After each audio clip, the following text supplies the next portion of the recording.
taken Rockstar over 12 years to release Grand Theft Auto 6. This is the legacy of Grand Theft Auto 5.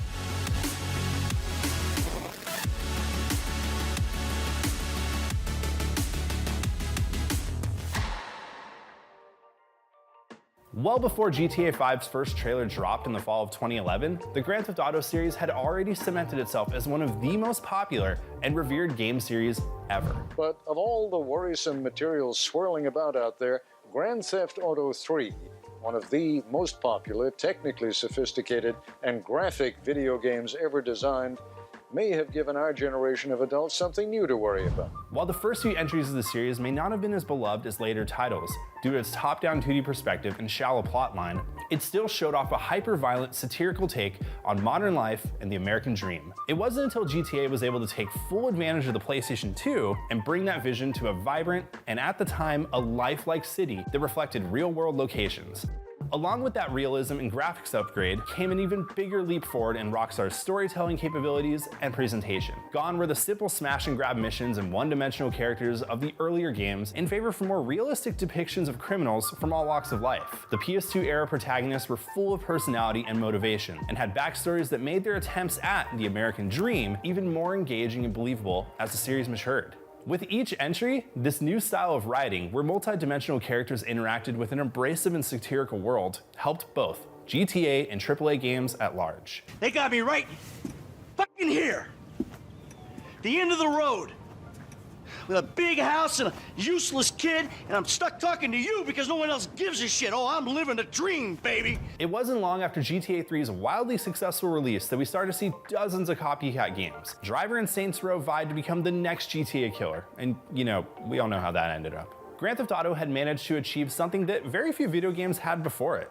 It had not only cemented itself as one of the main pillar franchises of modern mainstream games, but also broke through to a mainstream audience via lyrics and rap songs, skits on popular TV shows, and even memes. Oh shit, here we go again. But like all things that evolve, there were some growing pains.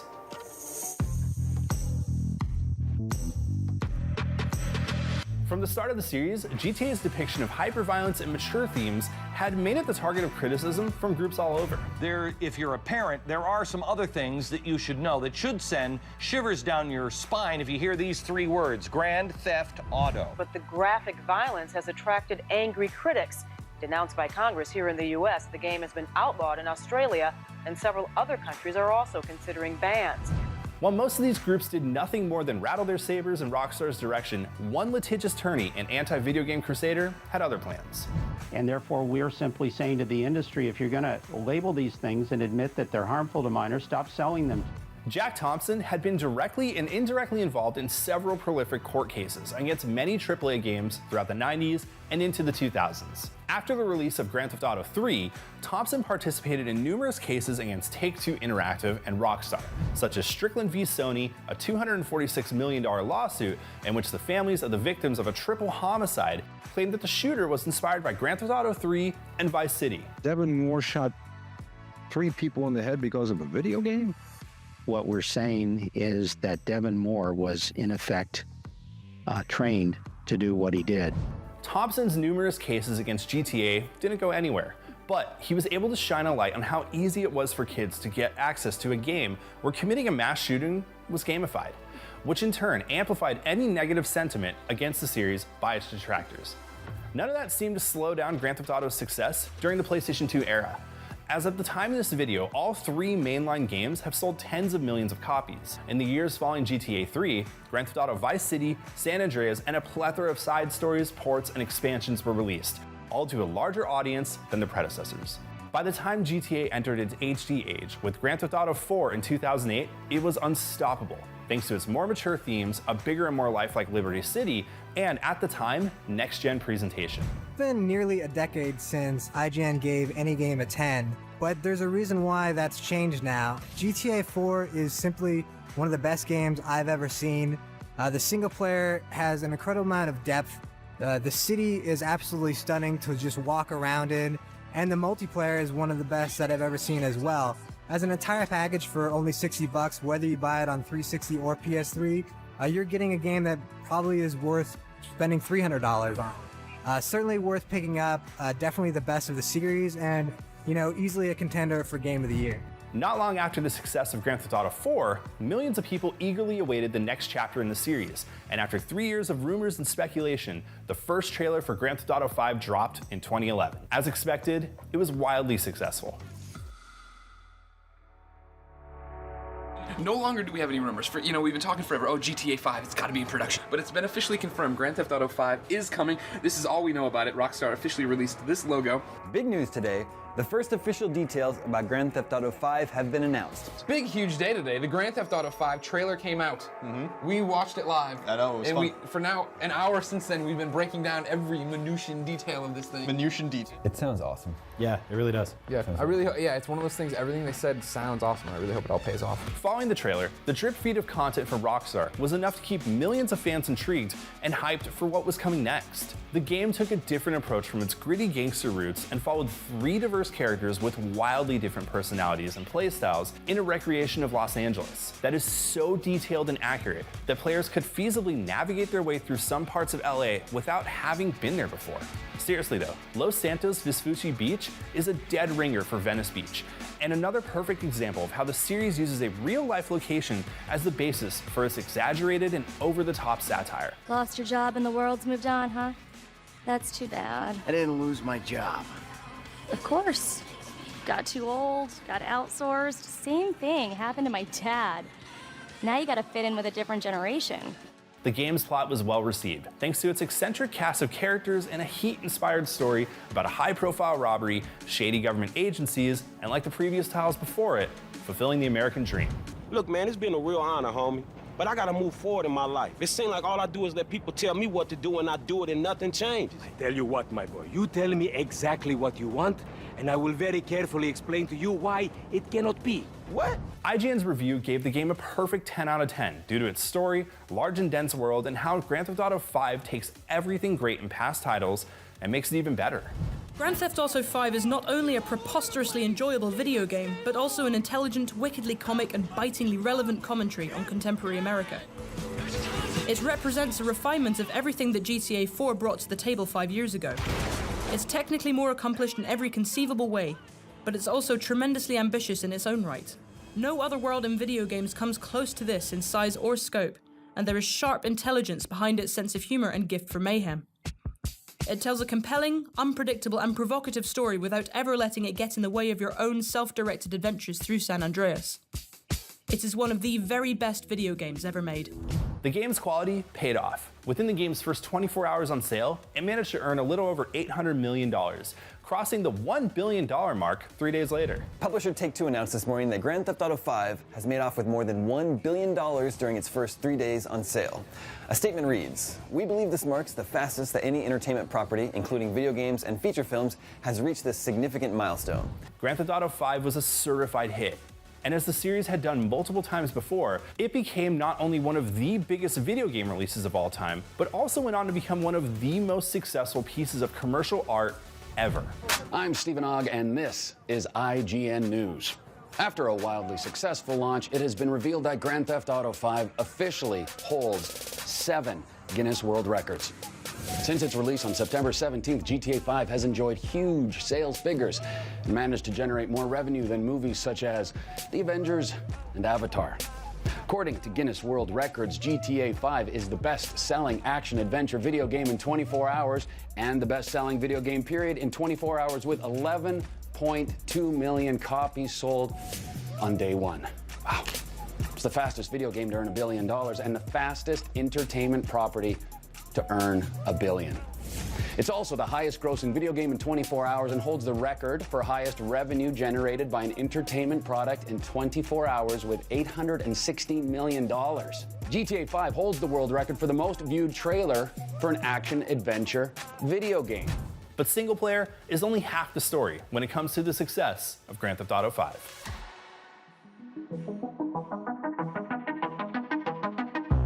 When it comes to GTA 5's long-lasting success, most of that can be attributed to the smash hit that is GTA Online. While writing this video, GTA Online still sees an active 6-figure player base on Steam alone. GTA Online has kept itself more relevant for over a decade, thanks to its open-ended nature and constant stream of meaningful updates. With the release of Grand Theft Auto 5 on PS4 and Xbox One imminent, Rockstar has revealed a range of stats from GTA Online's first year via the Rockstar Newswire. The publisher's GTA Online census reveals that just shy of 34 million players in 224 different countries have logged into GTA Online. But impressive player counts and a healthy amount of official post-launch content aren't the whole story. GTA 5's online mode has permeated the zeitgeist thanks to its open sandbox gameplay and passionate community. While all popular games have a community around them that keeps the game interesting long after release, GTA 5's online experience is unique because you can play the game daily and not really engage with much of the official content. That's not to say this game is bare though. Throughout Grand Theft Auto Online's life, there have been numerous expansions and events that have kept players coming back for more, but the real carrot on a stick has to come from the community itself. The user-generated content from GTA Online has spawned an entire genre of TikTok and YouTube videos. Users have turned role-playing, trick, and racing modes from the game into videos and social posts that not only generate billions of views, but have also helped launch the careers of hundreds of content creators. One notable event that was created entirely by the community was the infamous Green vs. Purple Alien War, in which players would cause chaos while dressed as green or purple aliens and fight a pseudo-civil war, all of which was planned offline and only possible thanks to a passionate and organized community. But mods and DLC aren't the only reason why Grand Theft Auto Online has managed to stay relevant during its nearly 12-year lifespan. The game was able to secure its die-hard fan base thanks to a feat very few titles have managed to pull off. GTA Online allowed players to hoard more than a decade of digital asset releases, including cars, planes, and other vehicles that would make a digital Jeff Bezos feel poor. The runaway success of Grand Theft Auto Online has helped the game stay near the top of the charts month after month for nearly a decade, earning Rockstar an impressive estimated $8.4 billion in revenue. It's a lot of money.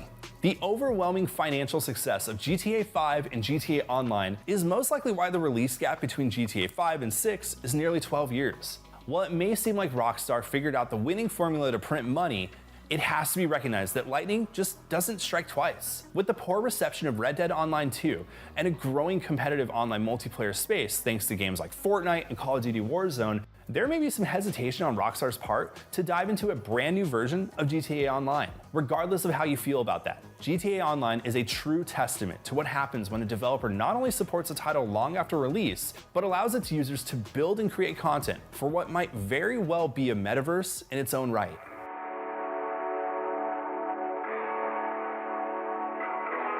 To put the popularity and lifespan of GTA 5 into perspective, the entire series, starting with the original Grand Theft Auto in 1997 to the final expansion of Grand Theft Auto 4, The Lost and the Damned, was released over the span of 11 years. Nearly the same amount of time that GTA 5 has managed to stay on top of the sales charts month after month. As of the time of this video, GTA 5 has sold close to 190 million copies, only to be beaten by Minecraft's 300 million copies and Tetris's 520 million units. Grand Theft Auto 5 has sold more units than Sony sold PlayStation 2s, Microsoft shipped Xbox 360s, and even Nintendo has currently sold Switches. But sales aren't everything, because the sheer popularity of this game can't be understated, thanks to its impact on everything from the way modern games are presented, to the way content creators have built a world around an existing franchise, and even its impact on mainstream commercial art. So now what? And now, with the long-awaited sequel on the horizon, Rockstar may have another mega hit on its hands, thanks in part to the success of Grand Theft Auto 5.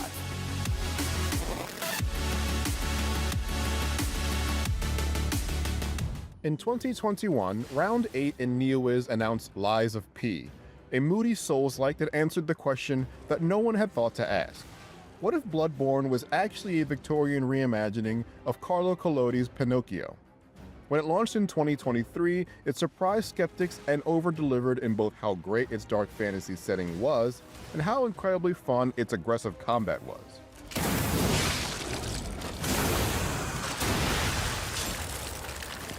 Two years later, I got to spend some quality time with Overture, the ironically named encore of an expansion to the hit action game. And even though I didn't get to see much more than around an hour of the first stage and the new Boss Memories mode, it was apparent very quickly that the South Korean team is poised to overachieve yet again.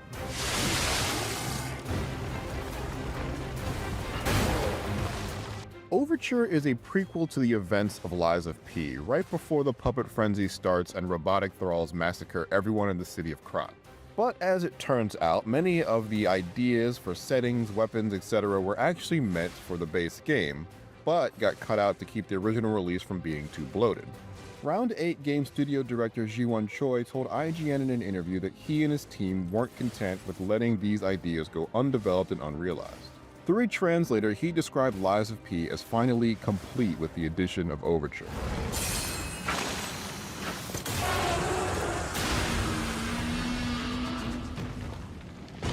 Lies of P has always been associated with Bloodborne, mostly because of how it looks, but also because combat in both games adheres to Souls-like traditions, but forego key behaviors like blocking.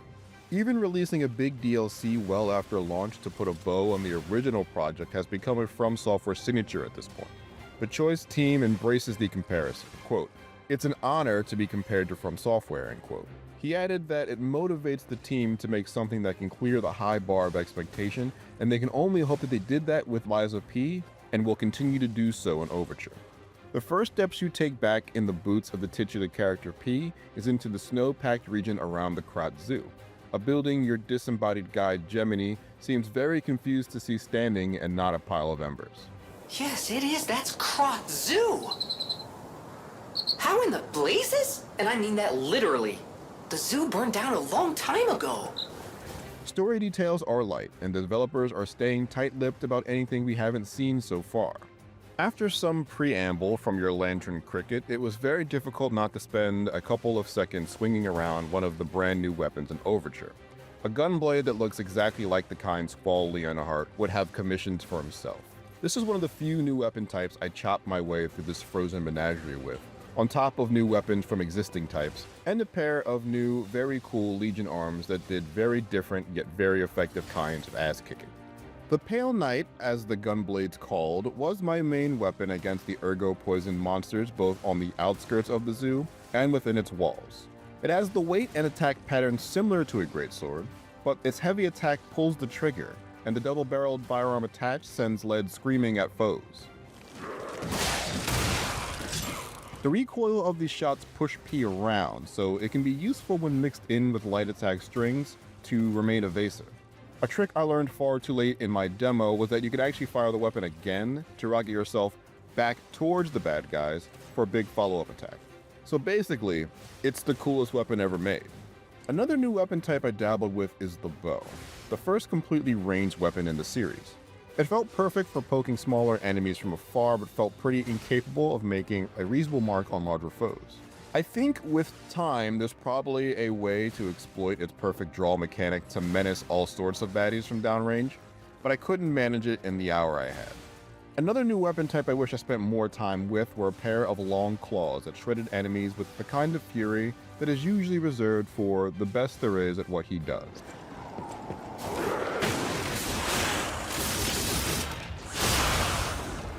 This didn't scratch the surface of weapons I glossed over that were clearly new additions to existing weapon types, but it was abundantly clear to me that people who really love the weapon customization aspect of the base game will have a lot of new toys to match together in Overture. The new Legion arms I tried out also made great additions to P's kit. My favorite was yet another gun, double-barreled and chargeable to moderate the kind of force spread and impact on the bad guys. It's more a close-range option, but even at half charge it made short work of all the fodder that roamed around the snowy grounds or dilapidated halls of the zoo itself. At full charge, it was a reliable tool to stun bigger foes or at least interrupt their bevy of attacks for a second.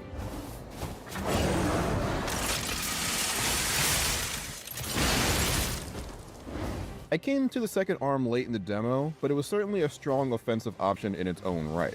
It launched blades that would swirl around enemies for a short time, similar to the throwable saw blade item, but with two differences. One, it can fire multiple blades at once to do some significant damage over time to one target, and two, with a quick press of a button before releasing the flying blade, you can change the attack completely to a set of blades that dance around P instead, great for doing solid AoE damage. Speaking of targets, the cast of enemies in this section was pretty unremarkable outside in the beginning of the level, but got very interesting as we got deeper in the zone.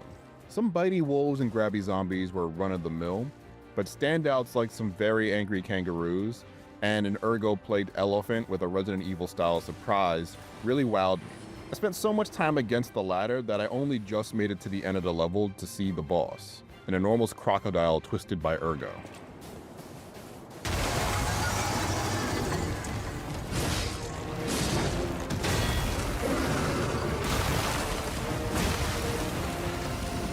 On that note, bosses will get a new focus in the patch for the base game that will accompany Overture with 2 new game modes, Battle Memories and Death March. Death March is a straight-up boss rush, allowing you to make a playlist of at least 3 bosses and attempt to take them all down in one go. Battle Memories, meanwhile, allows you to return to old boss fights and attempt to beat them again, now in up to 5 different tiers of difficulty, each tier increasing some unique stats that these bosses gain in this mode. Rewards for conquering these tiers has been hinted at, but not elaborated on.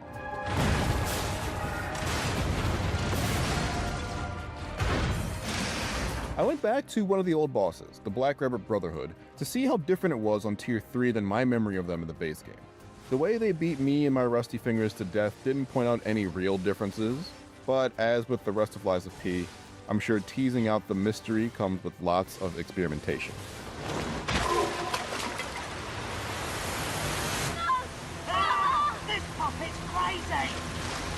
Lies of P was one of the standout games of 2023, and among the best games in its action RPG subgenre not made by From Software. Overture doesn't play with the formula too much, but I found that the new ingredients it added, like the great new weapon types and fabulously freaky monsters, prove that there's never really too much of a good thing, even if it's largely the same thing. Doom. 4 letters, 2 gun barrels, 1 space marine, and boatloads of demon guts. id Software first welcomed us to this gory world in 1993, changing the shooter genre and video games forever. In the 3 decades since, Doom has refused to stand still, experimenting with the form it helped pioneer. Whether it be the sci-fi horrors of Doom 3, all the way up to this year's shotgun and shield-fueled Doom the Dark Ages, we all have our favorite. So we've decided to rank each mainline entry here. Without any further ado, let's rip and tear through every Doom game ranked.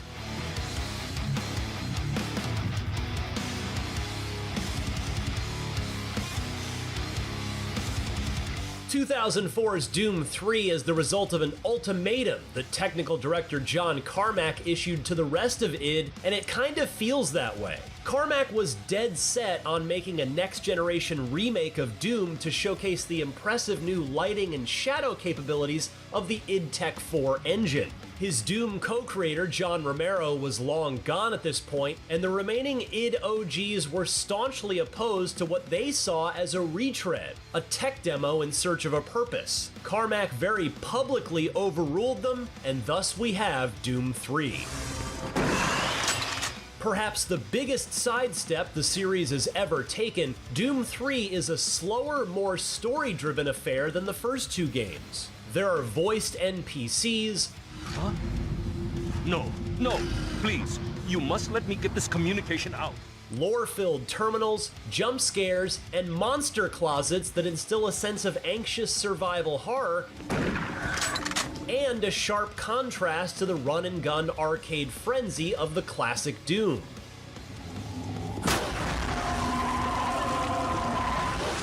It's a valiant effort to bring Doom to a new generation of gamer culture. The problem is that this generation was extremely ugly. id's decision to showcase the game's lighting engine is its fatal flaw. You can't see anything, intentionally. The game is tuned to be super dark until you switch to your flashlight, which you cannot use at the same time as your weapon.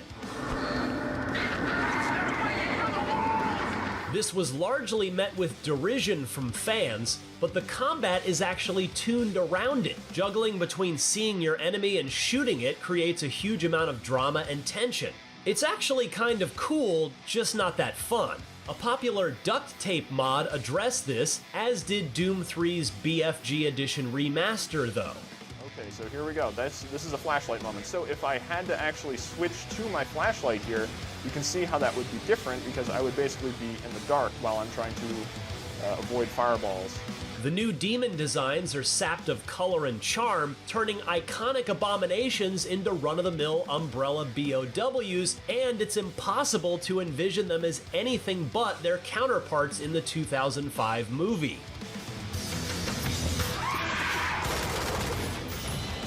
The aesthetic is very of its era and just doesn't quite match what we'd come to expect from Doom. Doom is a heavy metal mural airbrushed on the side of a speeding van, whereas Doom 3 is the embodiment of nu metal butt rock, more Mudvayne than Metallica. Decent for what it is, but it would take 12 more years before the series got a refresh with some actual riz. Some fans insist that Doom 64 is the true sequel to Doom 1 and 2. id closely supervised Midway Games' development of the N64 exclusive, resulting in an interesting but ultimately inconsequential side entry in the series, a Doom Gaiden. Doom 64 isn't hurt too much by its titular console's limitations, but there are fewer enemies thanks to small cartridge sizes, and the reduced animation frames on the shotguns really robs them of their kick. Worst of all, Midway couldn't get multiplayer working despite 4-player split-screen Doom deathmatches being a perfect fit for the system that gave us GoldenEye. Still, on the whole, the game looks great. Doom 64 has a uniquely bleak, gothic vibe with a gorgeous colored lighting system that's impressively sophisticated for the era. Instead of MIDI speed metal, the soundtrack is a dark ambient drone.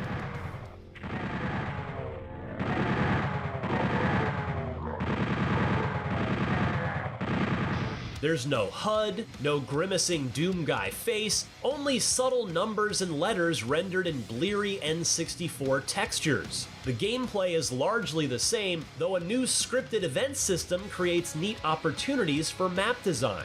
Doom 64 seems like the game Carmack's co-owners were afraid id was going to make. More Doom, slightly different. It's just not different enough to warrant a higher place on the list. Doom 64 is a fun, fascinating, evolutionary dead end.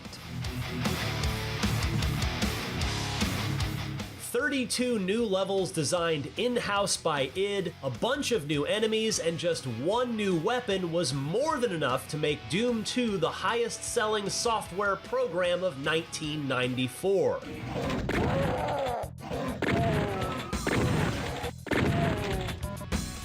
Doom 2 is Doom refined. Old monsters are reconfigured in clever ways, while fresh faces like the Revenant and Archvile add more complexity to demon distribution. Your arsenal only has one addition, but it's a weapon that would come to define Doom, the Super Shotgun.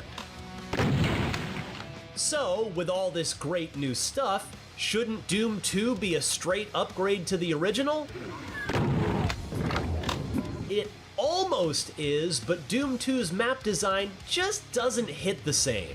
Doom 2 was billed as Hell on Earth, but the aging tech couldn't really produce convincing suburbs or downtown the same way Duke Nukem's build engine would a couple of years later. Doom 2 feels less of a journey than Doom.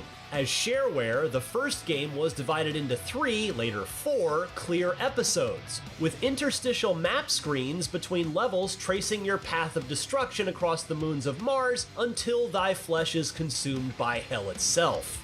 As a boxed game from the get-go, Doom 2 is presented as a barely connected 32-level megawad. The game supposedly depicts a full-on demon invasion of Earth, but this is mostly conveyed through 3 different skyboxes. Doom 2 has some great maps and lots of innovative twists on the formula, but on the whole, it's a less cohesive and satisfying package than the first game.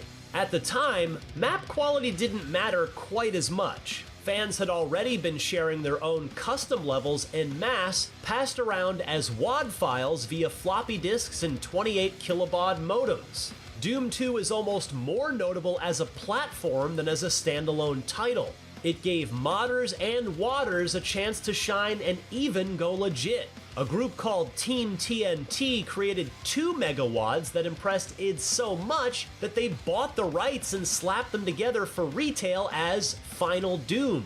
Originally considered as the official 3rd game in the series, today these maps and others have been fully incorporated into the canon by modern releases of Doom 2. It makes the game a more comprehensive product, but that's not enough to elevate it above our next and most recent entry. The Dark Ages couldn't be more different from Doom 2. A sequel that refuses to offer more of the same, it takes a sharp turn away from the neon frenzy of Doom Eternal into a grim and gothic new setting with drastically altered gameplay to match. Stand and fight is more than just a marketing slogan, it's the only way you're going to take down some bosses and batter enemies. Melee combat means getting up close and personal with monsters, trading mace blows and shotgun blasts in a boxing match from hell.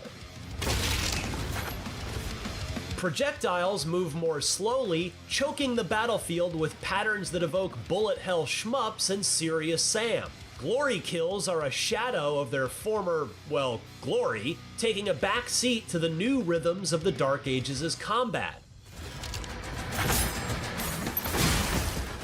The most impactful new addition to the Doom formula is the parry, which allows the player to deflect green attacks with the integral new shield saw.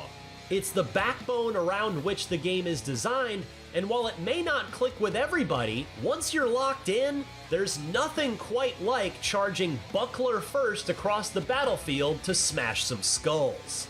The Dark Ages brings a few firsts to the franchise, like friendly NPCs fighting alongside the Slayer, and difficulty sliders to make the series more accessible. It's also the first game since Doom 64 to lack any kind of multiplayer.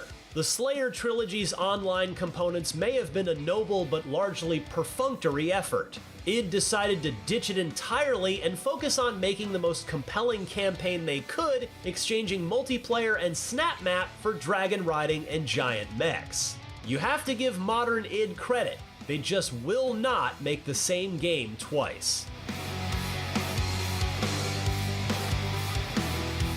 Doom Eternal is everything a fan of Doom 2016 would expect from a sequel, and while the vibe is different from its predecessor, the whole experience feels more vibrant and alive. The Doom franchise isn't exactly known for its awe-inspiring vistas and diverse biomes, but Eternal impressively mixes snow levels and Baroque ivory fortresses in with the usual tech bases and fleshy hellscapes. We're not used to seeing this kind of environmental variety in Doom, and it's a refreshing change of pace. When it comes to combat, Doom Eternal asks a lot more of you than 2016. Ammo is much more scarce, forcing you to juggle through most of your weapons in nearly every fight. Choosing the right gun for the right enemy and exploiting their weak spots is essential, though some fans argue that the Marauders, Dark Doom Guy counterparts with a limited vulnerability window, are a bridge too far for the power fantasy. Warning, all ARC personnel, the mortally challenged have entered the compound. Evacuation is advised.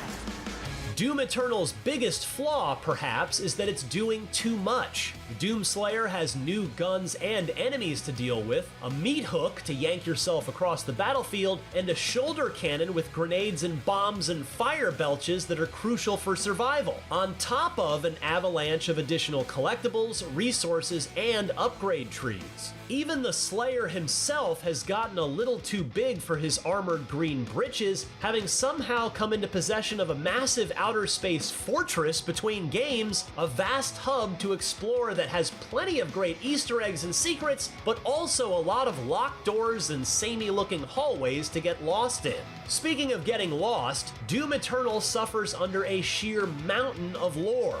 Endless paragraphs of indecipherable sci-fi fantasy with more proper nouns than a phone book are at your bloody fingertips. To some, it's a welcome addition that makes the series that much richer.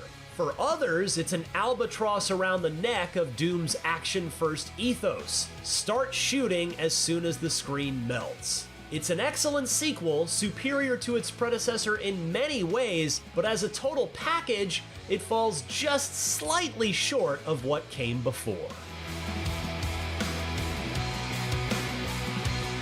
Doom 2016 is the platonic ideal of Doom. It marries the kinetic and aesthetic purity of the original with a winking, self-aware tone that evokes not just the first game's hurt me plenty attitude, but society's perception of the series. This is the Doom we envisioned in our adolescent brains. It's the Doom of the infamous 90s comic, the ultra-violent nightmare that Jack Thompson and Joe Lieberman warned us about, and it is glorious. But Doom 2016 almost didn't happen.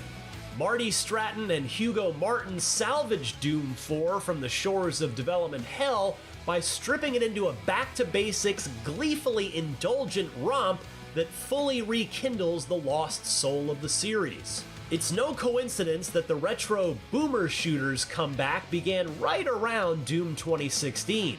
The aggressive, push-forward gameplay has you leaping onto cacodemons in mid-air as Mick Gordon's impossibly detuned guitars belch out riffs of pure hype.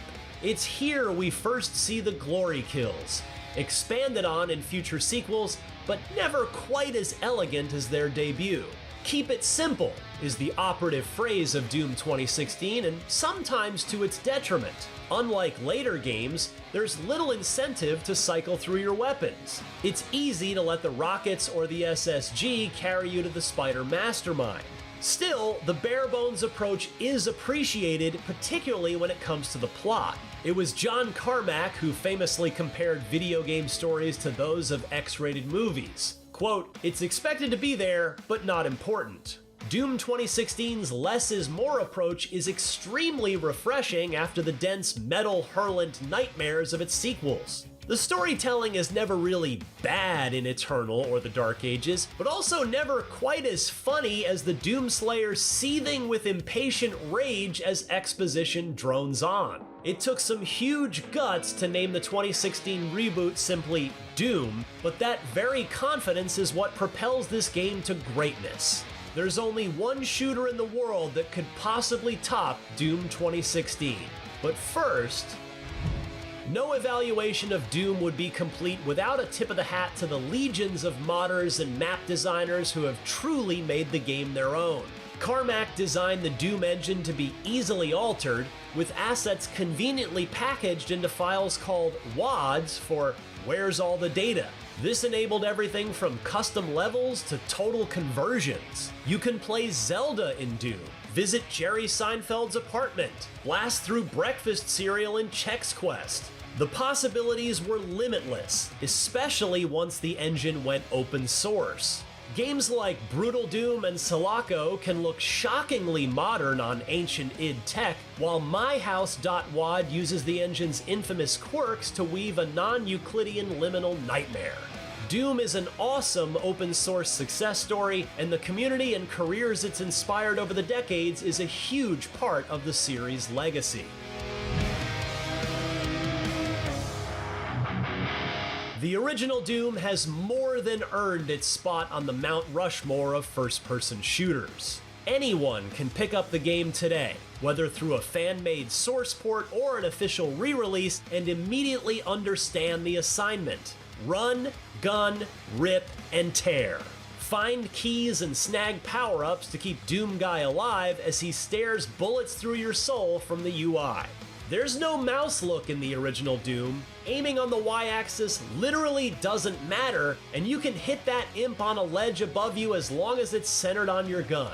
Doom Guy cannot jump, and his only interaction with the world besides shooting, punching, and chainsawing is a single use button that you'll spam endlessly as you search each legendary map for secret doors. To say Doom has aged is to say Tetris or Pac-Man has aged. Its simplicity is its greatest strength. There's almost no friction between you and the coveted flow state towards which all action games aspire.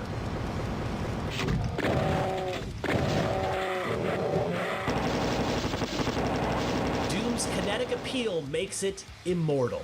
Released as shareware, anyone with a working PC was free to play the first episode of Doom, from the iconic first moments of E1M1 to beating the Bruiser brothers in Phobos Anomaly. You could mail a check to id if you wanted more, but the sheer accessibility and availability of Knee Deep in the Dead's 9 perfect levels all but assured Doom's dominance.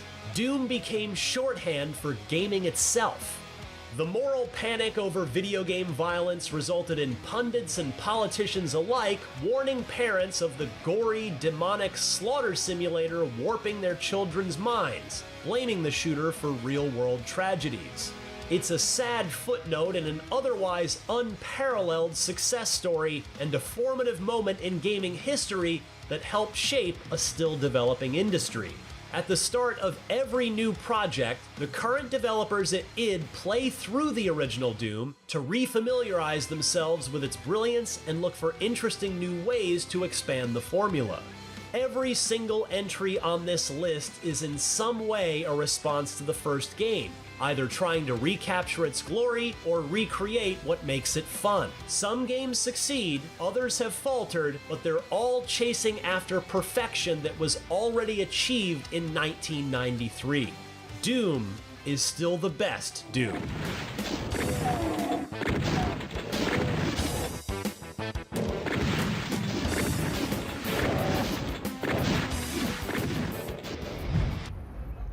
Since its reveal, Hell Is Us has been something of an enigma. As an action RPG that hones in on detective-style investigations within a hauntingly alluring world filled with weird monsters to explore, it's a type of game that tasks players to meet it on its strange and unorthodox terms. For its developers, Hell Is Us also represents a game that pushes back against contemporary trends of gaming that places its story and gameplay in a neat package and instead trusts players to piece together just what the hell is going on within the corrupted land of Hadia and how to survive it.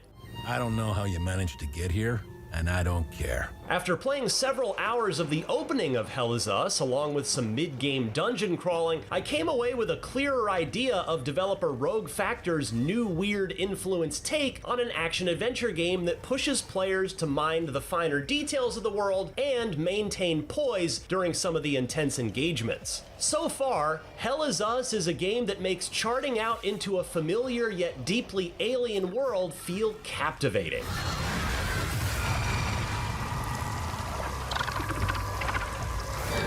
Hell Is Us takes place in an alternate 1990s, where the fictional European country Hadia is in the midst of a civil war following the events of a mysterious, supernatural incursion known as the Calamity. Playing as Remy, a United Nations peacekeeper and former resident of Hadia, he's detained by a mysterious organization following his mission into Hadia to find his parents. With the organization and its leader pressing down on Remy, he has to recall the fateful decisions he made with the surviving factions and how he fought off the seemingly otherworldly creatures known as Hollow Walkers. The main plot of Hell Is Us reminded me of a mix between Death Stranding and Prince of Persia: The Sands of Time, which focuses on immersing players into a world that takes a sudden and violent turn to the weird, and with a seemingly unreliable protagonist recounting his interpretation of events. Hell Is Us fully commits to its premise of a bleak setting and being a stranger in an even stranger land, one that feels familiar with its backwoods and small towns clinging onto survival, but feels so disorientingly strange with the rise of Hollow Walkers and portals that have turned the European countryside into an alien landscape. They're either brave or stupid to have made a run for it. My money's on stupid. What immediately drew me into Hell Is Us was its unusual approach to storytelling and immersing players within its strange world. The sense of mystery is palpable in Hell Is Us, and I was constantly walking into areas that had grotesque monsters or strange anomalies that drew my eye. I was especially taken in by the plight of the surviving characters, who struggled to endure in their ramshackle sanctuaries held together by duct tape and dwindling hope. This story very much chucks you into the deep end with its narrative and gameplay flow as you explore the different open zones filled with their puzzles and points of interest. Why is this happening? What I found most intriguing, and what I suspect many players will have to come to grips with, is how Hell Is Us takes a largely unguided approach to gathering intel and charting out to complete quests with no mini-maps or waypoints to help you in your trek. This very 90s adventure game approach puts the onus on players to listen to the details that the surviving characters bring up in conversations and read the well-organized intel from Remy's personal datapad. It's the type of game that demands a certain level of attention, or else you can find yourself wandering at length to figure out where to go next. How the hell did you find us? Outer Wilds is a particular example that inspired the development team for its approach to a largely unguided adventure game that gradually expands in scope as more players use their growing knowledge. Speaking with creative director Jonathan Jacques Belletet, the approach the devs took with Hell Is Us was about trusting players with figuring out the mystery and embracing the campaign's more methodical approach to progression. You must be lost to wander around Sinedra Forest. I'm afraid I have very little to offer. Hell Is Us is equal parts an investigation game and an action RPG, and there's a surprising amount of combat to engage with while you're on the desolate road. On the surface, Hell Is Us has the makings of a Souls-like, and it certainly has some of those elements under the hood, but it goes in a direction with combat and power progression that's more about managing your poise and picking out the best moments to strike against enemies that can easily take you out. Some of my favorite moments came using my powered-up weapons to dish out some chunky damage while sending in my drone to stun other enemies off in the wings.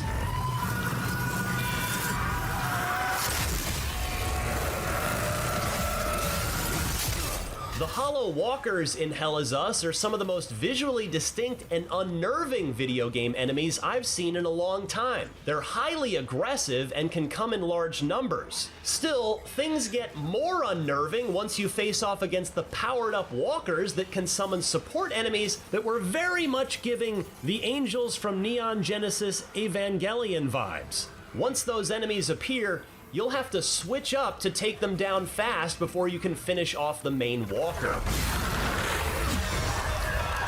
Much like a Souls game, stamina management is critical for survival, and I found myself constantly having to be decisive with my skills so as not to overextend myself against unforgiving enemies. One interesting wrinkle that took me time to get used to was the fact that health and stamina share a single bar. With your health being your primary source, the more health you lose in a fight, the less stamina you'll have to fight. While you have limited health items, the Limbic Pulse skill is the best way to help you stay in the fight. Similar to Neo 1 and 2, activating the pulse immediately after seeing a glow around Remy will instantly restore health and stamina based on the attacks you dish out. It's a very risk-reward approach to combat, and depending on how intense the combat gets, it can be easy to forget to hit the pulse and lose out on health. I found the engagements surprisingly challenging and unrelenting, yet I still felt good about scraping through once I figured out how best to clear out the foes. Combat took the most time for me to get used to, as it's far more survival and resource driven than Dark Souls or Elden Ring. Some battles were so unforgiving that I felt unfairly outmatched by the numbers and aggression of the walkers. Still, I managed to rally and rethink my approach by going for it. According to the creative director, he likened their approach to combat with the act of boxing, which is also about managing stamina and dealing with decisive blows when you can.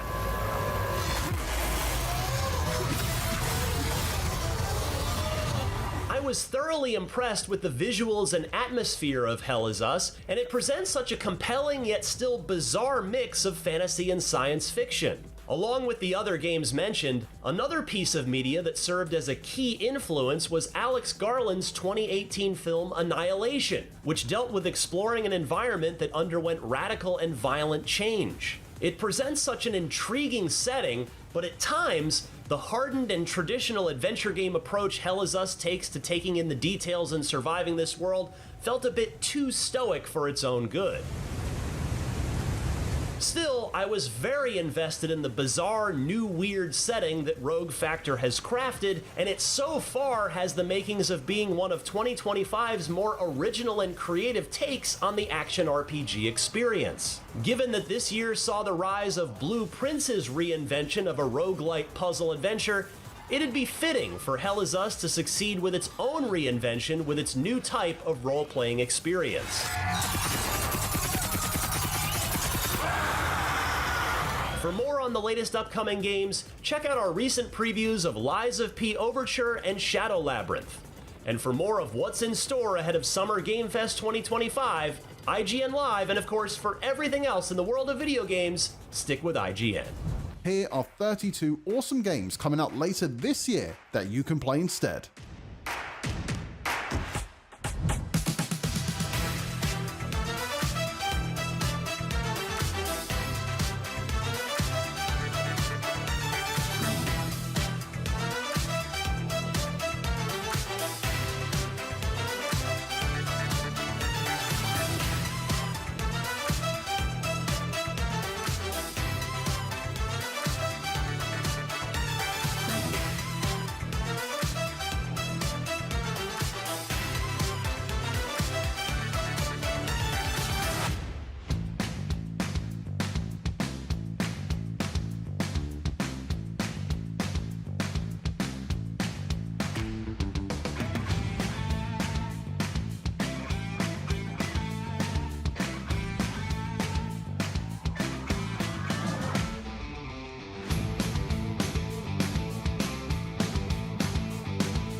What's up, everybody? Day 2 of IGN is going strong, and there's plenty of fun stuff lined up. But right now, our incredible hardworking crew needs to break for lunch. But don't worry, we've got a solid hour of game trailers to keep you entertained while we step away from the stage.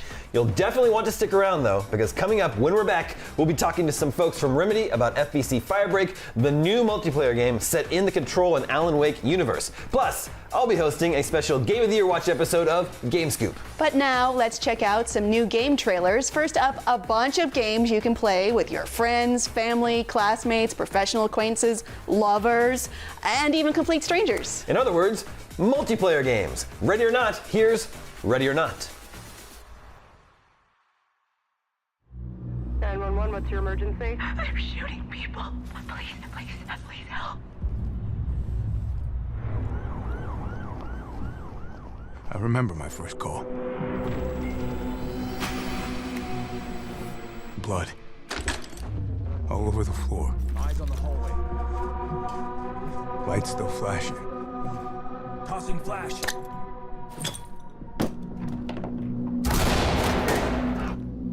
Suspect down. And I told myself I was prepared. Drop it now. I wasn't. Not even close.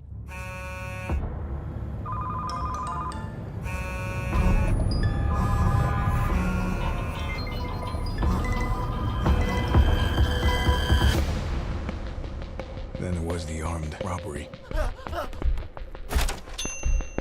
They were cornered animals. Officer down. Where to go but through us. Move in.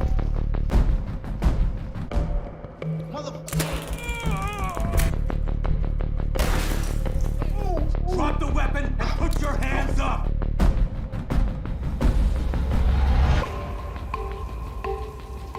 Even when no one dies, I wondered, we fix anything? We fix anything at all? Down on your knees. Don't shoot.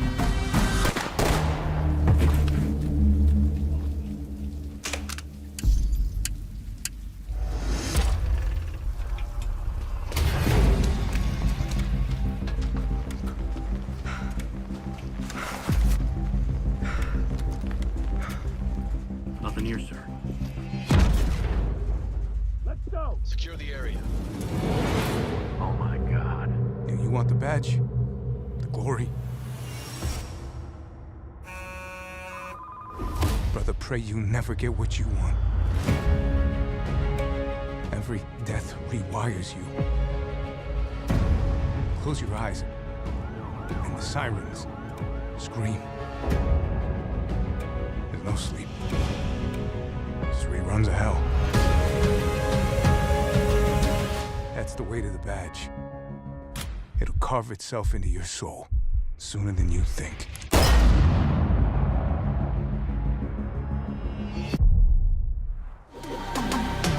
Always underestimated, baby. You're just young and dumb, baby. This ain't lucky. Don't wanna mess with us. Mess with us. Who's gonna save us now? World is tumbling down. We should take the crown 'cause we had enough. We had enough. Don't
Live from the thumping heart of the universe, all contenders pit their skills against the most deadly dungeons, menacing monsters, and puzzling puzzles.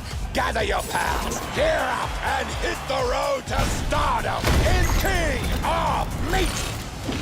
Hi everyone, I'm Johnny Hopper, studio head at Glowmade, an independent game studio based in Guildford, just outside London in the UK. We've been hard at work on King of Meat, a co-op party platformer launching later this year on Xbox Series X, PlayStation 5, PC and Nintendo Switch. We're really excited to be part of IGN Live, to show you more about the game ahead of launch, and in particular to give you a sneak peek at the bananas content in the game's create mode. The game is set in the mystical world of Lorgok, a joyfully unhinged fantasy world, pitting you as a contender in a fictional TV show against challenging co-op dungeons. You and up to 3 other players must battle through cunning dungeons filled with puzzles to solve, challenges to master, and ridiculous monsters to fight. There will be around 100 official dungeons available for players at launch, and we already have a private community of players called the Constructor Collective who are building more dungeons for us. In King of Meat, there is also Create Mode, where players have the ultimate opportunity to express themselves by crafting their own dungeons to test fellow contenders. Construct never leaves you empty-handed. One of the things I'm most looking forward to is seeing all the wild and wacky creations that will come from the players in the game. Thanks again for joining us today, and I hope you enjoy your time with King of Meat. Sometimes we want video games to get our hearts racing, whether it's with fast-paced action, fiercely competitive multiplayer, nightmarish survival horror, or just a lot of loud noises and explosions. Other times, we just want to relax, and that's when we turn to cozy games. So pour yourself a cup of tea, put on your softest sweatpants, and curl up with these nice, gentle, non-threatening game trailers. Our first one is about adorable baby animals who find a mech suit. This is Animal Kind.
I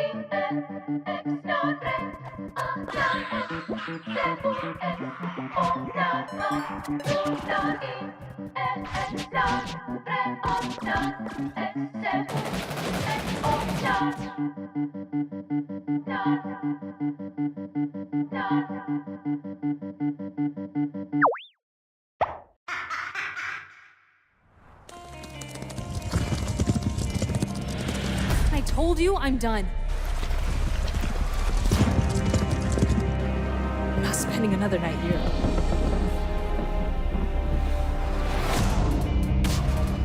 Feels weird being back in the barn. Me and Mom did exactly end things on a good note, but I gotta figure out what's going on. It's all in your head. Weird things are happening on the island. Welcome to Alderwood. Weird is what we do here. You're not alone in this. I'm here for you, okay? I can't do this alone. I'm leaving and you can't stop me. Your dreams, they mean something. You're sick, Mom. We'll get to the bottom of this, I promise. Things are happening now, Alex. Things that will have consequences you cannot even imagine.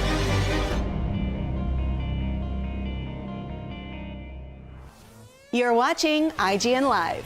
Most historians would agree that the expression Rome wasn't built in a day is factually correct, though there's some skepticism about whether or not all roads really do lead to Rome.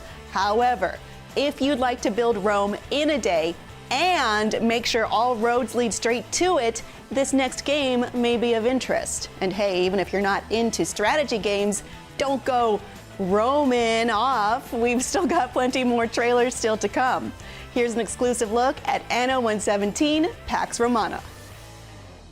Hi, I'm Manuel Reinherr, Creative Director on Anno 117 Pax Romana, launching winter of 2025 on both PC and consoles.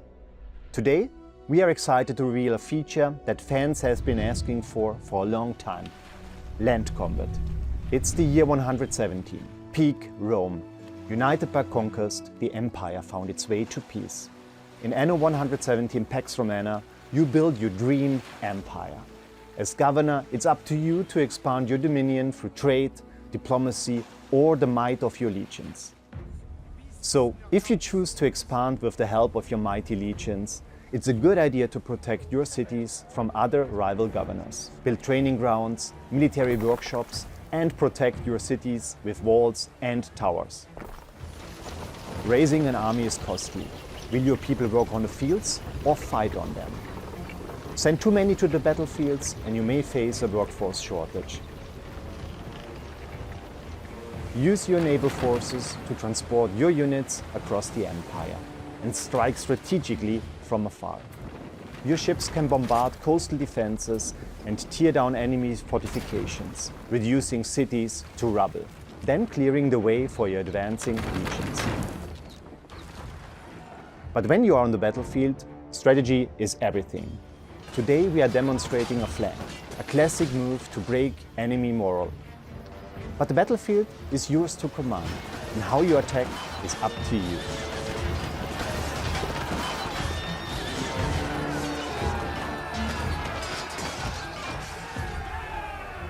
Fight in dense city streets, create choke points, or bait enemies into traps. How you fight, where you fight, is all in your command. Military is an optional feature where you can even take down enemy governors by destroying their villas in single player, co-op, and PvP mode. But be mindful, there might be consequences. The Emperor is watching every move you make, and you don't want his warboats arriving at your shore.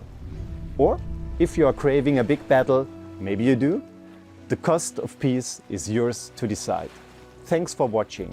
We hope you enjoyed this deep dive into one of our exciting features. More to come, wishlist now, and see you soon.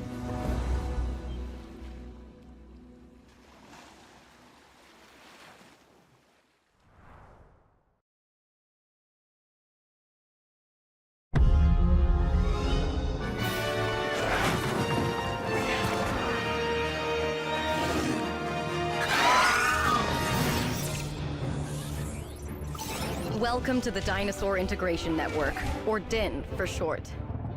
Our organization brings groundbreaking, sustainable breeding programs to a global clientele of demanding site owners.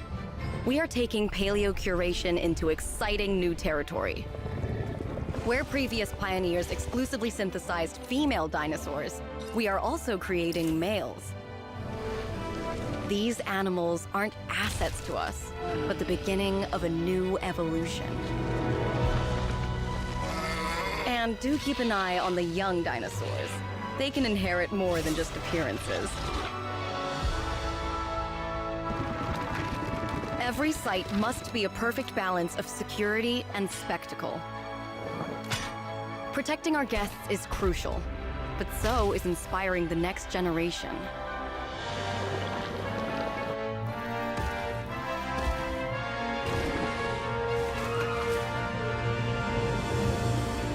As with any project of this scale, not everything will go according to plan.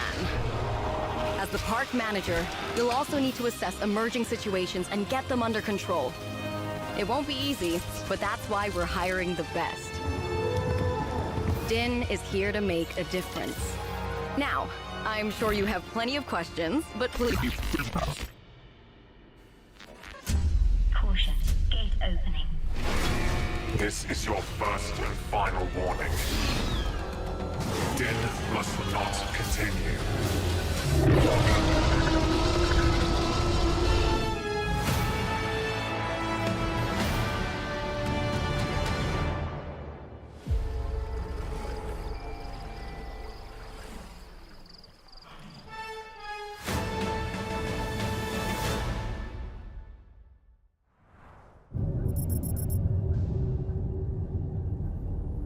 Zafar, pull up NavTech. Just a sec.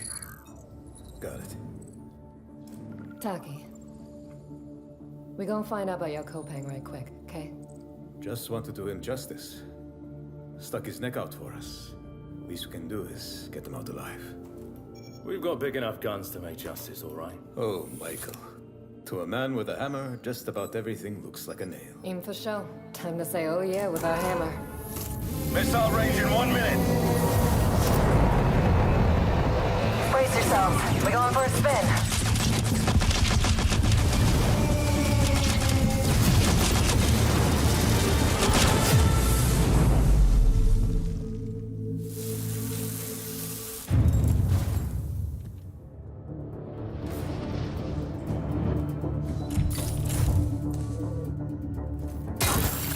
Zafar, did you get a signal? After the large haul down this corridor, they shut down this part of the facility.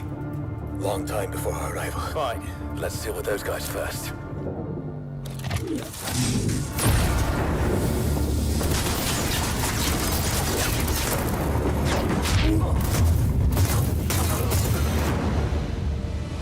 In Yolota. They never look up. Zafar, you were right. They shut down this... Wait! Hold on, I'm coming! I'll cover you.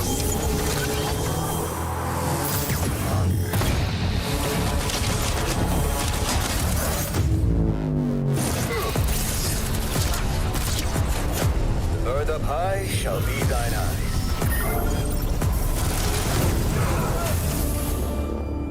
What the hell happened here?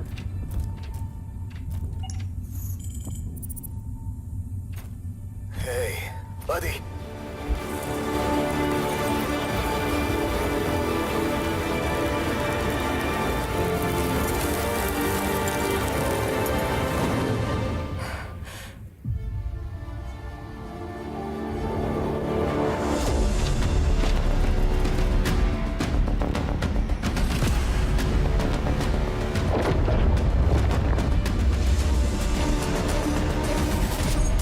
Glad you're still breathing.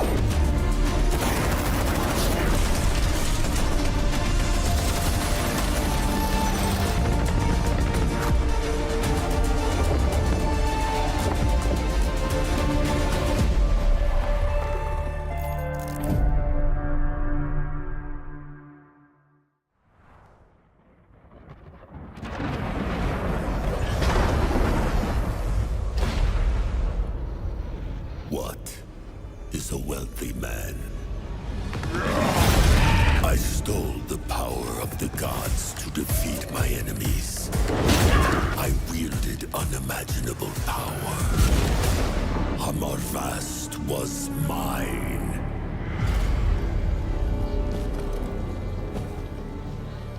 I had a mighty kingdom that stretched all the way from the cold peaks of Raunfjall to the shores of the Rowland Sea in the south.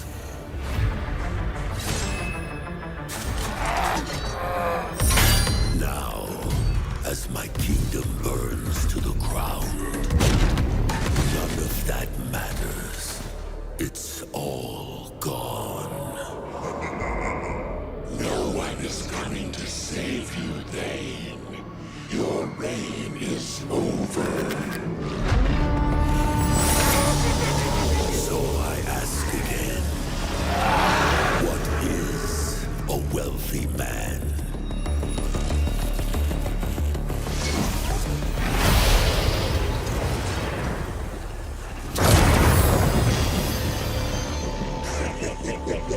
Cheap tricks won't save you.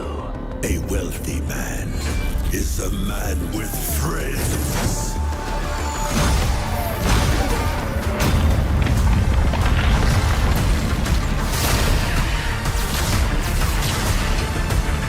I will take back what's mine. One piece at a time. We will be gods.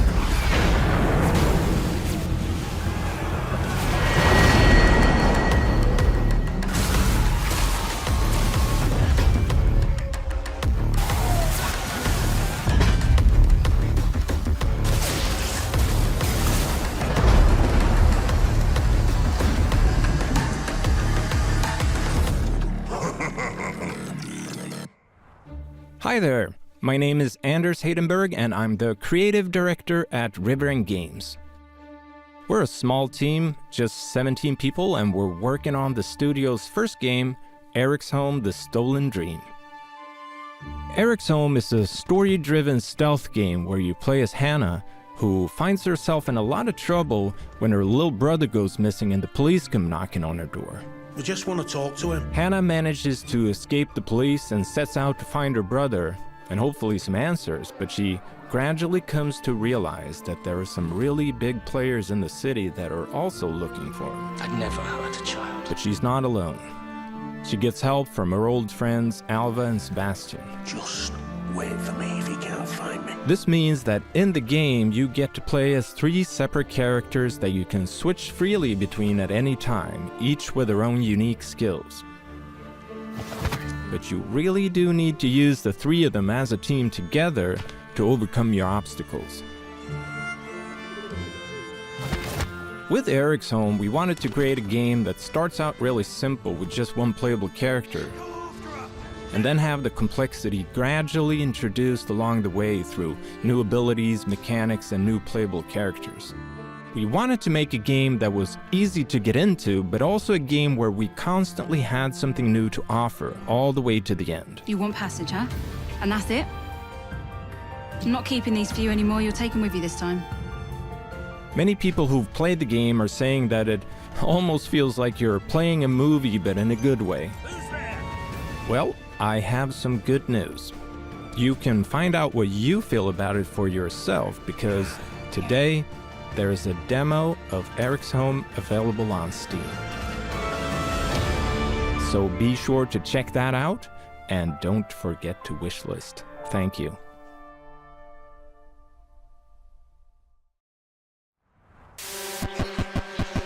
Every 3 days, a shadow looms.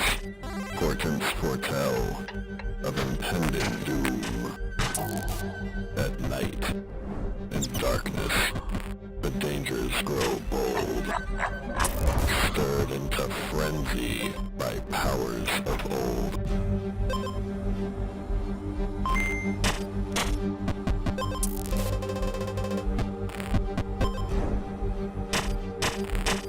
Synergies, treasures, strategies abound.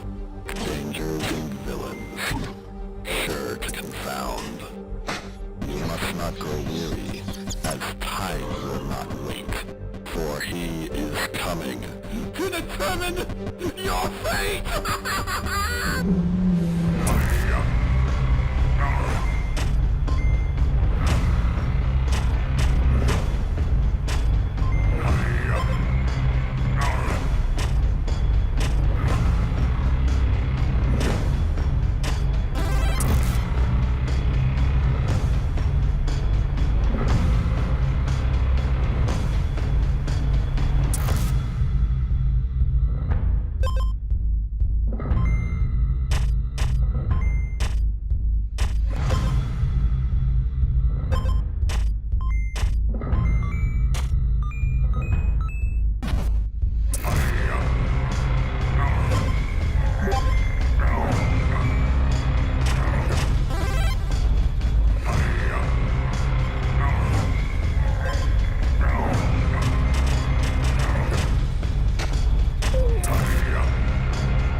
Time flies when you're having fun, and sure enough, IGN Live is a blur.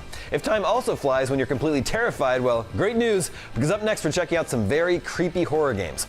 Up first, Chronos: The New Dawn, an all-new survival horror game from Bloober Team, the studio that gave us the Silent Hill 2 remake, The Medium, and Layers of Fear. Take a look, if you dare. Did we bring the sickness to the world? It's not worth giving up yet. Such is our calling.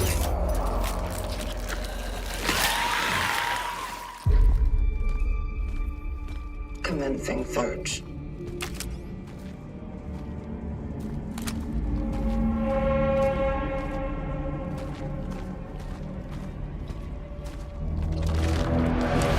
An orphan.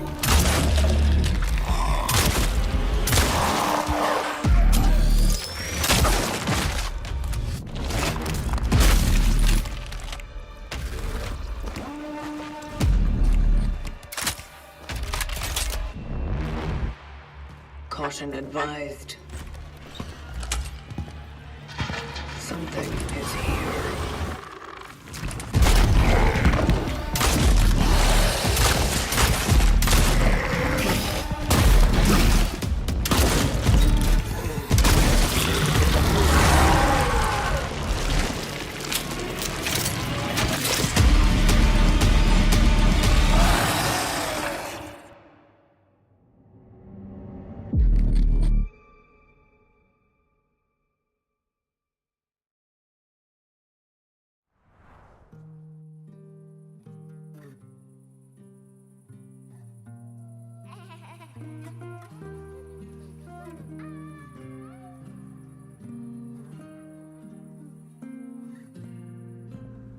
I sit at the front of the dinner table where he used to be. 5 chairs empty. 5 plates full. Plates of food. Plates of tomatoes. Plates of hay. Plates of angels. Plates of her legs. Beautiful. Broken. Plates of flowers. Plates and plates. The garden is lush from the rain, and everything's focused. Dinner's ready.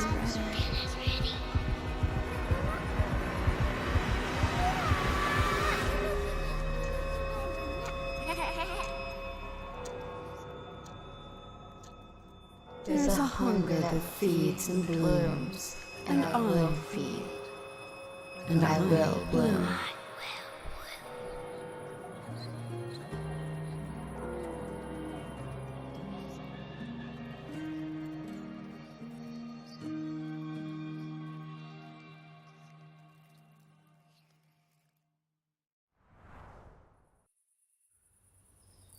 Hey everyone, I'm Z, founder and CEO of Serenity Forge and director of Fractured Blooms. And I'm Maddie, creative lead on Fractured Blooms. On the surface, Fractured Blooms is a cozy farming and life sim. It's a game about smart planning, time loops, and managing your home. But beneath that surface, something is wrong. And the more you try to fix it, the more the truth seeps through. In this game, every choice matters. You play as Angie, a teenage girl who wakes up one day finding herself stuck in a time loop of farming, cooking, and doing household chores. Each loop, you start with limited stamina that you use for managing your garden. Every seed you plant, every time you water or harvest, it all drains stamina. Some are quick and easy, others are more demanding, but give bigger payoffs. You'll need to plan what to plant, when, and how it fits into your next loop. So, every choice you make in the garden will cascade into the rest of the game. The food you harvest from your garden feeds directly into your cooking. And cooking in Fractured Blooms is all about creativity and efficiency. You have to think on your feet about how to use the ingredients available to you, and, over time, unlock new recipes as you keep progressing in the game. Cook well, and you'll prepare meals that will give you more time and energy to tackle your chores. Cook poorly, and you'll be scrambling with fewer actions left. It's a test of timing, precision, and creativity, where crafting the right dish under pressure can make or break your next move. Before bed, you'll have to make sure to finish your chores by cleaning up the house. The faster you clean, the sooner you'll get to bed. And the earlier you sleep, the more stamina you'll recover for the next loop. So between farming, cooking, and cleaning the house, it's an interconnected loop of resource management, time management, choosing priorities, and mastering your daily routine. Each cycle is a fresh chance to improve, whether that's optimizing your run, experimenting with new crops and recipes, or pushing deeper into the mystery around you. Because the more you loop, the more cracks start to show. Angie's story isn't what it seems. Memories bloom while reality fractures. This house isn't what you think it is, and the truth may just be hiding in plain sight. It's cozy, it's creepy, and it's deeply meaningful. Fractured Blooms rewards players who love to plan, optimize, and uncover emotional narratives through gameplay and experimentation.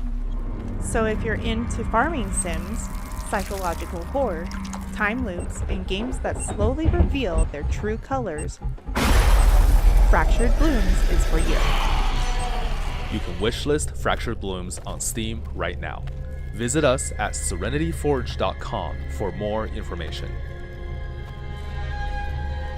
Dinner is ready.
An ancient relic of unknown origin floats in the sky, a beautiful fortress full of secrets known as the Oasis. But one day, an attack from forces of terrible darkness shatters a harmony known for thousands of years, and suddenly, the fate of the world below sits on a knife's edge. Oasis is the ultimate dungeon brawler, a revolutionary physics-fueled throwdown where you jump, slide, and collide your way around dynamic shifting arenas where momentum and mayhem reign supreme. This is the world premiere of Oasis, a brand new IP from developer 17-Bit published by Cult Games, with a soundtrack from the living legend himself, Hirokazu "Chip" Tanaka. Let's take a look.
Well, we're almost out of trailers, so we'll have to ration the few we've got left. And hey, if careful resource management is your thing, you're in luck because these are all games that put your survival skills to the test. Take a look.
Back from the living legend himself, Hirokazu "Chip" Tanaka. Let's take a look.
Well, we're almost out of trailers, so we'll have to ration the few we've got left. And hey, if careful resource management is your thing, you're in luck because these are all games that put your survival skills to the test. Take a look.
Mysterium uses her sash as a weapon and has the strange ability to absorb humans. That's why I couldn't find a hidden passage big enough for a human to fit through. All she needs to abduct humans is a space big enough for that sash. Can't you do anything more than flail around, kicking up dust? Your fighting style is as ugly as you are. I can do this. I know I can. Don't stop. Keep attacking. I can't afford to second guess myself. Not against an upper rank. I must steel my resolve. I have her. I know it. I can do it. I can cut off her head. Oh dear. Don't tell me you actually believe you can stand a chance against me, because that will be your downfall. You really are hopeless if you can't see the sheer difference in our power. Don't let her push back! Keep attacking!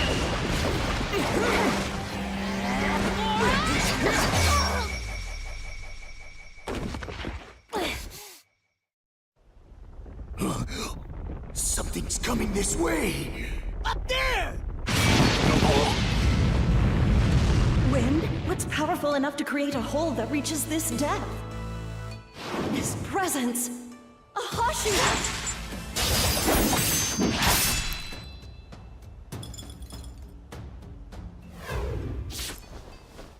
Lord Tengen! Makio, Suma, you've been doing some flashy work here, as expected from my wives.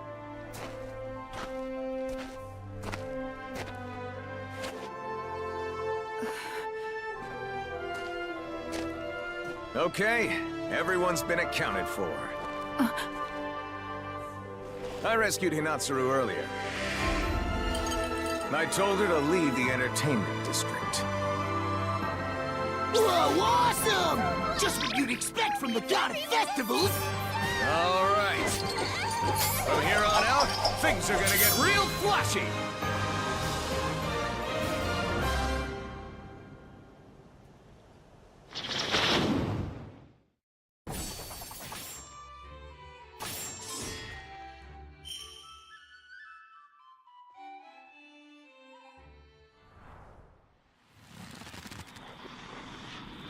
This place,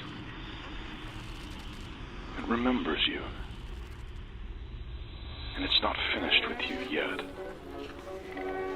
What is happening? The lines, they're fading. Where the island ends, you begin. It's getting harder to tell. I've been trapped for what seems like an eternity. Just give it time. You'll learn to live with it too.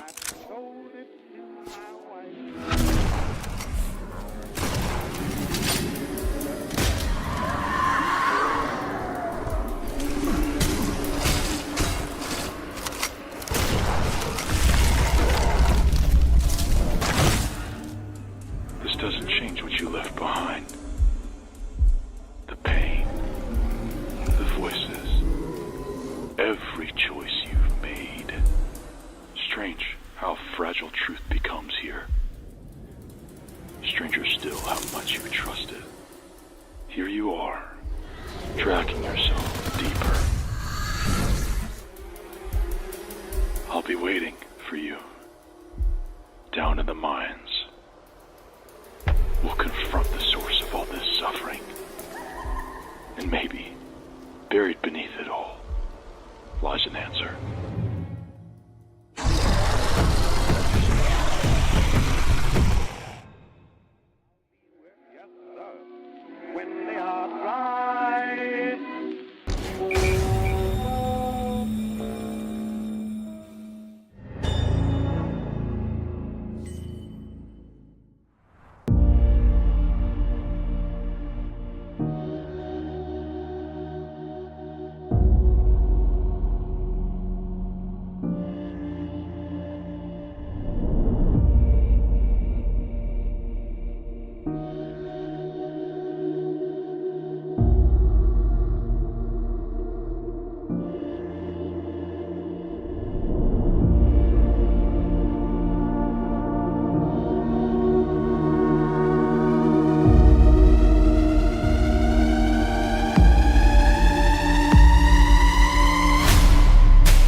Welcome Pioneers to our very first look at the development build of Spacecraft.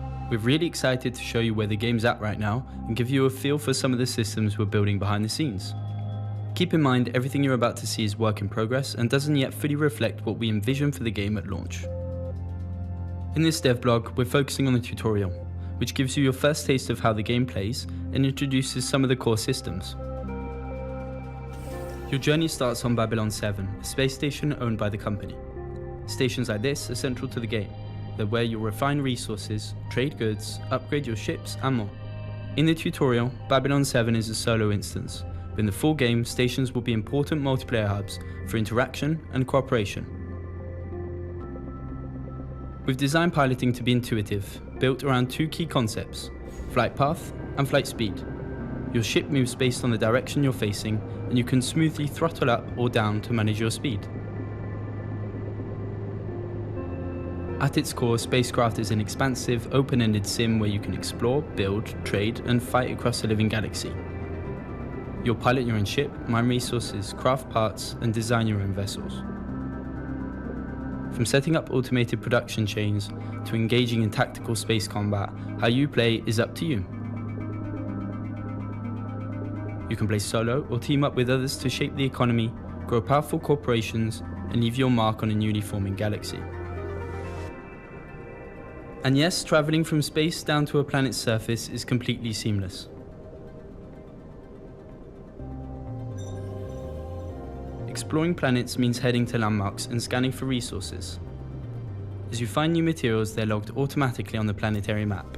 Find something unfamiliar, scan it to analyze and reveal what it is. Resource gathering starts simple with a mining laser, but quickly branches out. Different materials need different tools. Some, like hardened shells, have to be broken up with missiles.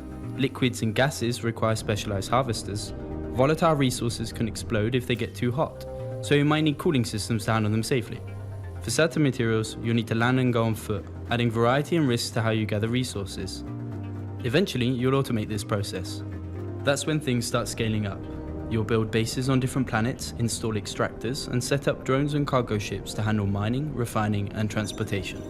You'll manage power, storage, housing, and supply chains, building out entire networks that stretch across the galaxy. If you're the kind of player who loves optimization, there's a lot to dig into, and you can do that as a corporation with your friends for extra help. Back at the stations like Babylon 7, you'll navigate between areas using elevators. Each zone serves a different purpose. Some, like the shipyard, are private, perfect for refining resources, crafting advanced components, or working on your ship without distractions. Others, like the docks, are instanced by ship traffic. We're also building shared spaces, like marketplaces, where you'll trade with the company and other players. Some stations will also have unique zones tied to quests or introduce new mechanics entirely. Ship editing is a major feature too.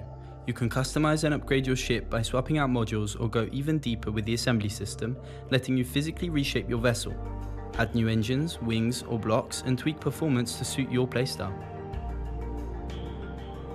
As you progress, you'll unlock the ability to build entirely new ships from scratch, with every part affecting how your ship handles, how fast it goes, and how much it can do.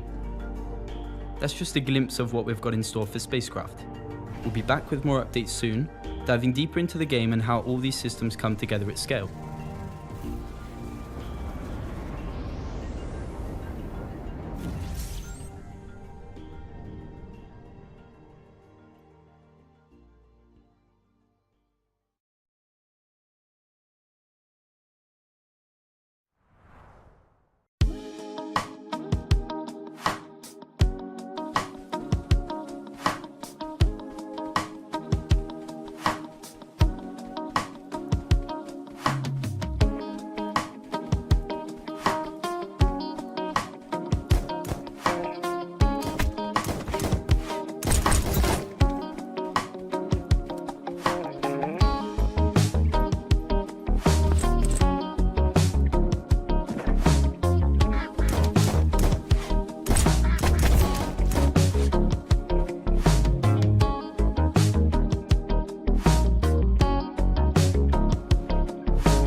Hi, I'm Leonard Saalfrank, studio founder of Omniok, and I hope you enjoyed the trailer. Ferocious is our love letter to action, adventure, mystery, and dinosaurs. You're not just surviving the island, you're exploring it, uncovering its secrets, and even teaming up with the creatures that you used to fear. The demo is currently live with 2 playable levels, mixing survival, exploration, and intense combat. There's so much more to discover, so please follow us on Steam or socials to stay in the loop. Thank you.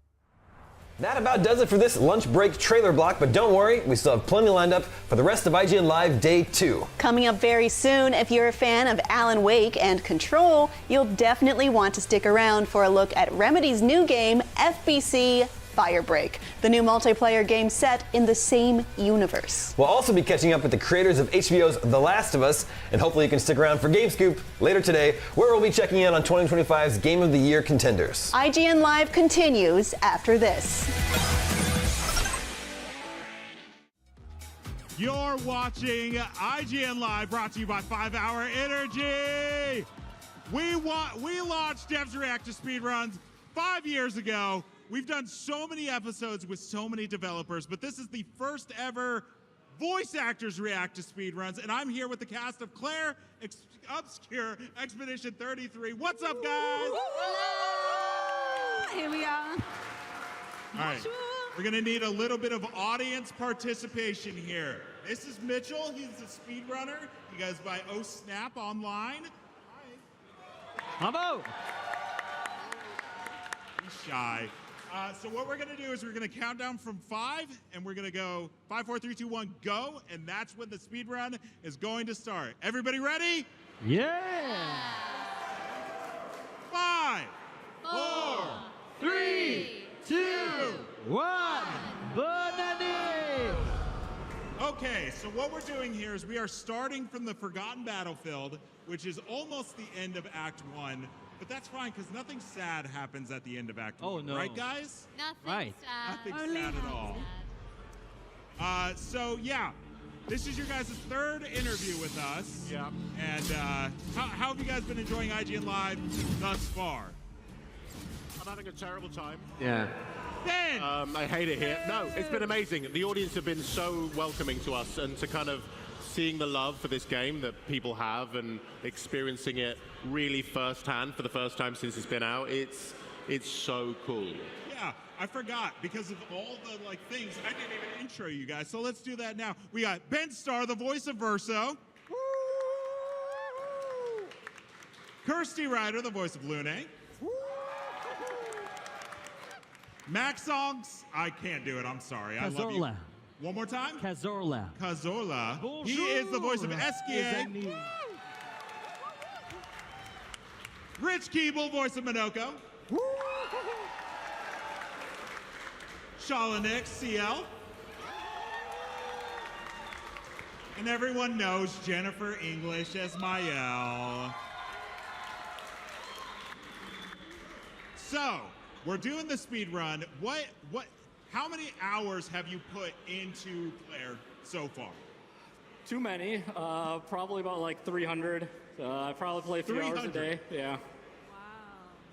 When you guys were, especially for you, Max, when you were, when this game was in development, did you think that people would be beating it in an hour, 20 minutes, hour, 30 minutes? Oh, no. Especially when you know that there are, I think, 4 hours and 30 minutes of cutscenes. Yeah, exactly. Yeah, well, here's the thing. He skips them all. Yeah. So, sorry about that. Great cutscenes. I just don't watch many of them. Get him. Makes me so Get him. Get him. Thank you so much for respecting our work. It really is amazing. It's so cool to see the ways in which audiences have really engaged with this, and I think Guillaume has said himself that he wants to see people do no-hit runs. He wants people to experiment with the fastest way they can complete it, because this game is obviously a really beautiful narrative and an amazing immersive world, an amazing story, but also it's a playground for fun, and it's just really cool to see people kind of play the game in this the way that it was intended. Clipping through bushes. Yeah. I can't wait. I want to do an episode with Sandfall, and they're going to be really upset when they see all this kind of stuff. So I have a list of funny questions here. I'm going to start with Kirsty. Kirsty, you play Lune. Yes. She's the only character in the game that doesn't walk. She floats. Does that just make you feel better than everybody else? Yes. Good. Good. You are better than everyone else. The first clip I ever saw of Claire was Lune floating around. So what is it that you're even doing right now, Mitchell? Did you mean to fall right there? I did not mean to fall. So Okay. there's a really cool boss here. I think you showed the cinematic earlier today, but we're just going to skip the boss entirely, and I'm actually going to go really high in the air too here, so you'll see in a second here. Is there someone you like running as the best? What do you think, Max?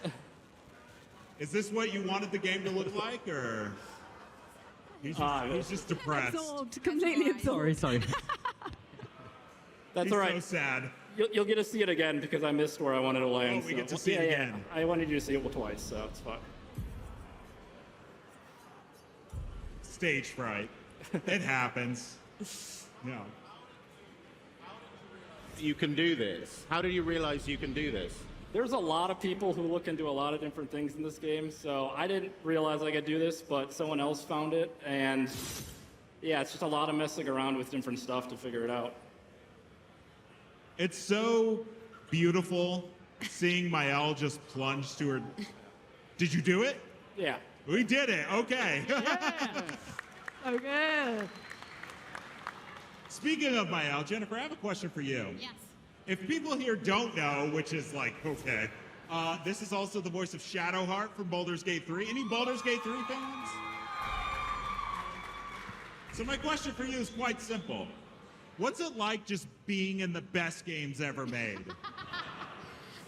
Look, it is coincidence, can I just say. I didn't just like handpick the, well, I kind of did with Expedition.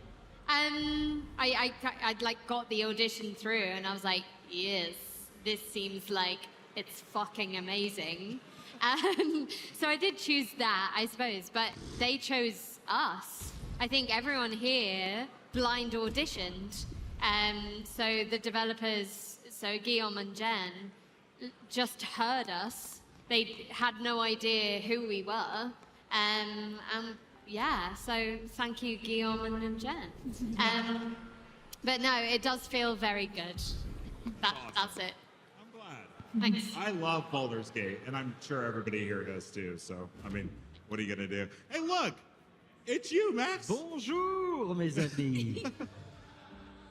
Can we get a? It's time for swim, swim. It's time for a swim, swim. I am Speed. What was it like filming all of those things? Well, it was funny because at first Esquier was not part of the motion capture process because he's Esquier. I mean, apart from a few scenes, but so I didn't know a lot about. Most of his dialogues are in the camp.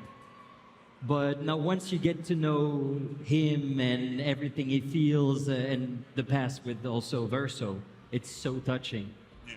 So I tried to be as honest as I could, almost like a child, like he feels something and he just, like if he's mad, well, he's gonna tell Verso, Here's a bit of trivia. Does anybody remember? Don't answer. Does anybody remember what Esquier is filled with? Yes. Me. Wine.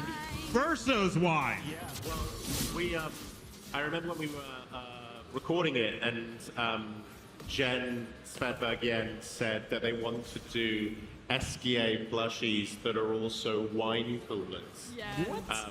Which would be a really cool thing. So make it happen if you want it, make it known. But like Esquier wine coolers would be really, really good.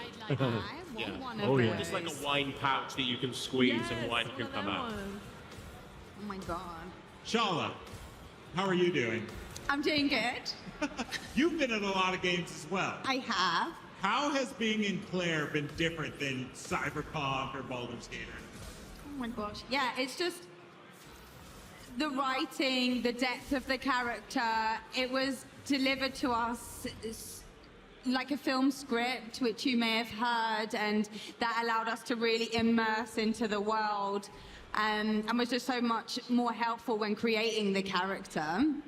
Yeah, and having an emotionally rich character with such a deep history was completely new for me. Might I also say, CL has the best hair in the game. She really does. She got good hair. Yeah. Have you guys all seen the bald outfits? I've only seen the Mael one, and it is... The witch outfit. What's that? Which outfit? It's the where you can make your characters bald. Oh, no, I haven't seen it. I haven't I've only seen Mael, and it's awful. It's quite awful. Okay. You look like Megamind. Oh, nice. So, okay. That's gold. So, okay. So we are in Minoko Station. How's the speedrun going so far? It's going great. You missed the best song in the game. The We Minocos did. theme. Yeah. Oh, yeah. Well, that happens. So, Max, who did... these are all just animations, or did they have you guys, like, filming stuff to get all these? We did the mocap for the cutscenes, not... Just the cutscenes? Yeah. These are all animated in. Yes, Have it you is. guys watched a lot of the fights in here and see all the crazy things your characters do? It's nuts. Yeah, the way Gustav runs, for example. What's that? The way Gustav runs. Oh, yeah. It's pretty intense. So nobody filmed all these running animations? No, they no, just no. filmed somebody just sprinting, and they're like, yeah, that looks good. I mean, we kind of did some for sometimes they needed to pick up from one cutscene to the gameplay, but no, all those animations were made by the studio. So this wasn't you, for That's not me. I'm sorry. Yeah. That wasn't you, just on all fours, just running around?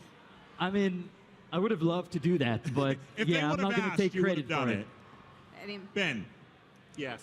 You know a little bit about Final Fantasy. I do. You were in a Final Fantasy. I was. Final Fantasy 16. Yes.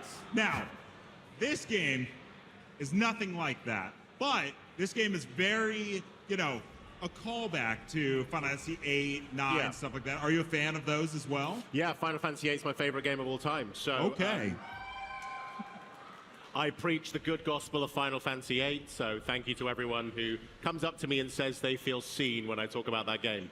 But, I mean, Guillaume is also a huge fan of Final Fantasy 8. And actually, he sent me a clip about a year ago of all the characters running around the world map to blue fields from Final Fantasy 8. Just because he was like, I want to show you the world map, but inspired by the game that both of us love. And I think there's so much of the DNA of RPGs of years past in this game. Yeah. And you can see it. It's this team have made a game that they would want to play and inspired by the games that made them fall in love with video games. And I think the reason that everyone's here supporting us right now is because they feel that love in this game. And I think that's what makes it feel so special. Yeah, as I was playing it, because I didn't look too much into it before I played it, and it's like Esquier, he becomes your boat, and then he becomes your airship, and you're in this open world. Like, I didn't know there was like an open world in the game. Everyone's like, oh, it's kind of linear, and then you leave the like breezy meadows, the first area, and you're on this open world, and I was like, I'm 12 again, playing a game on my PS1, because that's honestly how it feels when you're playing this game. I mean, the overworld map was, the solution to a problem of scale back in the 90s. And I think maybe video games decided that that was a thing of the past. And, there are fantastic video games out there that have overworld maps. Like, I'm a huge fan of Ni no Kuni. That has an absolutely stunning overworld map. And there are, I think Dynasty Warriors did it recently this year as well. But, it's really, really great to pay homage to what is not just a solution now. It's a wonderful thing that made us get this sense of scale in these games without having to actually do the scale. Right. So, I'm going to turn to Mitchell here. You're on the hot seat, buddy. All right. So, when speedrunning this game, is it all just about, perfect parries, perfect dodges? Because, I assume you're not leveling up much. Yeah, we're definitely lower level than most people would be casually, so it does rely a lot on making sure you just don't miss any parries. So, yeah. I see you're already fighting Renoir. I did. I fell from the sky again. You kind of missed that point, but we do that a lot here, so I just kind of fell from the sky and ended up here. Got it. Spoilers for everyone who, you eventually fight Renoir. So none of you got to work directly with like Andy Serkis or Charlie Cox or anybody, right? I mean, none of us got to work directly with each other, really. It was about, there were opportunities for us to be in the booth, but not really at the same time. You know? Yeah, we were lucky that we got to meet each other at a dinner, like halfway through your filming. Was it at the beginning of your? Well, not all of us, but some of us got to meet, and that's so rare with voice acting. So to get to meet the body along with the voice, so that you can imagine it when you're in the booth, is like very helpful, but very rare. But we got that on this. Yeah. I remember hearing you in my first session, and I didn't know you were in it, and I went in the booth and I heard you, and I was like, oh, friends. Charlotte, what was it like when you, like, did you see a cast list before you were cast? So you didn't know Andy Serkis was in it? He's like actually legendary, you know, not that you guys aren't, you know, but these like Hollywood actors, and you're like, oh, I mean, you got to work with them at least, right, Max? When we did the mocap, we knew that Charlie Cox would be Daredevil and Andy Serkis would be Renoir, but that was it. Yeah. Yeah. So, what's it like? Like, have you guys watched back any of your scenes, like specifically you with Renoir, and being like, look at me, I'm just hanging out with Andy Serkis, you know? Yeah. It was, Ben and I went to Montpellier for their Christmas party, and we sat with Alyona, my girlfriend as well, and it was really lovely because Alyona hadn't seen anything, and we just watched every cutscene, and she sobbed like there was no tomorrow. Wait, who was that? She sobbed like there was no tomorrow. Oh, Charlotte. Alyona. Yeah, she's there. I mean, I would sob too. Yeah, out there. But it was really cool because we got to watch it in Montpellier and meet all of these incredible developers, and I kind of wish they were here. They are the most wonderful group of people. Yeah. And we worked hard on this game, but nothing like these guys. Like, they have worked solidly, and there's only 33 of them. I think it's 33? No, in the 30s. And they have put their all into this game, their blood, sweat, and tears, and it really fucking shows. It's absolutely hats off to them. I remember, like, as we were approaching this game, anytime I was like, hey, are you gonna check out Claire? And they'd be like, oh, I don't. I'm like, dude, you have to see the voice cast. Like, you have to see the voice cast. It honestly is like probably one of the best assembled, like, for one game. Like, it's an insane cast, and it all comes together. We were doing an interview earlier where we were talking about, you know, how you guys did not talk with anybody. Like, you just recorded your lines and somebody would feed off that, and it's like, it does not show at all.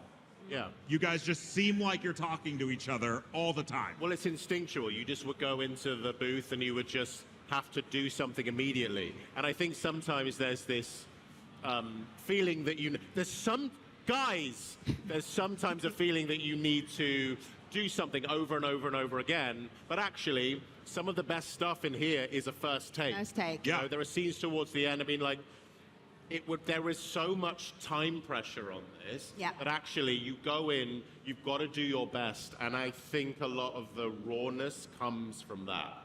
Oh, okay. Yeah. You're like, I should probably do a good job. Yeah, you come in and you've got to do a good job because these devs have done that, you know? Yeah, what you say? Well, it's just sometimes you can overthink what you're doing in the booth as well, and it's just like instinctually, you're not overthinking anything. You're just given the impetus, and you're in the moment, and it's just spontaneous, and you can rest assured when the team's there going, that was it. Yeah. Like, moving on. You're like, oh, okay. Yeah, I mean, obviously for me, I was thinking, oh, we just have to move on. We're not going to get it any better. But yeah, it tends to be, go with your instinct. And if you do it too many times, it starts to sound a bit like you're guys, acting. You know. We need to wrap it up. Rich is getting worse by the second here. We need to, you know. Yeah. Is this the hardest game you've ever worked on, Rich? Can you say again? Is this the hardest game you've ever had to work on? The hardest game? Yeah, the hardest game. Is the this hardest game you've ever had to voice act had for. to work on? The hardest game to play, you mean? No. Your performance. Oh, sorry. I can't hear very well, sorry. I mean, actually, it was quite, I think because everyone else was really great, you know, so they're feeding in the lines. And Jen and Guillaume in the sessions were really good at contextualizing where we were. That made it kind of easy, really. I mean, that sounds arrogant, I think, but because, you know, when they were feeding in Ben's lines and I was reacting to that, because he'd done it so well, it kind of made my job easy, you know. So you were acting with Ben, but Ben wasn't acting with you. Yeah, I don't act with anyone. I request that I'm alone, and I don't want anyone else near me. No, it was just the timings of how it worked out. Yeah. Sometimes, so when Jen and I were recording, sometimes I'd be listening to Jen's performance, and I'd get to act off her, and then other times you have the same. And it really is just a scheduling thing. Yeah. It like blows my mind though, because like, okay, you guys have so many scenes where you are acting with each other. So like, Shala, were you working with somebody that just wasn't Kirsty filming those lines? Or are you just reading your line and then you read the next line? Or is there somebody to bounce off of? Yeah, so we're given like the context for the scene, and then we might see the visuals for that scene, which was really helpful. Sure. We've obviously had the narrative before, and we've been with the script, but it very much is an imaginative kind of somatic experience. And then Guillaume or Jen or Joe will give us the line before, and then you're just hoping for the best, you know, digging deep and hoping for the best. I find it just so hard to believe with you, Jen, because you have like the most emotional scenes in this game. And you're just in a booth crying by yourself and just no one to console you. You're not actually hugging a giant SKA. There's no. I would have done so well with the giant, and maybe that should be in my rider for the next game. Exactly. Yeah. A You're giant like, I SKA to require hug. a giant plushie. I prefer it to be filled with wine, if possible. If possible. No, it's genuinely quite hard, and I think I'm really lucky in that I did Baldur's Gate 3 right before and had that experience, and I think I got to use that, everything I learned, to put into Expedition. But yeah, not the easiest job in the world, I have to say. How much did it differ filming, like doing this versus like Baldur's Gate 3? Did you do the mocap for that? Yeah, so Baldur's Gate 3 was all mocapped, whereas we had wonderful mocap She's right there. performances. No one could see her. No, I was pointing to Max Ons, but also girlfriend. Yeah. Max is pretty good too. Max is He's pretty good.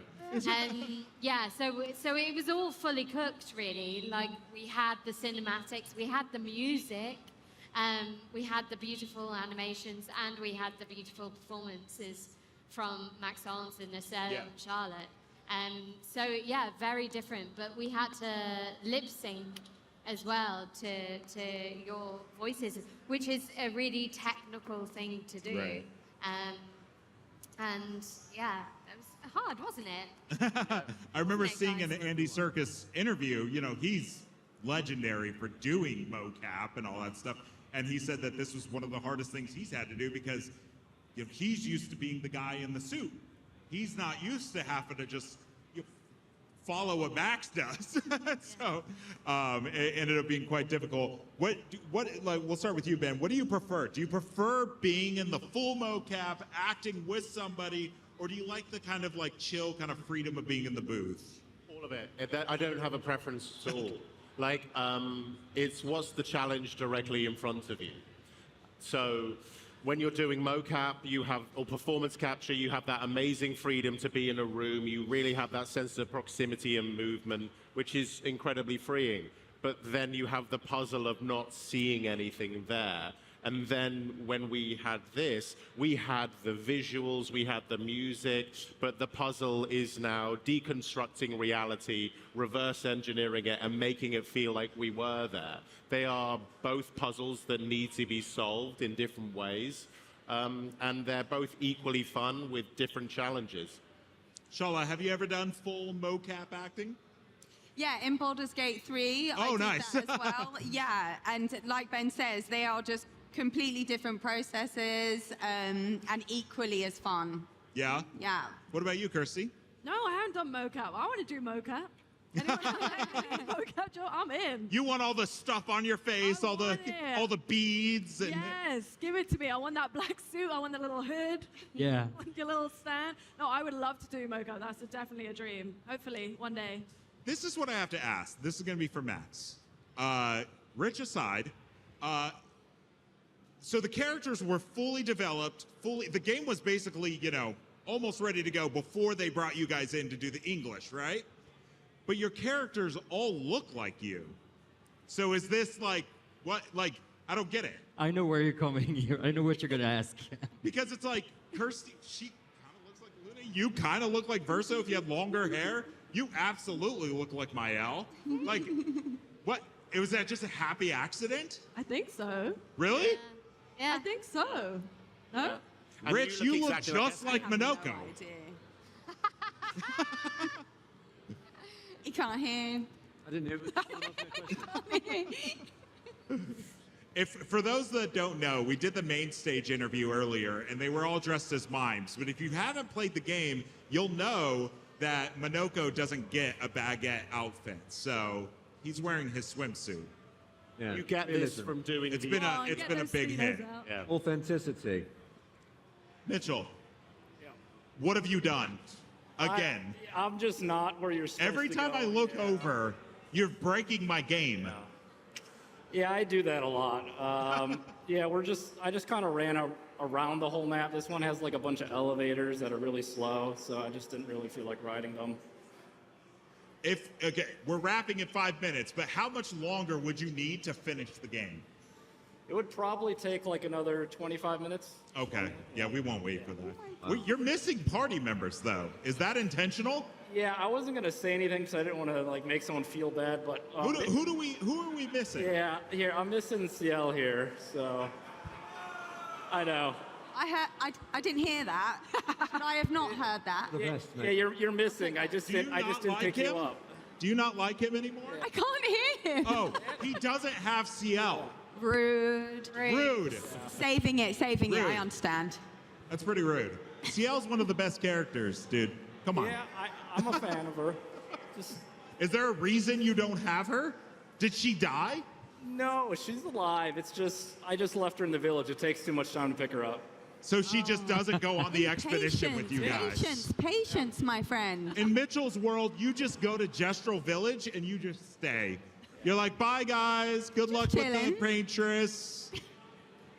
I'm gonna stay here. With Golgra. Well, that's great. I mean, you're already at is this the second axon? Yeah, this is the second one.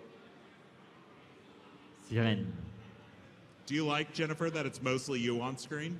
Say that again. Do you like that it's mostly you on screen? I mean, I am a double Leo. The double Leo. Yeah. She explained to me before the shoot what a double Leo was because I didn't know what that meant. No, it's really fun having Shadowheart explain zodiac signs to me. Is that what they are, zodiac signs? So sorry, I can't No, it's hear. fine. And It's fine. Can we just say we can't hear each other? Oh, yeah. Or you. Oh, yeah. We don't know what's Half happening. the time when Ben's We're really talking to me, confused. I'm just going, Yes. Yeah. I don't know why you're clapping. Like that's how confused I am. the best part of this interview is going to be when I get to watch it on YouTube later and I get to hear all of your answers. Have you guys been convinced that I'm just like, yeah. Great answer. You guys are like talking about death, and I'm like, that's hilarious, man. Anyways. Well, we are just about wrapping up. I see, oh, that's one of the paintress people. Have you guys gotten to see all the different hairstyles and stuff that your characters get to wear? They're all really good. My problem is I kind of keep them in the default because that's what I like. But yeah, they're all really, really good. Oh, I love this. You've got. Welcome to IGN Live. Today, We're kicking things off with the Xbox Game Showcase. We both know why you're here. And you'll hear from the creators of HBO's The Last of Us. You swore. Season 2 of Twisted Metal. We're really gonna wait for this door to open all the way? And check out collectibles from Doom: The Dark Ages. The Slayer has been activated. Along with special episodes of Game Scoop and Unlocked. Finish this fight. Day 2 of IGN Live starts right now.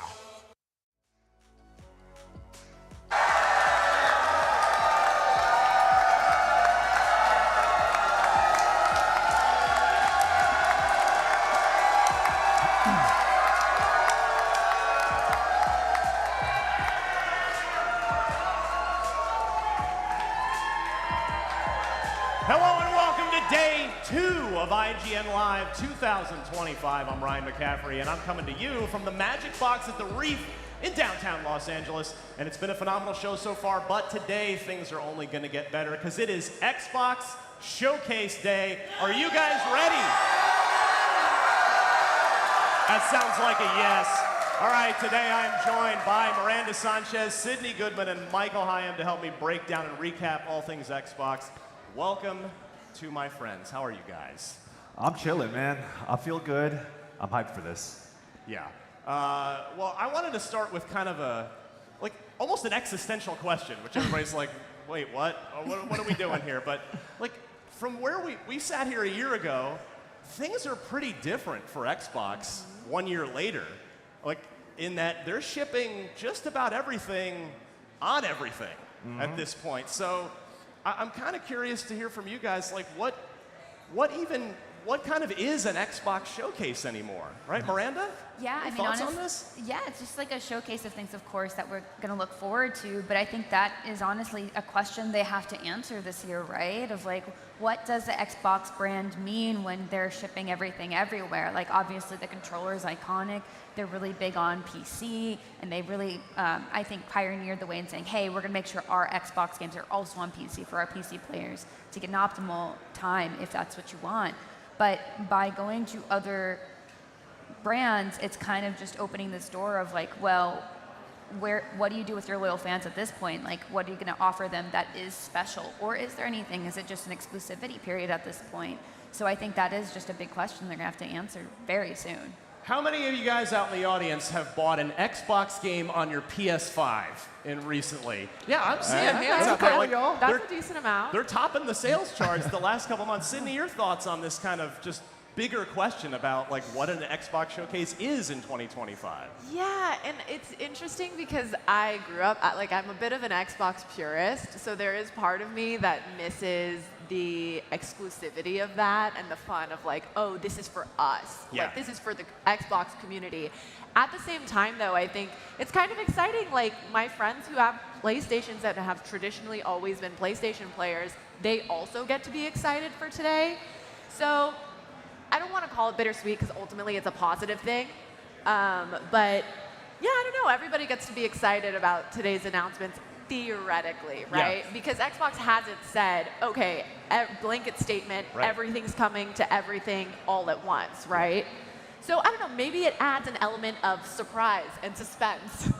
Yeah, like Michael, what's your over/under on how many games in the showcase will be exclusive to Xbox? Probably none of them. So And that- zeros, the yeah, over/under? I don't think this. I don't think they're in that business anymore. They're very clearly not in this business anymore. So when you talk about what an Xbox showcase is, don't forget that Xbox Game Studios is like 20, 30, they got a lot of studios, and I think one of the things too, I'm going into the showcase is that they have proven that they are like kind of back on track. For a while, Xbox was struggling to put stuff out with delays, cancel games that didn't really hit the way they want, but they've been putting out bangers after bangers recently, and I think they're still going to ride that momentum as studios kind of get into this rhythm. I think Xbox has established a rhythm, and like I have all systems because I kind of have to, but when I'm looking at the lineup on Xbox, it's like one thing after the other. I'm on that platform, whether it's PC, Game Pass, or on the console. Like,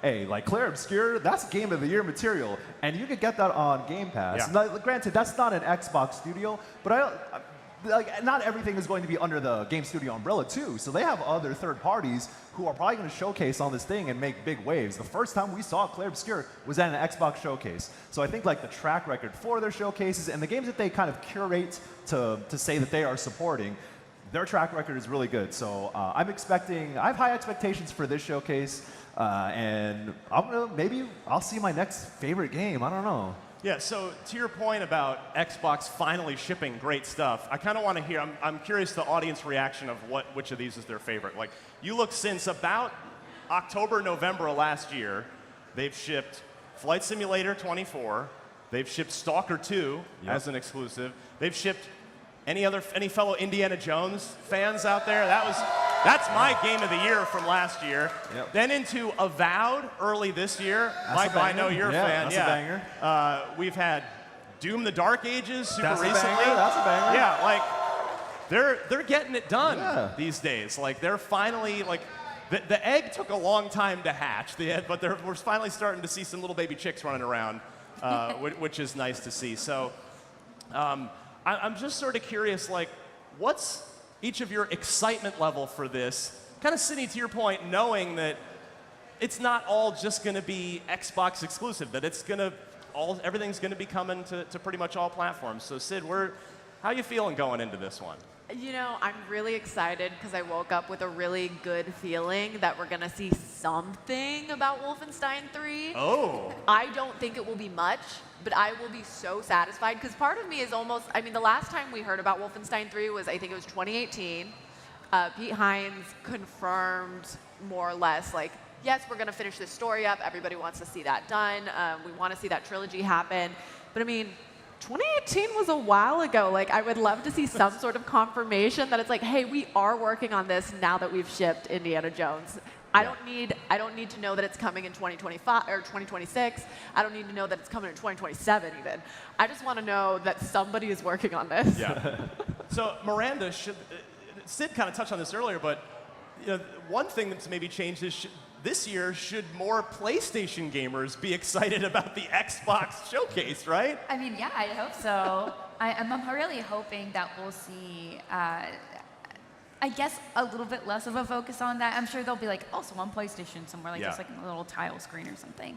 But yeah, I mean, honestly, what I'm hoping for, we get into the predictions. We doing that a little bit? We'll get to that in a little bit. All we're right, saving the best for last on that. I would say, as far as excitement level goes, though, it's like moderate. I mean, I think we're kind of in an off year where everyone was sort of holding on for GTA. We know Fable's getting pushed. The next year's game, E-Day, is probably still pretty far away. We know they tend to like show it once and they just kind of go quiet for a bit. So I think this is just going to be one of those slower years, and I think we kind of saw that from Sony as well. It's just a bit of a not a lull, and there's definitely stuff to be excited about, but it's just not going to be as full force as some of the other showcases we've had. You've just given me a very pleasant thought, which is, in a year from now, when we're all here doing this again, we'll all have Grand Theft Auto 6 on our consoles at home, right? Yes! Wait, can we just stay home and play GTA 6 next year? It'll have only been out for like 2 weeks at that point. Yeah, who's hyped for GTA 6 even though we're still a year out, right? Like, that's gonna be the game. Michael, there's no chance.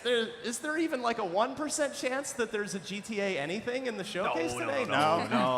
Rockstar calls their own shots, man. Like, they're one of the rare studios where like they drop trailers whenever they feel like it. Yeah. And people are going to watch. Like, that thing's going to get millions upon millions of views. Everyone's going to be talking about it. They don't need to attach themselves to showcases. And honestly, like, going back to an existential question is, like, what's the purpose of a showcase? It's kind of to uplift the people who don't necessarily have all the means to tell everyone about their game. And the Xbox has been great about that, whether it's ID at Xbox with independent games or their main showcase with some of their own studios, or, third-party developers like Sandfall Interactive, who, still looking for some kind of audience with a first game. So I think that's the excitement, is that you might see new IP, you might see things you don't expect, because that is kind of the purpose of it, and Xbox has been pretty good about that. Yeah.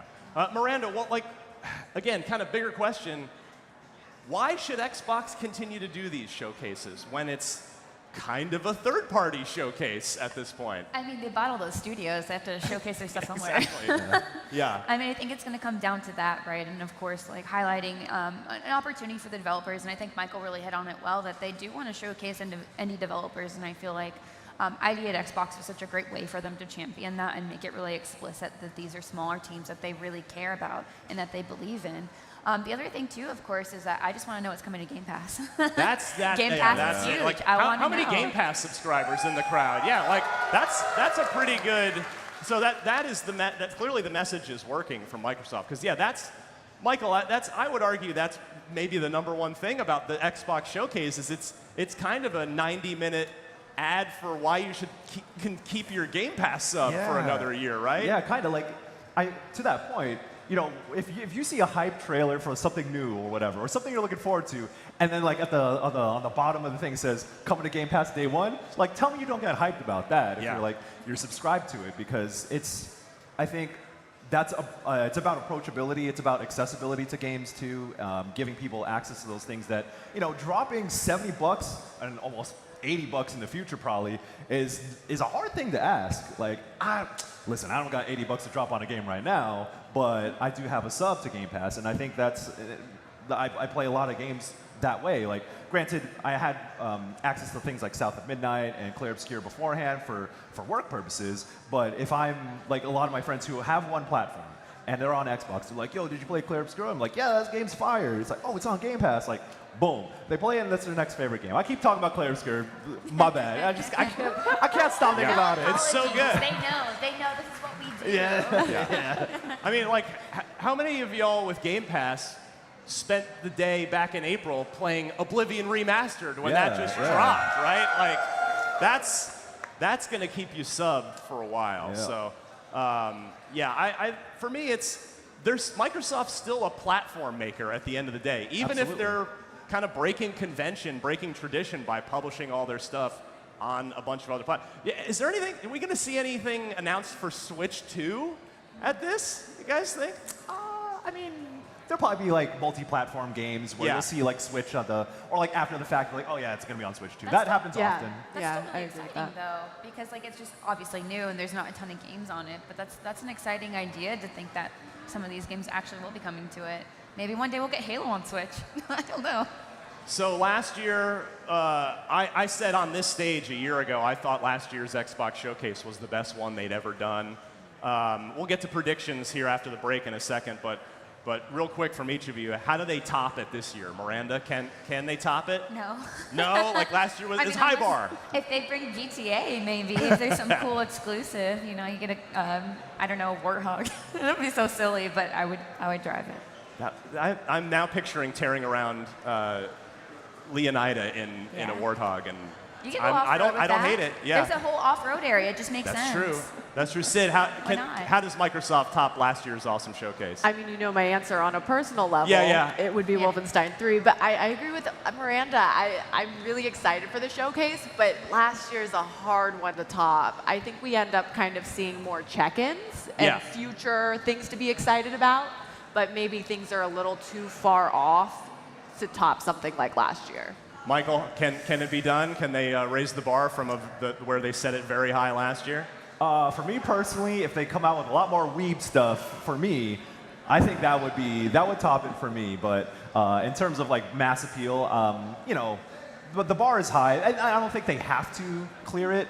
You know, there's just like a certain, like, as long as they're good enough and they show things that are important to them and people are genuinely excited about, I think that's success. But for me, I want more anime games, man. And like fair. Xbox has supported Japanese developers in big ways, and I would be excited to see that. Ninja Gaiden 4, prime example game I'm looking forward to. All right, We've got the Xbox Games Showcase coming up in a bit, followed by our Podcast Unlocked post-show recapping all of the reveals that we're about to get. After that, we'll be talking to the folks behind two huge upcoming games, The Outer Worlds 2 and 007 First Light. And a bit later, we'll be sitting down with the folks that made The Last of Us Season 2. But right now, we got to take a quick break. Do not go anywhere. The Xbox Showcase kicks off very soon right here on IGN Live.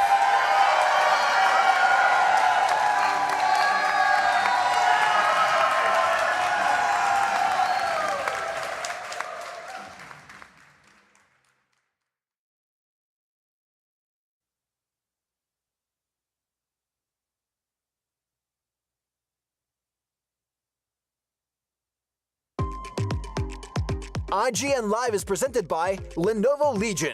Reach your impossible.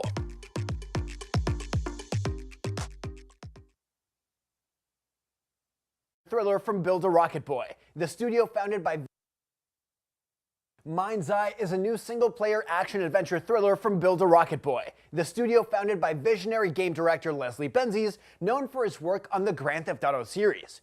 In Mind's Eye, you play as former Special Ops soldier Jacob Diaz as he fights his fate against high-tech experiments, AI, and an unchecked military power in Red Rock City, a metropolis where corporate greed and political ambition are in constant friction. Let's take a look at the latest trailer for Mind's Eye.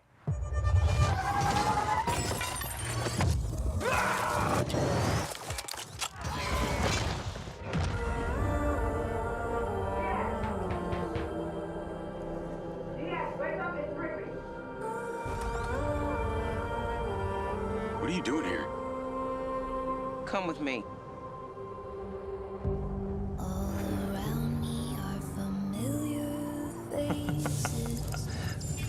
At first, I thought it was just broken synapses in my head.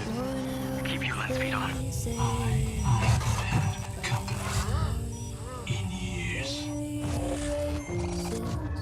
I've been seeing things. Like a part of me that's been buried down deep feels like it's just knocking to get out. I'll be seeing you around, Charlie. Maybe this is the real me. Diaz, you were a good soldier.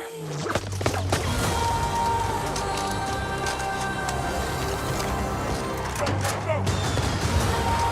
don't want any part of your future.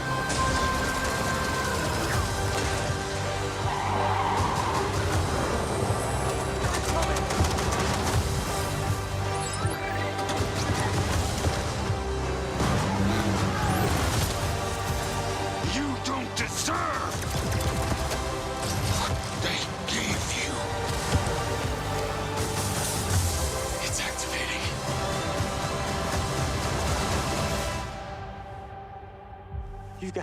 You're one of them. You're working with them. No, please. What do you mean one of them?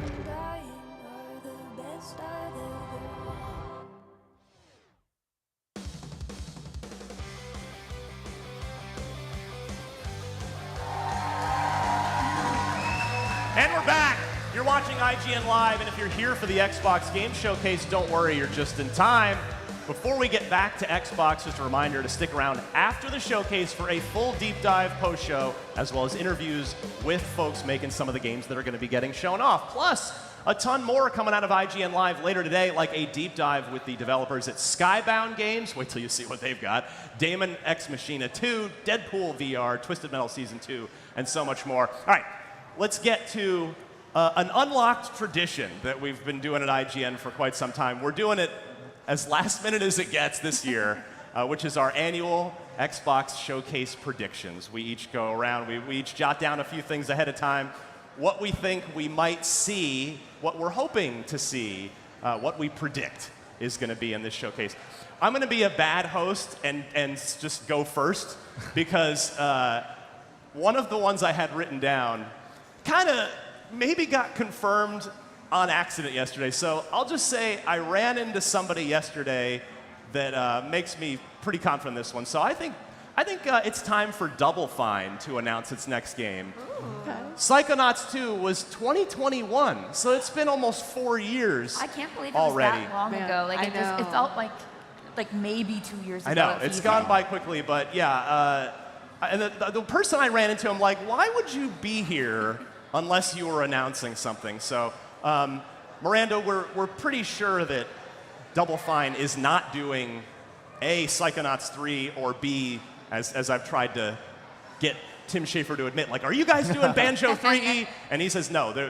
He had said on Unlocked a couple of years ago at this point that they would be doing something new and original. So what do you think we might get from the mind of Tim Schafer and the team at Double Fine if, in fact, we do get an announcement from them today? I don't know if that's something we can predict, Ryan. Honestly, like Tim Schafer, has a wonderful imagination, and I just think of everything that we've had from them up until now, and hearing them say, no, we want to do something new and original. Like, that's exactly what I want from Double Fine. Yeah. I want them to have the best playground for creating whatever they think is going to be cool. And I think we probably can't even predict genre from them, No. right? Because Yeah. the Double So- Fine's gone all over the place. point and click, adventure. Yeah. We're going to do some more action adventure platformer. Like, the world's their oyster, basically. Yeah. Michael, give me a prediction. What do you think we're going to see today? Maybe not the most exciting thing, but I do expect to see Final Fantasy 16 and Final Fantasy 7 Remake, and maybe Rebirth as well, make its way to Xbox. Remake's coming to Switch too, and I think it's about time that Square Enix kind of starts branching out a little bit more. It's not that they don't put games out on Xbox, it's just that their cadence is so weird, and I think, not that they're struggling for sales, but I think they've realized the limitations of being on one platform, mainly PlayStation, and then coming to PC, which is a great idea, of course, but there's a whole other platform with Xbox that they can have access to so many other people who maybe don't have those platforms and just haven't even touched a Final Fantasy game before. So I expect both 16, 7 Remake, and hopefully Rebirth, but I know that would take a lot of work, and that would be a lot to drop in one go. But yeah, don't sleep on the latest Final Fantasies, because I do love those games, and I think it would be smart for Square Enix to do that, and I would like to see them. I love that you're just getting totally greedy with it. You're like, not one, not two, like just all the Final give me all of them. Fantasies. Come on. Onto my plate, feed them to me. There's no need to wait. I mean, I played those games, but I would like to see other people try them too. Yeah. I mean, Sydney, the economics of it are just tough for any third-party publisher, right? It's tough to make money while leaving one platform out anymore, right? Yeah, well, and I mean, I think we can all agree on the fact that just everything is more expensive now, and that, you know, making games and maintaining games is not an exception with that. Yeah. So it makes a ton of sense to really take advantage of the fact that there's a whole group of people that theoretically haven't gotten to experience these games, and I think it sounds like a win-win for everybody. Yeah. Well, have you got a prediction for us, Sydney? Something you think we'll see at the Xbox Showcase today? So I will once more ask for Wolfenstein 3. However, thank you. I do think we're going to see something, and this might be wishful thinking, but something around Halo, the Halo universe. Oh. I don't think it will be basically anything, but only because I don't think they're going to say anything about Gears. And maybe this is me living in the past, but I just feel like I would like them to comment or give kind of that older guard of fans something. And we heard about, 343 becoming Halo Studios last November. And they have said that they're working on Halo things in Unreal Engine 5. Yes. So I don't think we'll get much in general in the showcase. I don't think we're going to get a ton of new gameplay or super long narrative trailers, but I'm hoping, and I will put my hat in the ring, is that a saying? Yeah. That we'll see something about Halo or a Halo adjacent property. Well, you bring up a good point. This is an honest question if anybody remembers, when was the last time Halo was at an Xbox showcase? It's been a minute, has it not? Yeah, it's been a while. Has it been since Infinite shipped in 21? Probably. I think you're right, but that's a crazy amount of time. That's got to be the longest they've ever gone without featuring it in one of their showcases. I want to ask the audience, so we've talked about this in the past on Unlocked, all right, so Halo Studios, they're going to work in Unreal Engine 5, they're kind of starting over. I have two theories. One, they're either going to do a remake of Halo 1 in Unreal Engine 5, or just go with Halo, reboot the series entirely. Yeah. Because it's probably going to PlayStation at this point, right? Yeah. So would you guys rather have, by a show of applause, a remake of Halo 1? Anybody? All right. Or just rebooting the whole thing and starting over? I think it's the remake. The remake seems to be the... Yeah, reboot, not a lot of, I didn't detect a lot of love for the reboot out there. I think a reboot, honestly, makes a lot of sense. Yeah. I think that there's a new generation of players who don't have the same love for Halo, that kind of that grandfathered adoration and loyalty to the franchise that perhaps I do. But I mean, even my brother's not that much younger than me, and he's kind of like, yeah, I guess, whatever. And so it would make a lot of sense to kind of have a really clear entry point for new fans to fall in love with Master Chief again. Well, we are now less than 5 minutes to go until the Xbox Game Showcase. I'm just very convinced that whatever Halo Studios is going to do, it's not going to be Halo 7 or Infinite 2. I don't see that as the next move for them. Miranda, have you got another prediction for us in our final 5 minutes here? Yes, I do. I do actually think, Cindy, we're going to see Gears of War, but not E-Day. I don't think we're going to see E-Day. Instead, I think they might, hopefully, for all of us Gears fans out there, do a remastered trilogy. Like, so on top of Reloaded, yes. It's already been announced. So they have, just pack in Reloaded, you got it, but then do 2 and 3. So the Marcus Phoenix collection, basically. Exactly. That's right? what we want, just everything tuned up, beautiful. Because how else are they going to ship to the PlayStation, right? Like, we really need these sort of updates. And, like, obviously it's not maybe the most exciting for everybody, but as a Gears fan, I've been taking my twin sister through Gears. I'd really like to have that updated experience. Where are my Gears fans out there? Like, anybody? Yeah, I mean, it's such a great series. E-Day is going to be so sick whenever we get around to that. So, yeah, it's and just having John DiMaggio back. Yes. He's so good. Michael, have you got another prediction for me for this showcase? Yeah. Okay. What's that look on your face? Where are you going with this? Listen, call it rumors, call it leaks, but if this is the showcase in which we see a Persona 4 remake, I will pop off, y'all. I'm gonna cry, I'm gonna scream, I'm gonna throw up. It's gonna go crazy. The stage is gonna be disgusting. Production team, save that clip just in case we might need it in 2 hours. When we see that, I'm gonna stage dive, man. I'm so. Yeah. That being said, that game does need a lot of work if they were to remake it. They can't just put out the same one. Persona 4 Golden is a great version of that game, but it does need some serious overhauls if they want to do a full-on remake. So if we do see that here at the Xbox Showcase, I would get hyped, don't get me wrong, I'm gonna pop off.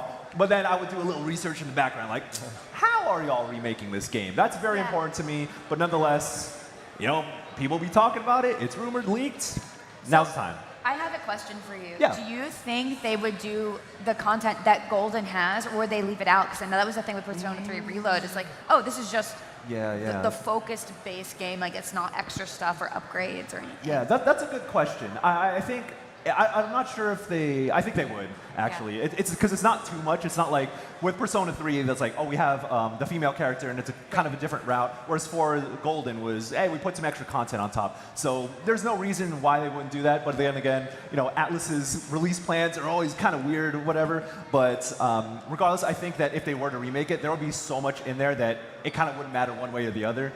But hey. Watch me pop off up in the theater later when we're watching the showcase. I'm waiting for that stage dive. Now I want this to get. Please announce this, Microsoft, because I want to see that stage dive. I see some broad-shouldered folks out in the audience that are ready to catch you if you do. Yeah. Sid, have you got one more prediction for us in the final 90 seconds here? I think we're gonna see something about Contraband. I'm glad you mentioned that. Yeah, I had that down too. 2021.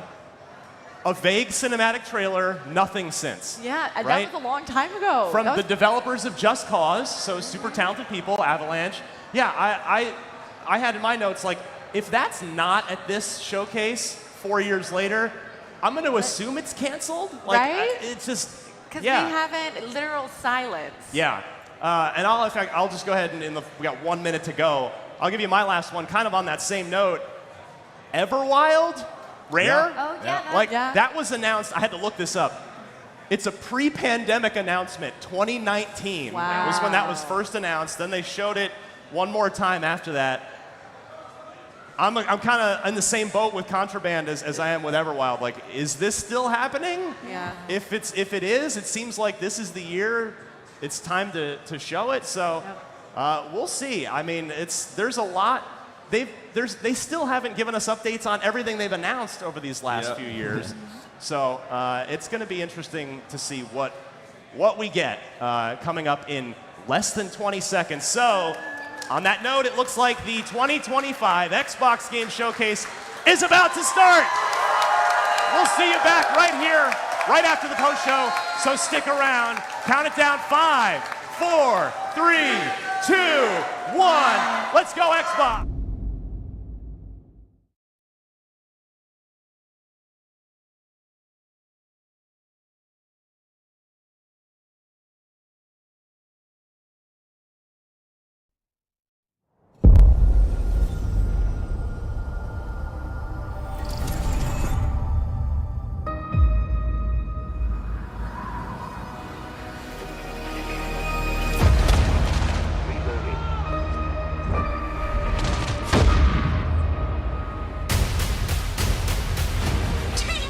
I'd care that the colony is in disarray.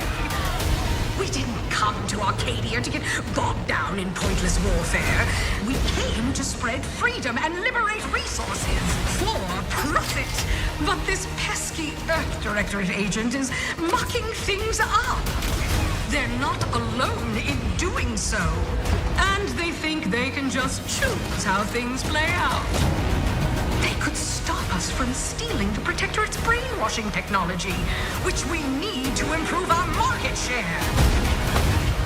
What if this stranger aligned with the Order and that world computer of theirs? That could be the key to closing the rifts that threaten the colonies. So, you see why this menace must be wiped from the face of existence. Or, better yet, brought to our side through the power of capitalism. Now, let's get out there and buy our way to victory! I'm yearning and yearning for you.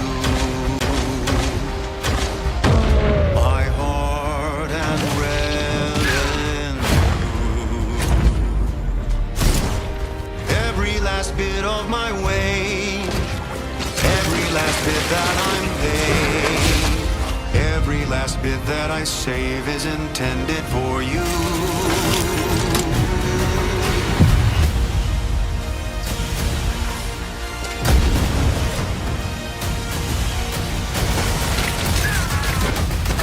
Although the cost may be high,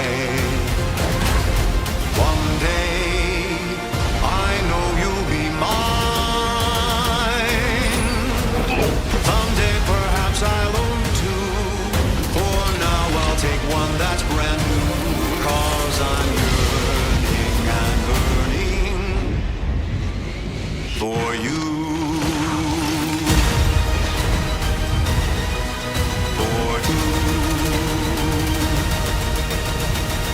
An adventure made for capitalism by capitalism. Inflate our impressions and egos by staying tuned after the showcase.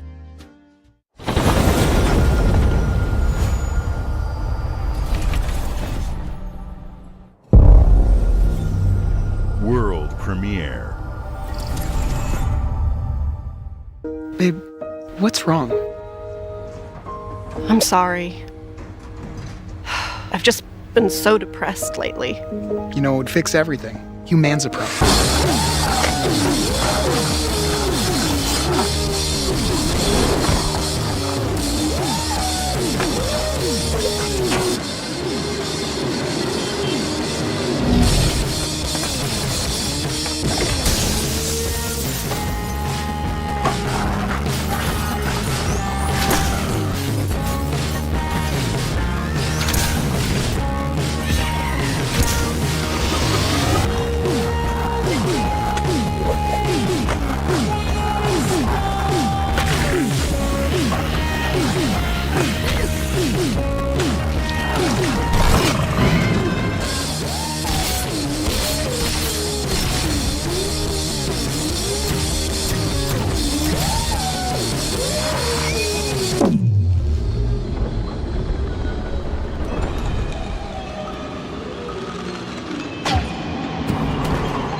barely sentient.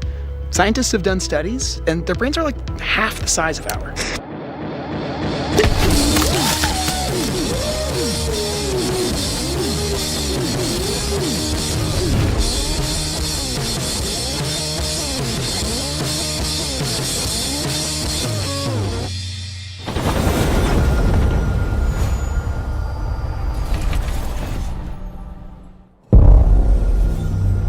World premiere.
At Xbox, we strive to put the player first.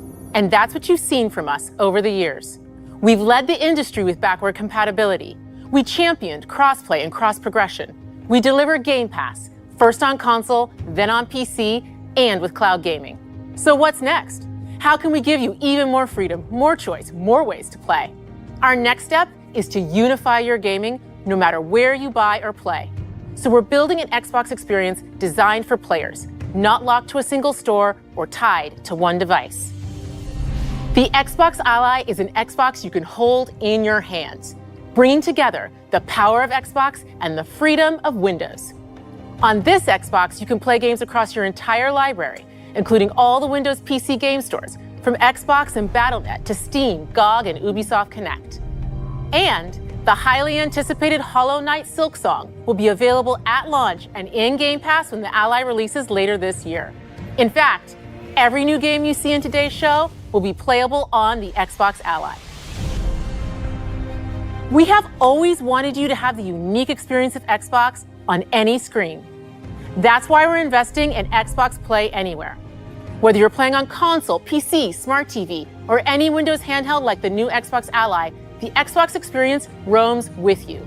Your library, progression, friends, and achievements. There are over 1,000 Xbox Play Anywhere games on Xbox today.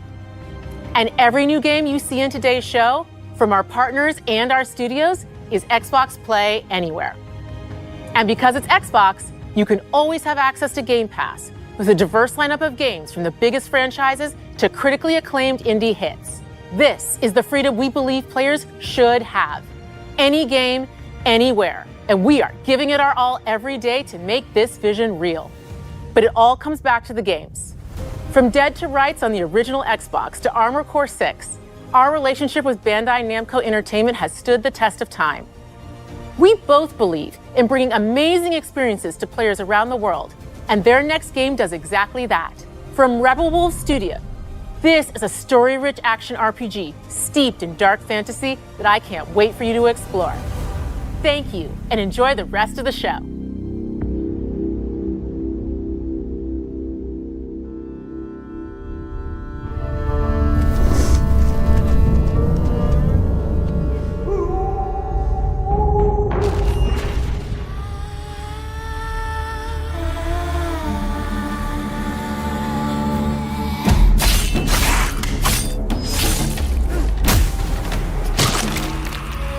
Monsters have always been here, watching from the shadows. And when we were at our weakest, they came out into the light. We feared for our lives, but we should have feared for our souls instead. The vampires didn't come to kill us. No, they came to rule. Turn us into mindless, docile cattle. Not me, though. They tried to change me into one of them. But I became something else instead.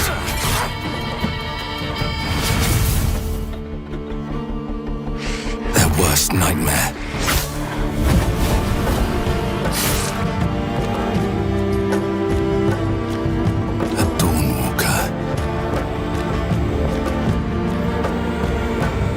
Trapped between the two worlds, fighting to even the score, fighting to understand the evil behind it all. He is out there watching, seeping into you, growing.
Watch your back, Yakumo.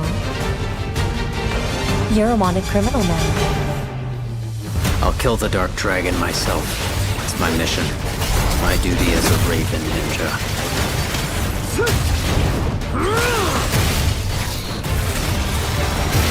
Breaking the Dark Dragon free has its consequences.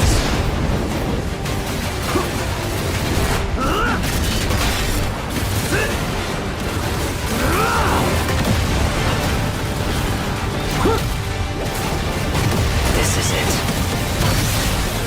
Sayori. Ryu, there's something I need your help with.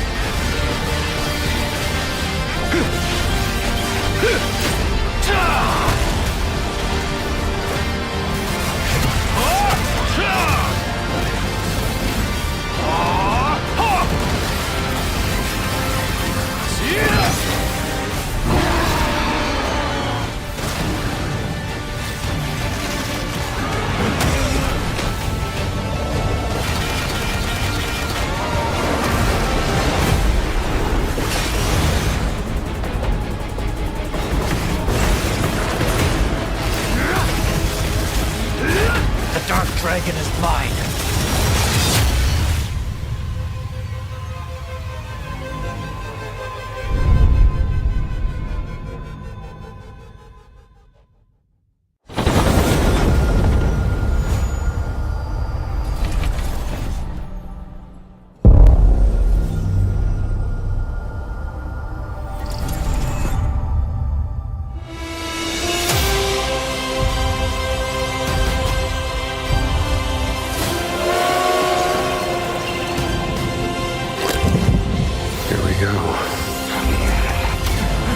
Good luck, Indy.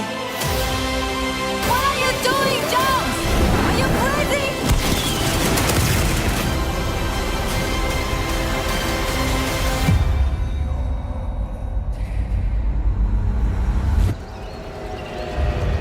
This is where it starts. Beneath the streets of Rome. Enter the city of Antioch.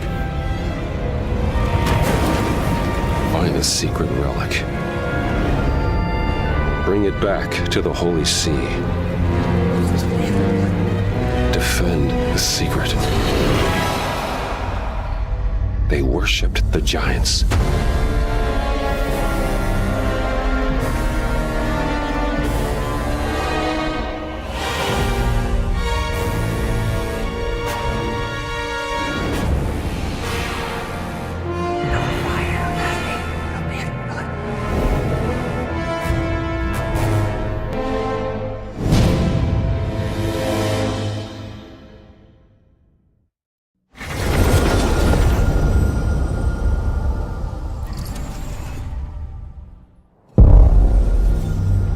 World premiere.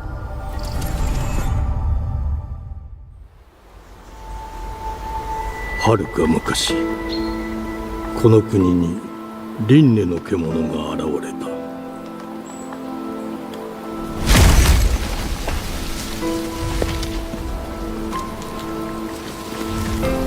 輪廻の獣は汚れを吐き、あらゆる生物を蝕んだ。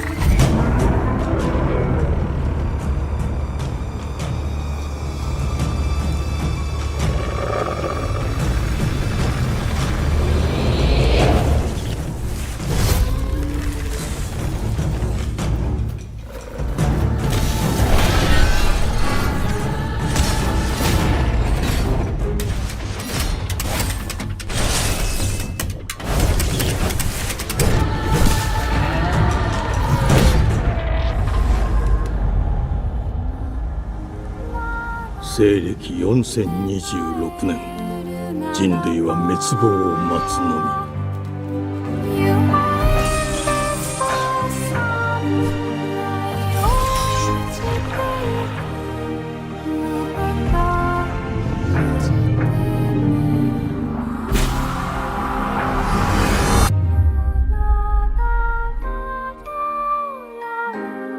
封じ子エマ、お前こそが輪廻の獣を滅ぼす刃となる。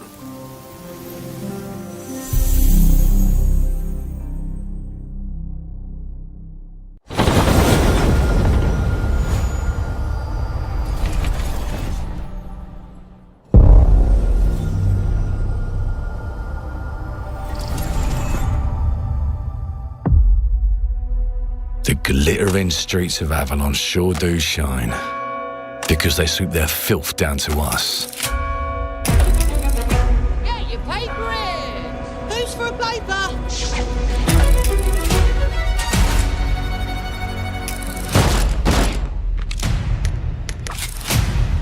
Here's to playing in the mud.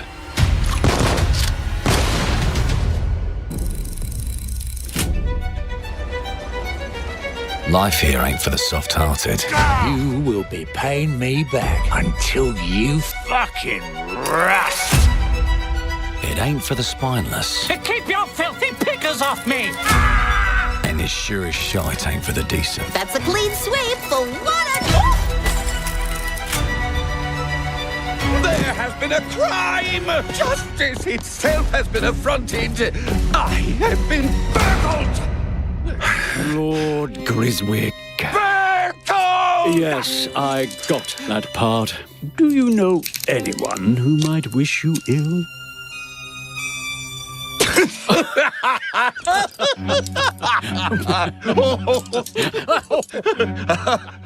We can't arrest and question everyone. Let's see if we can narrow the suspects down a bit. They were, Trust your instincts, sir. tall, Yes, sir. built rather slim, well, muscular. Mm-hmm. Was very quick, agile. Go on. With a mustache. No, larger. I see. Quite fashionable. That's the fiend who robbed me. They got my good side this time. Breaking in is the easy part. Your brandy, sir. Getting away with it is the real trick. These candlesticks ain't gold. Worthless and dull, just like you. Nah, I have a customer. How can I help you? I'd rather talk to you, Errol. Sounds like I'll get a better deal. You talk to me first, and him never. Got it? Uncle's a bit touchy, ain't he, Errol? Touchy? I say I'm touchy! There. Anything else you'd care to say to Errol? Brains. If I hadn't seen it with my own eyes, I wouldn't have believed it.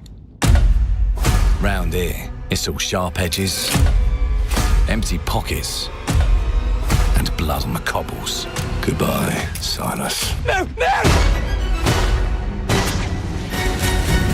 I'll hurt you, you fucking meatsack! I'll leave you with a pissing pad of peaches! You'd either got a gang at your back, or a knife in it. We're family here. Family takes care of its own. Can't put a price on that, can you? Them's in charge. They don't keep order. They keep power. Take this thing into the crucible and melt it. They just want us beaten, broken, and too scared to fight back. I don't want to kill him. That's why it pays to be clever and well-armed.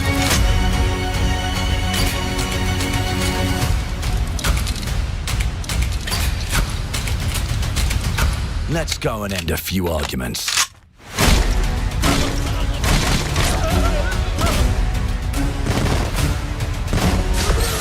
Don't get cocky. They've got a weapon far worse. Time. And if they can rewrite history, they can rewrite us. But look who just found Mummy's keys. Now I can fiddle with time. Put the bullet back in the barrel. Bring the chaos to a crawl. Take a mistake and make it like it never happened. We can change the world as we know it. One choice at a time. And I can even go back and change the past to change the future. And let me tell you, the hunters don't like it when the rabbits got the gun.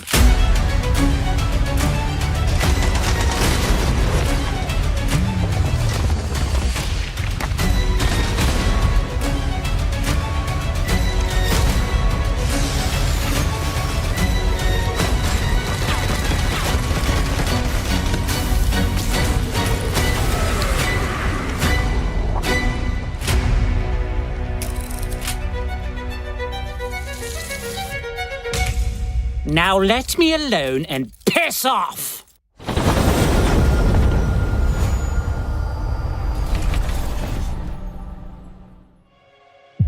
Our creative teams are dedicated to bringing players award-winning, record-breaking, critically acclaimed games. Call of Duty, Black Ops 6 from Activision, Doom, The Dark Ages from Bethesda, Diablo 4, Vessel of Hatred from Blizzard, and Avowed from Xbox Game Studios. All of our teams across Xbox First Party are shipping their most played games ever, and they're also delivering more content than ever before. From original single-player experiences to vast online worlds, our teams are empowered to build the games they've always dreamed of. We want our players to have the choice and flexibility of where and how they play the games our teams make. So of course, our games will be available day one in Game Pass, and every new game we make for both Xbox consoles and PC will be Xbox Play Anywhere. On behalf of our creative teams, thank you. These experiences don't stop when you put down the controller. As you've seen in recent years, more and more of our characters, stories, and worlds are expanding to brand new audiences through TV and film. A Minecraft movie and the Fallout TV series broke records and brought millions of players into the game. We have more projects in the works as gaming continues to influence film and television like never before. When it comes to growing new franchises, Obsidian is having a year like no other. From launching a blockbuster new game like Avowed to the upcoming release of The Outer Worlds 2 this October. Obsidian is always delivering great games, and they have a third game launching this year. You'll get to go deeper on it in our Direct, but until then, let's take a look.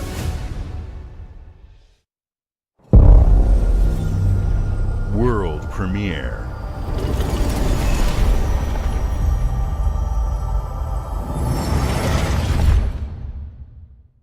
I told you, you can't run from me, you foul beast!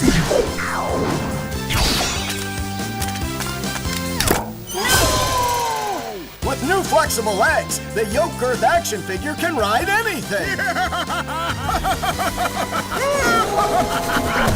Breaking news. There's been an explosion at Brook Hollow Park. Chaos descended on a ceremony commemorating the 2-year anniversary of when 4 teenagers were miniaturized against their will and left to fight for their survival in the backyard of a deranged scientist. Formerly evil company Ominent Practical Technologies was set to dedicate a statue of the 4 teenagers, fast food science robot Burgle, and Dr. Tully when an explosion erupted. Dr. Tully and the teenagers' current whereabouts are also unknown.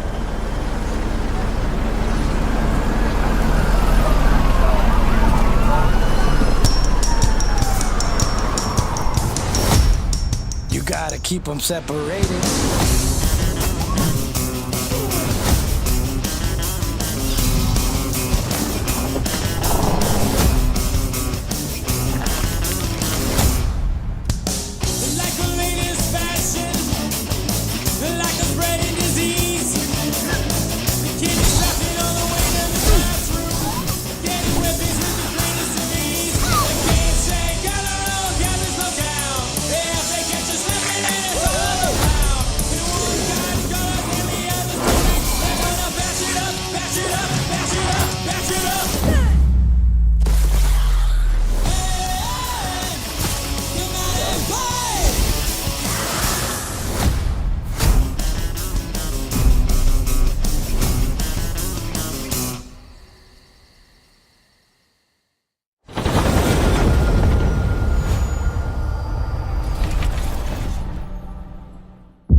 The predecessor, ND3500, reached.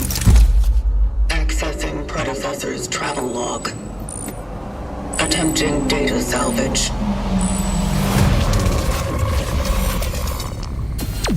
I have encountered an unprecedented orphan. It was in a state of suppressed recomposition. The behavior pattern of the orphans populating the area is highly unusual.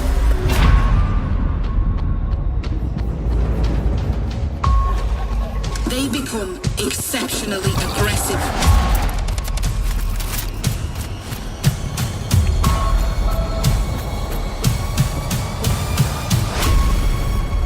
It is highly recommended to proceed with caution.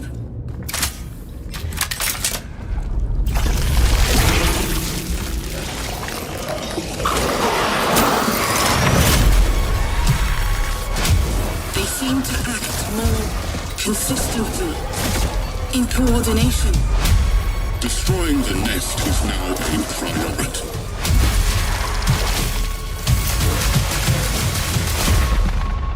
Such is our calling. Such is our calling.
World premiere.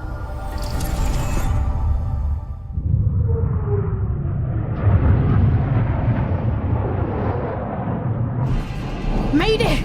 Mayday! Hope 1 to mission control! We're falling!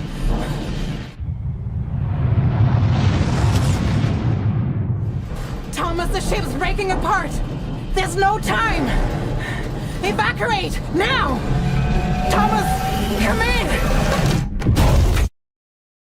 Ariane, you sacrificed everything for a new world, to save mankind. And I'll always love you for that.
Thomas, wherever you are, I'll find you.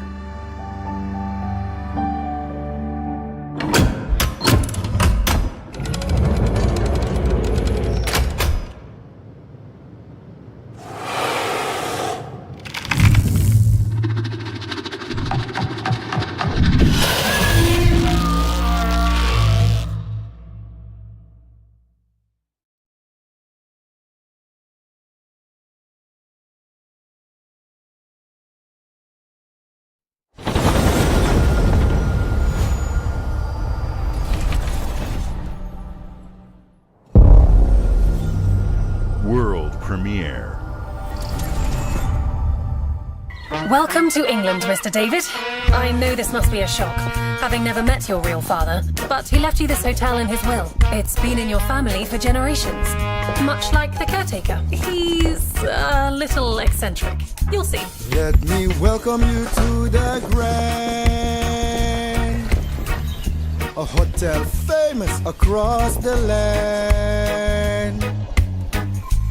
Every room used to be in such high demand. Your wish I'll command here at the Grand. Well, hello there. It looks like you're about to do some renovations. Would you like some help with that?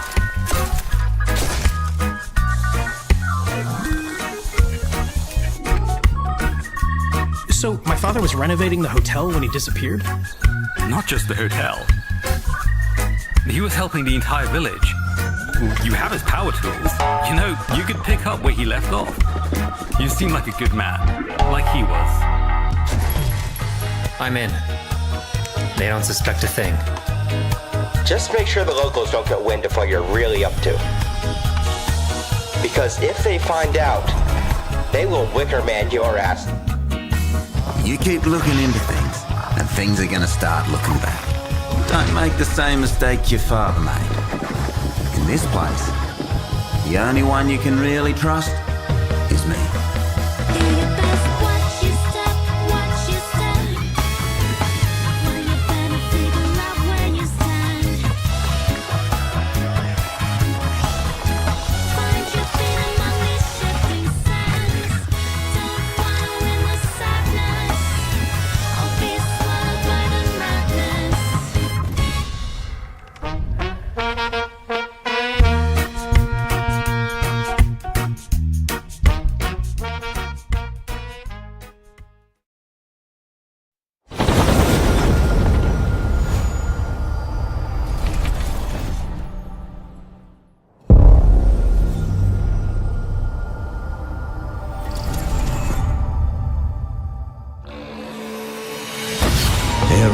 Many gods in the world as there are stars in the heavens, and when we need their help, they send us a hero.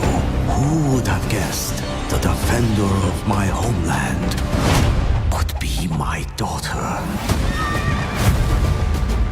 She unlocked the heavenly spear, but is she worthy?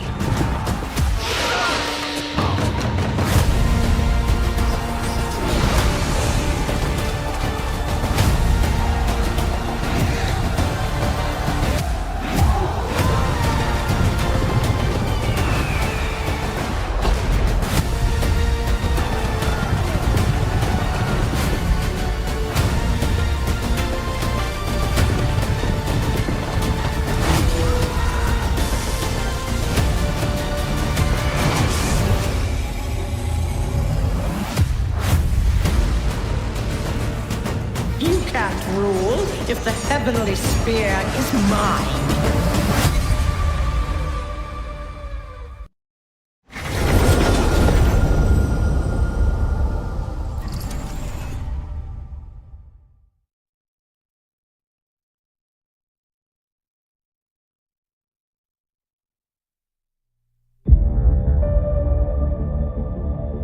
주권 국가의 자주적 결정을 누가 허락하는가? 만약 이 결정이 패권 국가의 특정 정치 집단의 이익을 저해한다면 당신의 특정 행동이 대중의 의사결정에 영향을 미칠 수 있으며 반대로 누군가는 당신의 의사결정에 영향을 주려 한다는 것을 인지할 때 자신만의 온전한 입장을 세울 수 있지 않을까? 당신의 입장은 온전한 본인의 판단인가? 그렇게 믿고 있거나 믿고 싶을 뿐.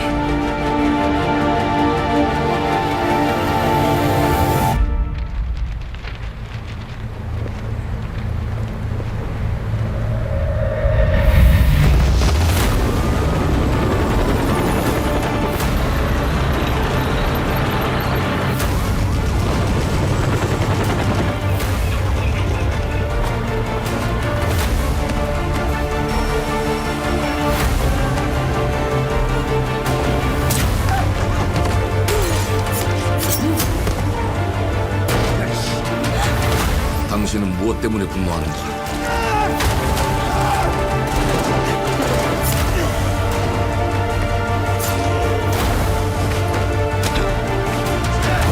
당신의 분노는 스스로 결정한 것인가?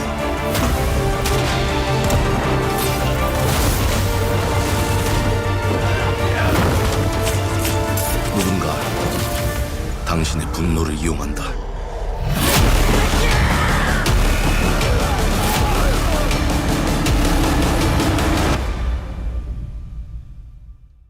지정태. 지정태!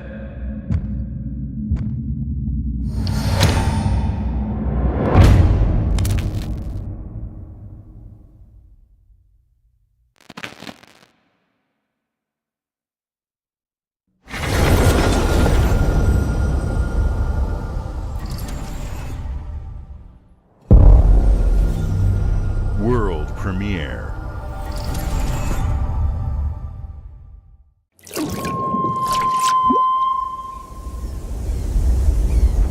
E ora olaiem loite fativi. Novo. Ilo? Te kemaite mana. Muite unanite waeora. Dia. Novo tua libemo iwalotaname. Ona otalima di efema. Teonami.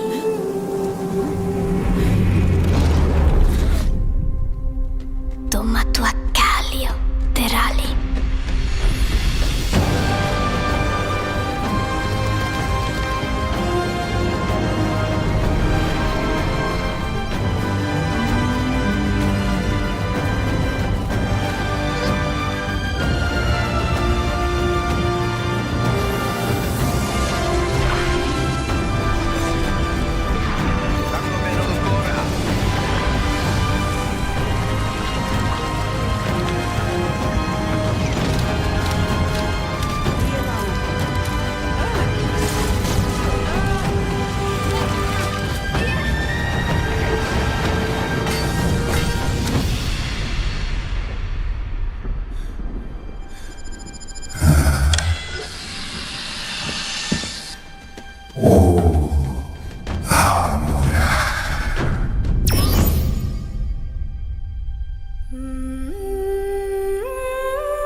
Well, hello there.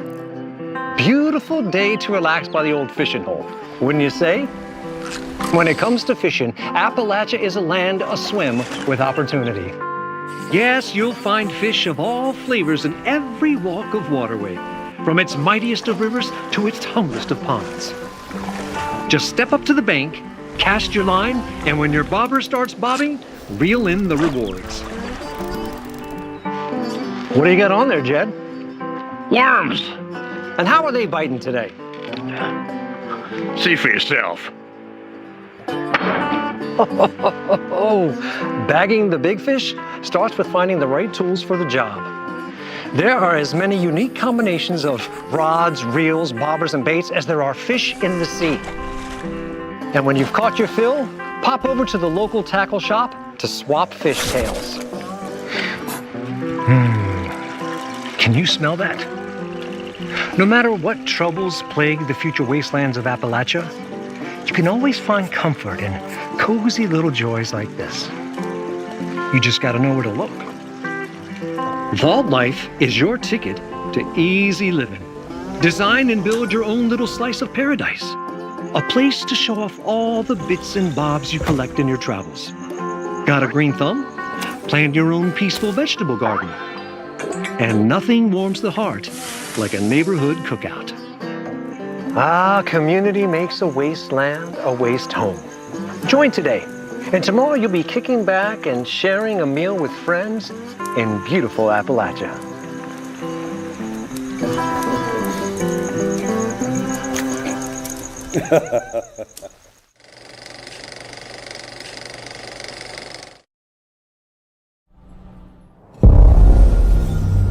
World premiere.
World premiere.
Hey, what's up everyone? It's Tony Hawk Pro Skater. I just want to say thanks to everyone for all the love and support we've seen since we announced Tony Hawk's Pro Skater 3 and 4 a few months ago.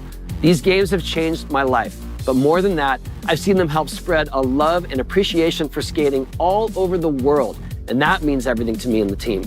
I can't wait for you all to experience the game. It's been rebuilt with so much care and attention to detail, with some brand new parks, new music, new skaters, and more. And you can enjoy it all with your friends with up to 8 players in multiplayer. Tony Hawk's Pro Skater 3 and 4 officially drops July 11th, and we have a lot more surprises to come. Check out the launch trailer now.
premiere.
Decided to show up.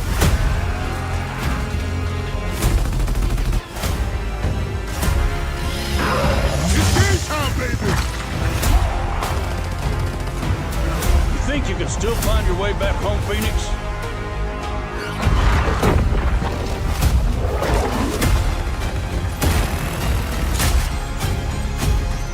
Looks like they upgraded.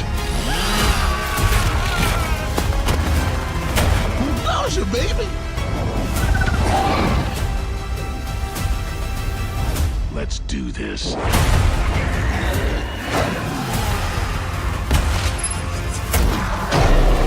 This is gonna be awesome.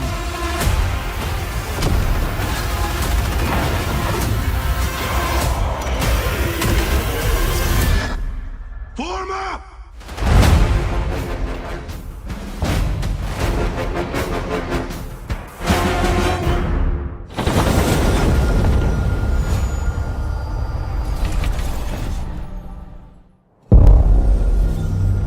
World premiere.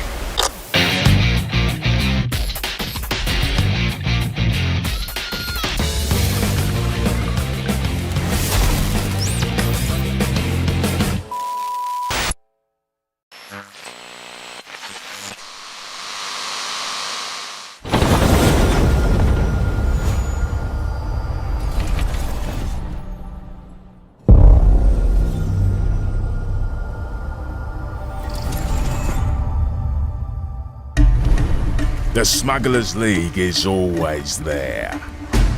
But you won't see us. You won't hear us. And the only way you'd ever know it is if that's what we wanted.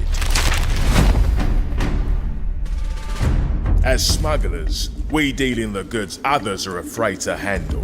Guns, explosives. And don't forget the rum. It's a life of danger like no other.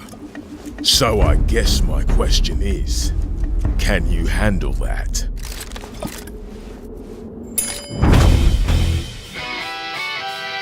Getting your hands on gold is one thing, but you should know that this is what we're really after.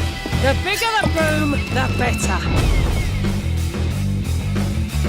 Smugglers need to be adaptable. It's more than moving under moonlight and shadows. You should be ready to take advantage of others' misfortune. Stealing, of course, is always an option.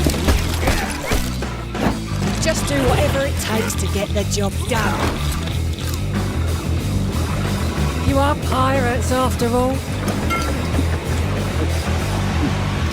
Welcome, my friends, to the Smugglers League.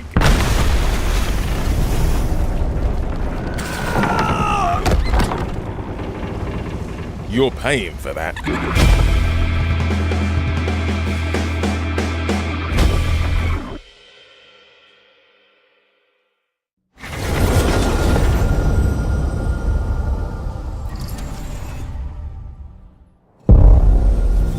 World premiere. Hope you're not in a hurry because northbound is backed up all the way to 18th Street. And the southbound ain't looking much better. So you might This is ridiculous. Please, come on. Are you one of them? You're here, but it's right.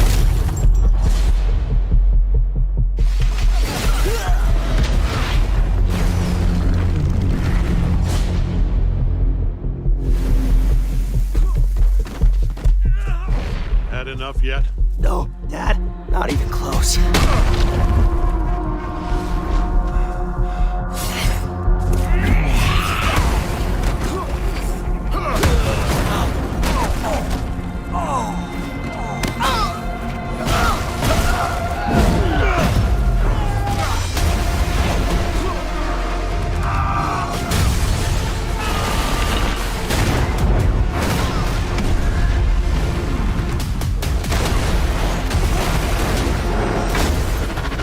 I hoped you'd understand why I had to do this.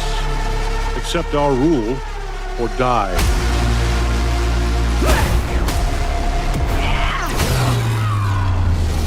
I'd like to propose a third option.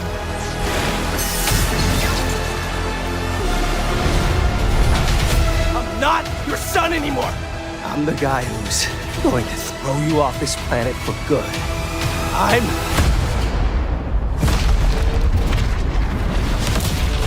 trusted you!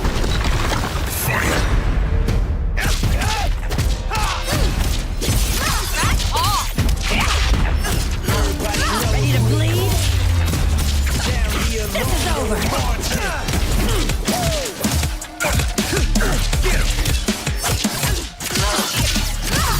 All right, coming through. Let's do this! Gotcha!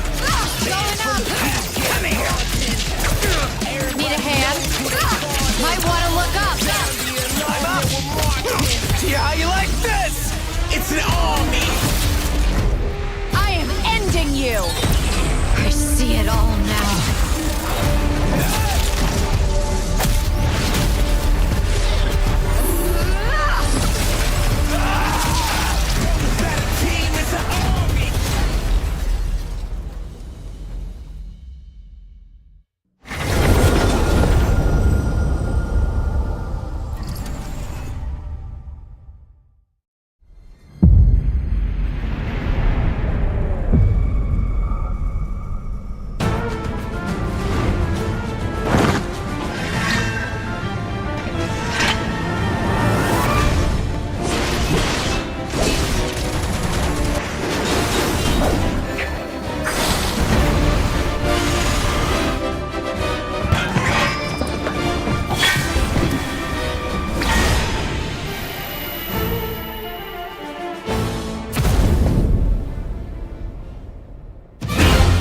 to even the odds.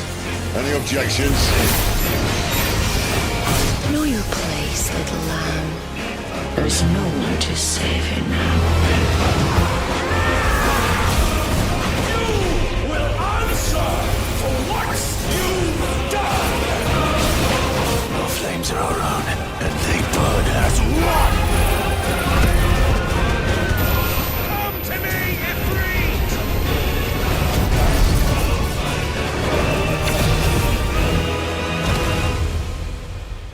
Valisthea cannot endure a second claim upon her being.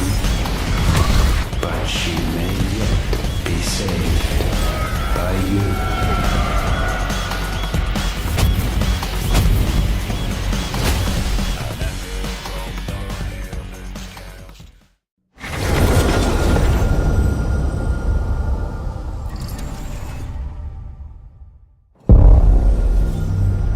World premiere.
Games like Psychonauts 2 showed how Double Fine excels at creating unique and innovative experiences, and Keeper is no exception.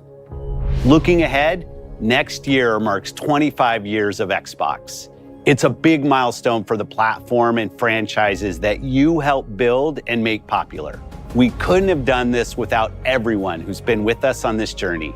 As we think about bringing a new generation of players to these iconic franchises, I'm excited to share that players will get to celebrate 25 years of Xbox with a new Fable, the next Forza, Gears of War E-Day, and the return of a classic that's been with us since the beginning. Today, you've seen an incredible range of games from creators across the globe. Creators like In Exile, reaching for new heights with Clockwork Revolution.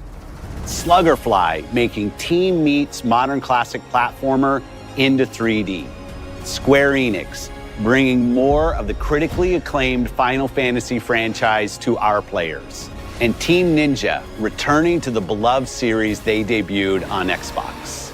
You've also seen the next Xbox hardware release, our Xbox Ally handheld, which lets you bring your Xbox experience and your library with you anywhere. I hope you enjoyed the breadth and depth of the games, updates, and experiences that are coming to Xbox from our partners and our own creative teams. We're seeing more players on our platform and in our games than ever, thanks to all of you. We're proud of the creativity that Obsidian is delivering this year. Immediately after Showcase, our Direct begins, where you'll go inside the studio for an extended look at The Outer Worlds 2 and Grounded 2.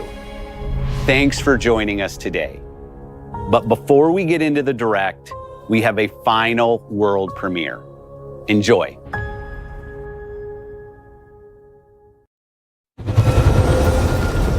World premiere.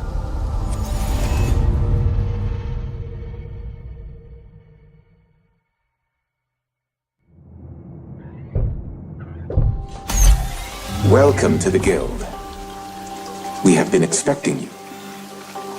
Please, follow me. You already know us as a global tech leader. Our software, our systems, combined with our skilled team, is designed to save lives.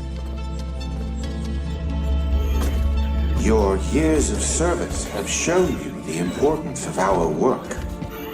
Here, you'll witness the global scope of that mission in action. Let me introduce you to our esteemed visionary.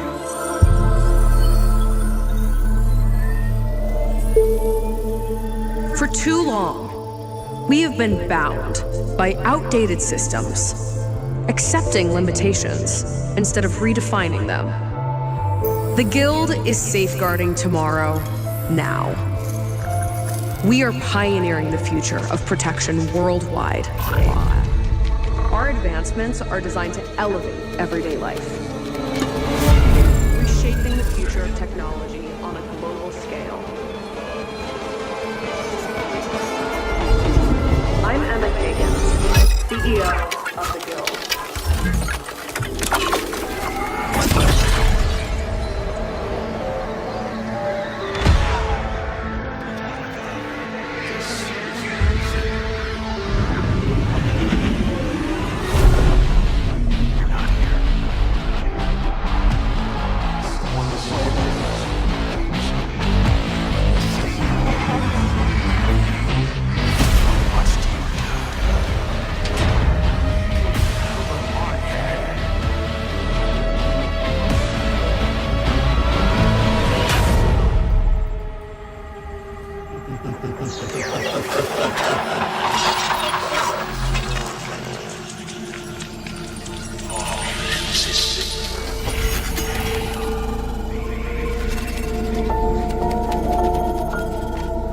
Fear is a powerful thing. David Mason. Menendez.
Welcome to Obsidian Entertainment. We here at the studio have joked around that this has been the year of Obsidian, with Avowed releasing early this year and now ending the year with 2 more games.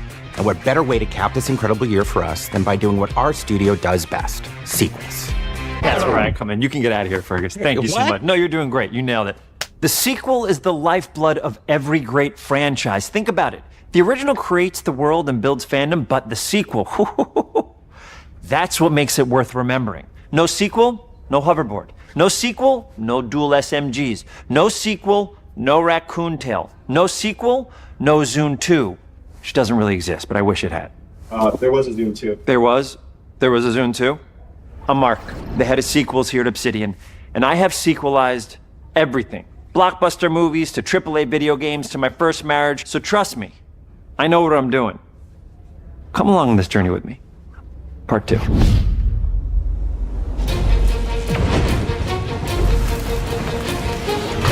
Let the killing commence.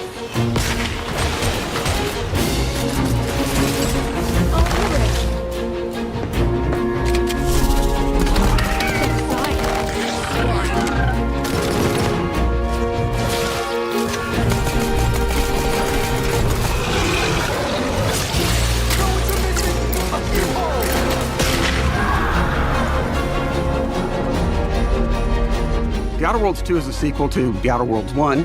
It's a continuation of the themes of robber barons in space and how people are controlled by the stories they're told by the people who have power over them. This time we're able to go a lot deeper because we have more time and money, which is a great thing, and we're able to make it a much more true Obsidian reactive RPG than we were the first time around. So we're going deeper and more complex with everything for this sequel. Deeper story, lore, RPG interactions, reactivity, all the things we've been known for as a company. It's really a complete realization of everything people want from an Obsidian game. Surprisingly, this is the first time in over 25 years that I've had the chance to do a full sequel for a world that I helped co-create. It's really just a fantastic opportunity to explore and expand the universe in interesting ways, and to go even further with the themes of how people are affected by living in a dystopian corporate reality. You can shoot your way through it, you can talk your way through it, you can sneak your way through it. And so no matter what kind of playstyle that you like, this is just an awesome franchise and an awesome game to jump into, even if it's your first one. The first Outer Worlds was a great base to start from, as it has all the elements of a great Obsidian RPG. Interesting characters, deep worlds, important choices. In the Outer Worlds 2, not only did we want to double down on those elements, but we wanted to give players even more of it. We've also put a lot of investment into skills and traits that impact things like combat, conversations, and areas that we call RPG interactions, which are the part of the world where players can use their specific skills, perks, and backgrounds to solve problems in unique ways in our new, bigger worlds.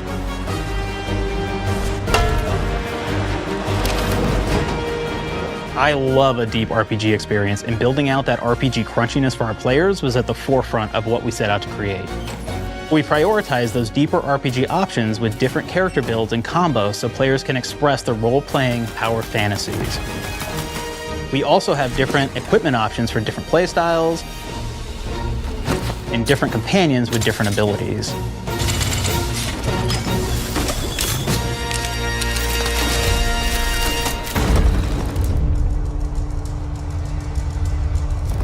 In the first Outer Worlds, you start off as the Stranger, which was basically a blank slate to build on top of with various attribute points that would begin to define your personal experience in the game.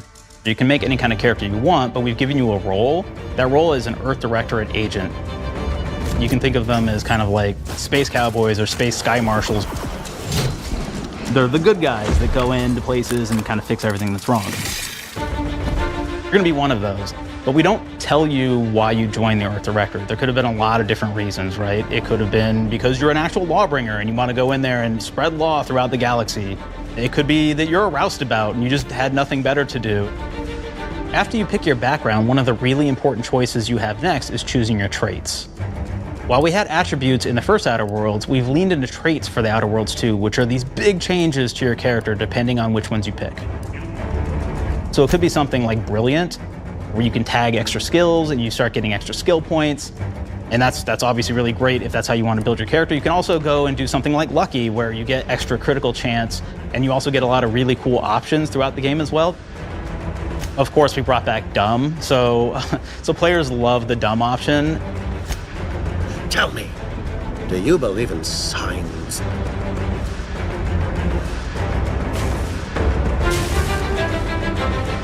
Not quite what I meant, but I like your contempt for boundaries. I could put your adventurous spirit to good use. And you get like lots of really cool, fun conversation options in the game, but we took that even further. And again, there's lots of elements in the game where you can be dumb and use that for something. Could be something as simple as banging on a machine to get it to work. After you've invested in some of your traits, your next choices are going to be choosing your skills. The skills themselves basically allow you to build on your playstyle and what your character is doing in the game. That will be everything from playing stealthily to speccing for an explosive specialty.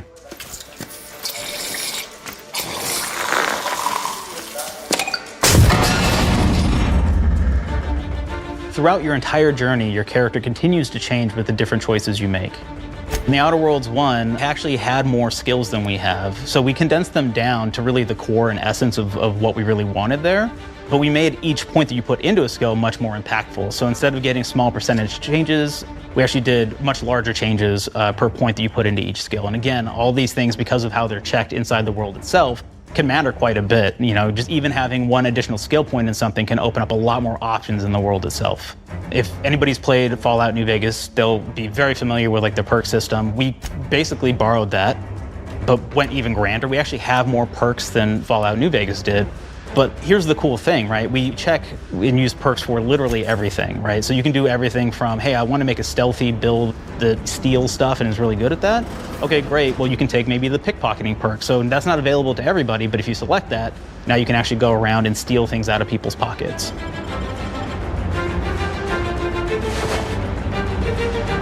There's another perk called heavy-handed, right? Where say you're a melee person, what this does is now your power attacks that you use actually knock people down. Oh man, I really like the serial killer perk. As you start killing people, they will drop hearts. And you can take those hearts, and essentially you're taking these trophies, you could say, and it's actually giving you a permanent health bonus every time you do it. We have this perk called Assassin. Now, this is an early game perk that you can take, which every time you stealth attack an enemy, you're actually going to get a movement bonus for a certain amount of time.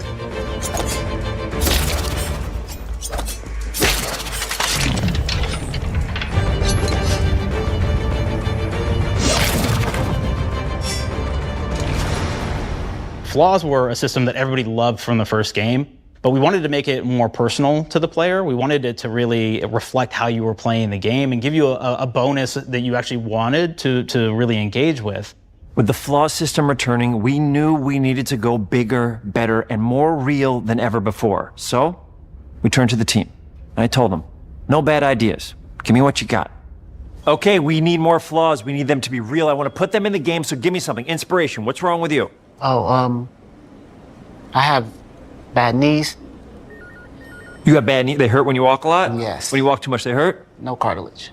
Sounds boring. Makes you sound like a boring person, but it's in the game. I know it. It's a good flaw. What about you? I like to take small things sometimes. So you're stealing? No, I'm taking. When do you give them back? I don't. Claire. Claire, you shouldn't be stealing. What are you doing? You shouldn't be stealing, Claire. Tiny crimes. Tiny crimes? Do you hear the second part, though? It's a crime. Well, you're stealing. Claire, that's wrong. You can't steal things, okay? But it's an amazing flaw, and I'm putting it in the game. But you're a bad person. And are you the one that took my stapler? do you need it? Yeah. Give it back. Okay. Please. You, what do we got? Flaw. I like to stare at the sun. How long did you stare at the sun? Just lunch break. An hour? Oh, I only get 30. You guys get an hour? I get an hour. An hour. Oh. Makes me feel energized. How many fingers am I holding up? 3? No. Anything else? We'll put it in the game. We'll put it in the game because I feel bad for you. Anything else? One of my favorite flaws is something called bad knees. It will actually give you the option to take this flaw that'll make it so that you move faster throughout the game. But the problem is, anytime you stand up, your knees are going to make a loud popping noise that makes it so that, well, everyone around you is going to hear you. There's one called Kleptomaniac. This is really interesting because what it does is when you steal something, you can actually sell it for more bits than normal. And like that sounds really great. The drawback is sometimes when you're looking at things in the world that are owned by somebody else, you'll automatically steal them. So you have to be very careful about how you use them. One of our more wacky perks is the Sun Gazer Flaw, and it just gives everyone cataracts while playing their game. So everything becomes like light shafts and blooms and hazes, and makes the game pretty unplayable if you happen to choose that perk. If you happen to be the type of player that habitually reloads your weapons like I do, well, you'll be offered the flaw of over-prepared. Now, you'll get larger magazine sizes on all of your weapons, but if you ever fully empty your magazine, you're gonna take a debuff for a while. While we support options like being a gunslinger who wants to key into destructive weapons, or a rogue who wants to alpha strike their enemies before they know what hit them, we also allow for a lot of fun and experimental builds. You can be a mad scientist who utilizes gadgets and wacky science weapons and armors. Or even a psychopath who gains permanent bonuses to health by murdering their friends. Nothing shows the impact of these character build options better than, in my opinion, the bridge area, which has a quest you get early on in Paradise Island.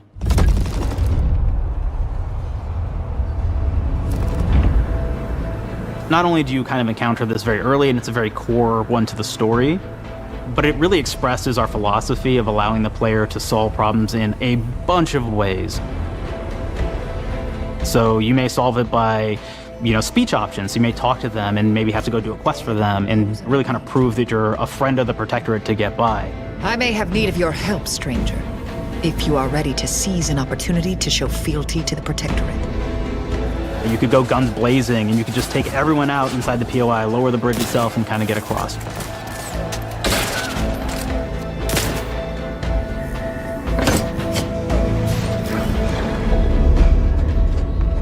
You could sneak in, lower the bridge, and then actually sneak in under the bridge to get over to the other side.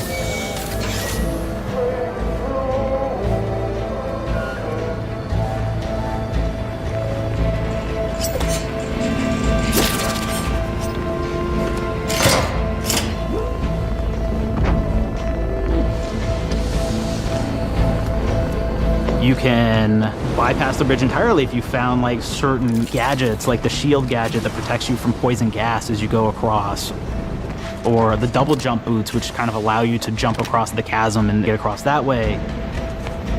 There's even a really kind of messed up way, right? Which is players can actually sacrifice one of their companions who they've just found as part of. We're no different than the Vries if we start tossing our own to the rats. I sure as law ain't gonna follow someone who can't see the wrong in it. I must admit I'm surprised we could come to an understanding. But I thank you for your loyalty, stranger. As promised, you shall have clearance to cross this bridge. It's such a fun quest, but again, it really showcases that we want you to be able to solve this in whatever way you want to. When you build your character your way, we're there for you. We really want you to have the experience that you want to have out of this.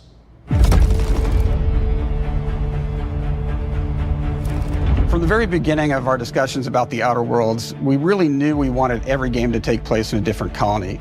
This lets us expand on all aspects of the universe. Every colony can be its own thing with its own flavor, and we can center them around anything we want, any ideas or setting we're interested in. Arcadia is an isolated colony with abundant resources, and it's run by an authoritarian faction called the Protectorate. Their dictatorship is thematically based around the question of how much freedom people will give up for security and luxury. For Protectorate subjects, unfortunately, that answer is everything. The Protectorate is also incredibly wealthy because it was founded by the inventor of the skip drives, which are the Outer World's faster-than-light engines. But those skip drives are starting to cause rifts in space-time, which are cutting off all the other colonies on Earth from being able to trade with each other. The Order of the Ascendant is an offshoot of the Order of Scientific Inquiry from the original game, and like them are a science-based religion with the same goal of solving the universal equation, which will allow them to predict and alter the future to the benefit of all mankind. They used to be part of the Protectorate, but they split off to focus on solving the equation for the good of everyone, not as a way to simply control the masses. The player's been sent to Arcadia as an Earth Directorate agent to find out how the skip drives are causing the rifts and what can be done to stop them. Each of the factions have their own solutions to the rift problem and their own goals. The Protectorate wants to close them to protect their legacy as the inventor of the drives and their wealth. The Order wants to close them not only for the good of everyone, but also because they're complicating the math they're using to solve the universal equation.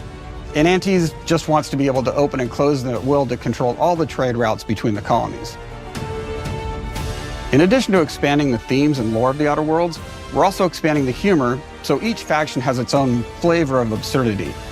Anti's Choice is a merger between Anti-Cleo and Spacer's Choice from the original game, and there are corporate representatives in the Outer Worlds too. They've invaded Arcadia to liberate their resources for all of humanity, at a profit, of course. One of my favorite things from Fallout New Vegas is the radio system. It was just iconic for me, and I wanted to make sure that the Outer Worlds 2 had that. So we actually built out 3 different radio stations, one for each of the major factions. You also have a ton of music. Each station might have like, I think 20 tracks of unique music that we've made for it. It's a lot of stuff. But the really cool part about this entire thing is that we actually put a lot of reactivity into the radio. So it will respond to the things that are going on around the world that you've been interacting with. So if you go into a location, let's say you solve a problem for the Protectorate folks, if you listen to the Protectorate radio station, they're going to be cheering you on as a hero. Wonderful news, everyone. The Zeranium gas leaks at the Automech repair facility, strongly believed to be caused by Auntie's choice malefactors, have been corrected. Some hotshot for hire just managed to fix the electrum leak in their repair facility. Now, I'm not saying we caused it in the first place, but we sure like the idea of all those broken auto mechanicals and all the excessive gasping and choking involved. The factions and companions are great examples of how we're going deeper and more complex this time around. They're integrated into the game's storyline much more than we did on the first Outer Worlds, and like with everything else in the game, they have a lot more reactivity. There are 6 companions in the Outer Worlds too. As usual, each has their own quest lines, but this time they are also connected to a different faction and have character arcs that the player can affect through their choices. Your first companion is Niles. He's another Earth Directorate agent like you, and he's looking for your help to decide whether he wants to become an even better agent or to turn his back on the Earth Directorate completely. There's also a somewhat cute Automech support drone that is basically Niles' helper. Her name is Val. Marisol's part of the Order of the Ascendant, and she's an aging but still deadly assassin. That's right, she's a deadly mathematician who may or may not have some unfinished business to attend to with the player's help. There's also a cultist named Azza, who is part of a sub-faction that worships the rifts, and in her case, violence in general. You can choose to either turn her away from overt violence or support her chaotic and dangerous tendencies. At one time, Auntie's Choice had a program to graft soldiers with animal parts to make them more formidable. Unfortunately, it didn't quite work, and most of them are now dead. There's a combat medic who survived, however, named Inez, and she wants the player to help her fix her graft, among other things. Finally, there's Tristan. He's a protected arbiter who is judge, jury, and executioner all rolled into one heavily armored package. It is your choice to either help him judge wrongdoers or show him what true justice looks like. We definitely have reactivity in the game based on how you've been treating your companions. I won't reveal the end of the game, but let's say if you have not been treating them well, you will find out at the end of the game what that means. Companions are a very, very important part of merchandising, because that's the real beauty of the sequel. We're talking merch, baby. It is the lifeblood. It is what fuels us. Do you want to see some of my ideas? Hop, hop. Check this out. Gen Alpha loves body pillows, especially ones that look like human beings for some reason, right? Who needs a significant other when you could have a knife-wielding space psycho up in your sheets, huh? What do they do with them when they get them, huh? Maybe a little napping, maybe a little snuggling, maybe a little nut.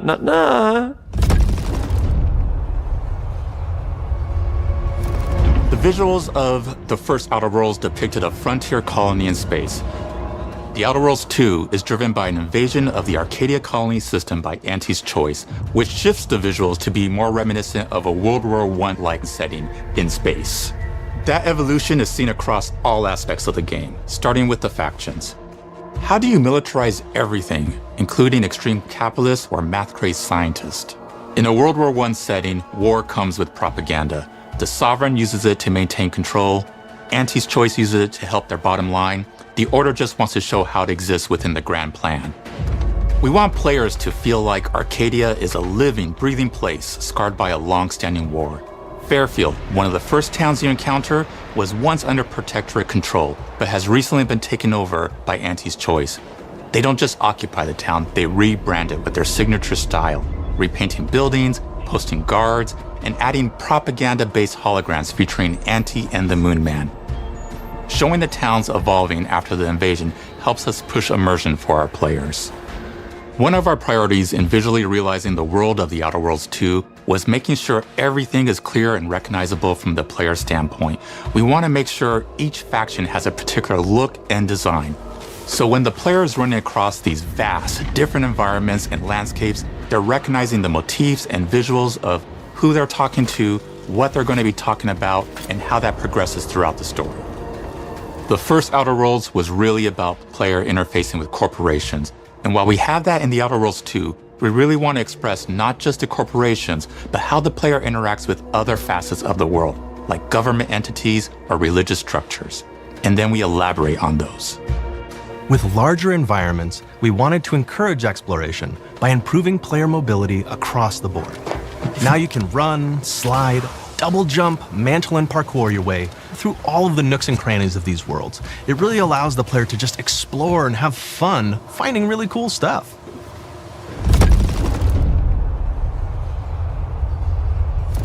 We've aimed to make everything in the Outer Worlds 2 better from top to bottom. The RPG elements were the start, but that's touched our story, our art, and especially our gameplay. A good sequel is true to the original. That's first and foremost, right? Like, we all want to add in a bunch of things as you're making a sequel, right? We want to make it bigger and better in every way. That's what we were trying to do here. And I thought, we did not need this consultant. We've made enough sequels. We understand how to do this. And I will say, I don't think it's been entirely successful. I am very proud of the combat improvements we have made in the Outer Worlds 2, thanks to my patented combat system. You may be thinking to yourself, it can't be that good? Shush, what are you even talking about? You haven't seen it yet. Watch this. Put a helmet on, because I'm about to blow all of your minds with my COMBAT system, combat system. My name is Mark, I'm the head of sequels. Shall we begin? You're thinking, what's C for? C. Capitalize the fact that the people loved the first game. We're gonna take those people, we're gonna make them buy the sequel, giving out pounds, pounds, pounds. Quick ones, ha, ha, not you, Dev. Here we go. What comes after C? O. Optimize for player satisfaction. I am terrified of online gamers, okay? I wanna make them happy. So let's, okay? All right.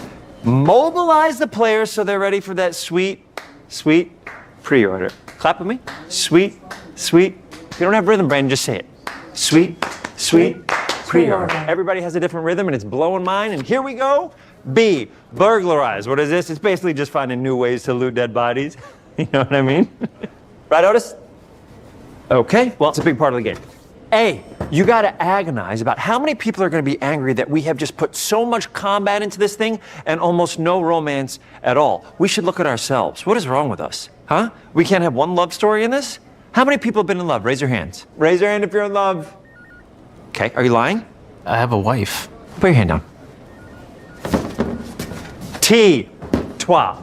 In French, that means two, sequel. I think that means 3. Okay, you're getting ahead of yourself. Come on, Claire. We're on 2.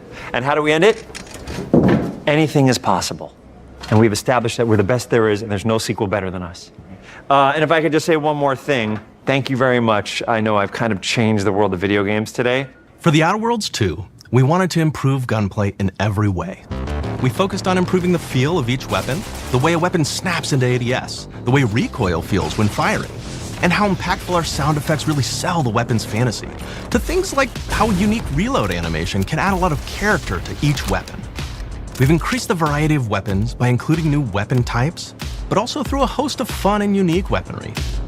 We have things like the Bourse Blaster that fires out tumors that can explode like grenades, or can even be eaten by the player for additional health. We have a weapon called Rookie's Reward that will actually level up the more you use it throughout the game. And every time it levels up, it's got fun fanfare where it's like shooting out confetti and it's got a fun little setup.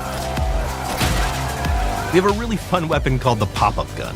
It fires out ad drones that will distract your enemies with corporate ads, slogans, and jingles. While your enemies are distracted, you can focus fire on them or explode these drones for additional damage. New to the Outer Worlds 2 are throwables.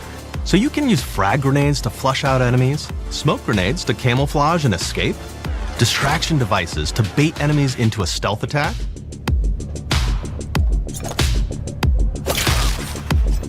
and even science grenades that will levitate enemies, allowing you to fire upon them while they float helplessly.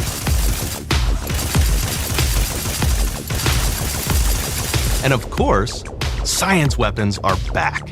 We have returning favorites, like the Shrink Ray. This time it's been upgraded so you can shrink your enemy down to the size of a sprat and run over them, exploding them into bits. The Shrink Ray, that was probably my favorite one from the first game, so we brought it into the second game, but we improved it though. So instead of shrinking your enemies for a short period of time and having them re-expand, this time they stay shrunk, and we actually added in the ability to step on them and kind of squish them and kick them, because we knew that was the player fantasy. We knew that's what everybody wanted to do. They wanted to step on the enemies, they wanted to kick them, so we made sure to double down on that stuff. In addition to things like our returning favorites, we also have some really fun and unique new science weapons.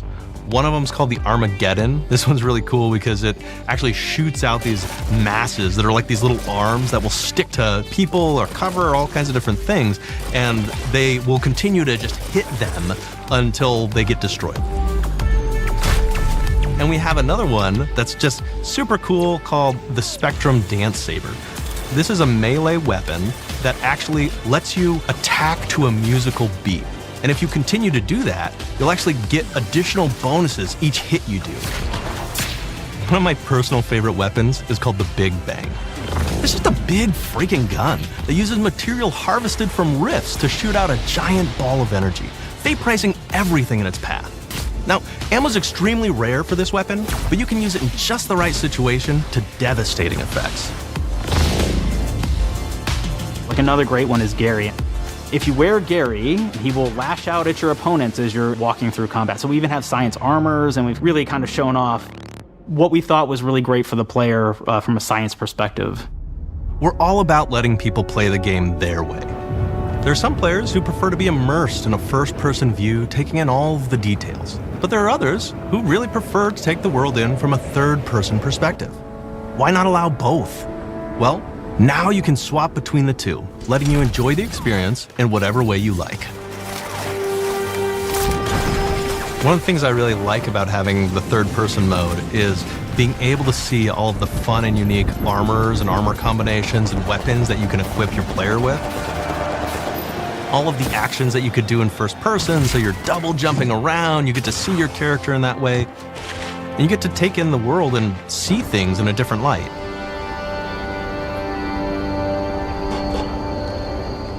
The Outer Worlds 2 is really the biggest game we've ever made. Bigger choices, more reactivity, more weapons, more things to find in each of the worlds the players can visit. The team has done incredible work bringing the Outer Worlds 2 to life, and we can't wait for you to play it. Even though we've always been a multi-project studio, this is going to be the first time we've ever released 3 games in 1 year. It feels amazing to do. We're so excited for more people to be playing our games. It is truly an exciting time here at Obsidian. We're exploring worlds big and small while expanding on franchises that we've created, and we have no plans to slow down. We hope you all continue to come along with us as we do what we do best, make your worlds your way.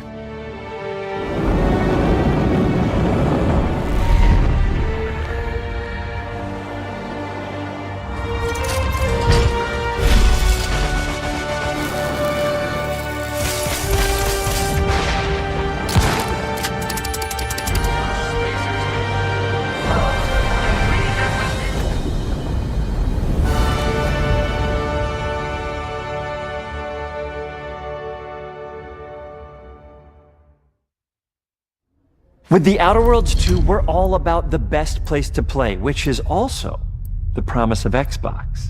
You could play the Outer Worlds 2 on this Xbox, but it may be hard to play it when you're staring at all these beautiful holes. Let's cut that. You could play the Outer Worlds 2 on this Xbox. Oh yeah, now that's Microsoft. Or you could take a phone call on this Xbox, then play the Outer Worlds 2 right after. Excuse me, I'm getting a call. Hello? What am I doing? I'm playing the Outer Worlds... Hello? Yeah, this is Mark. I didn't know I had jury duty today. You could play the Outer Worlds 2 on this Xbox, but it takes 2 people to lug around safely.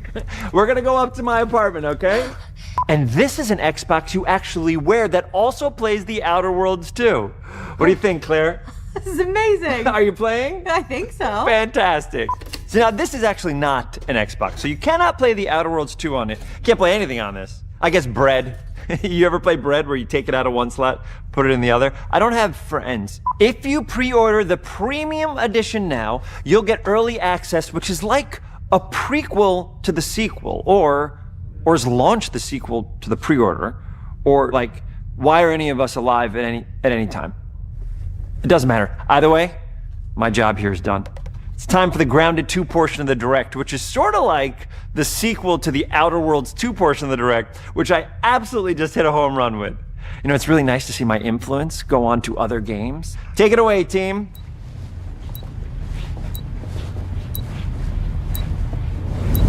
And big exit.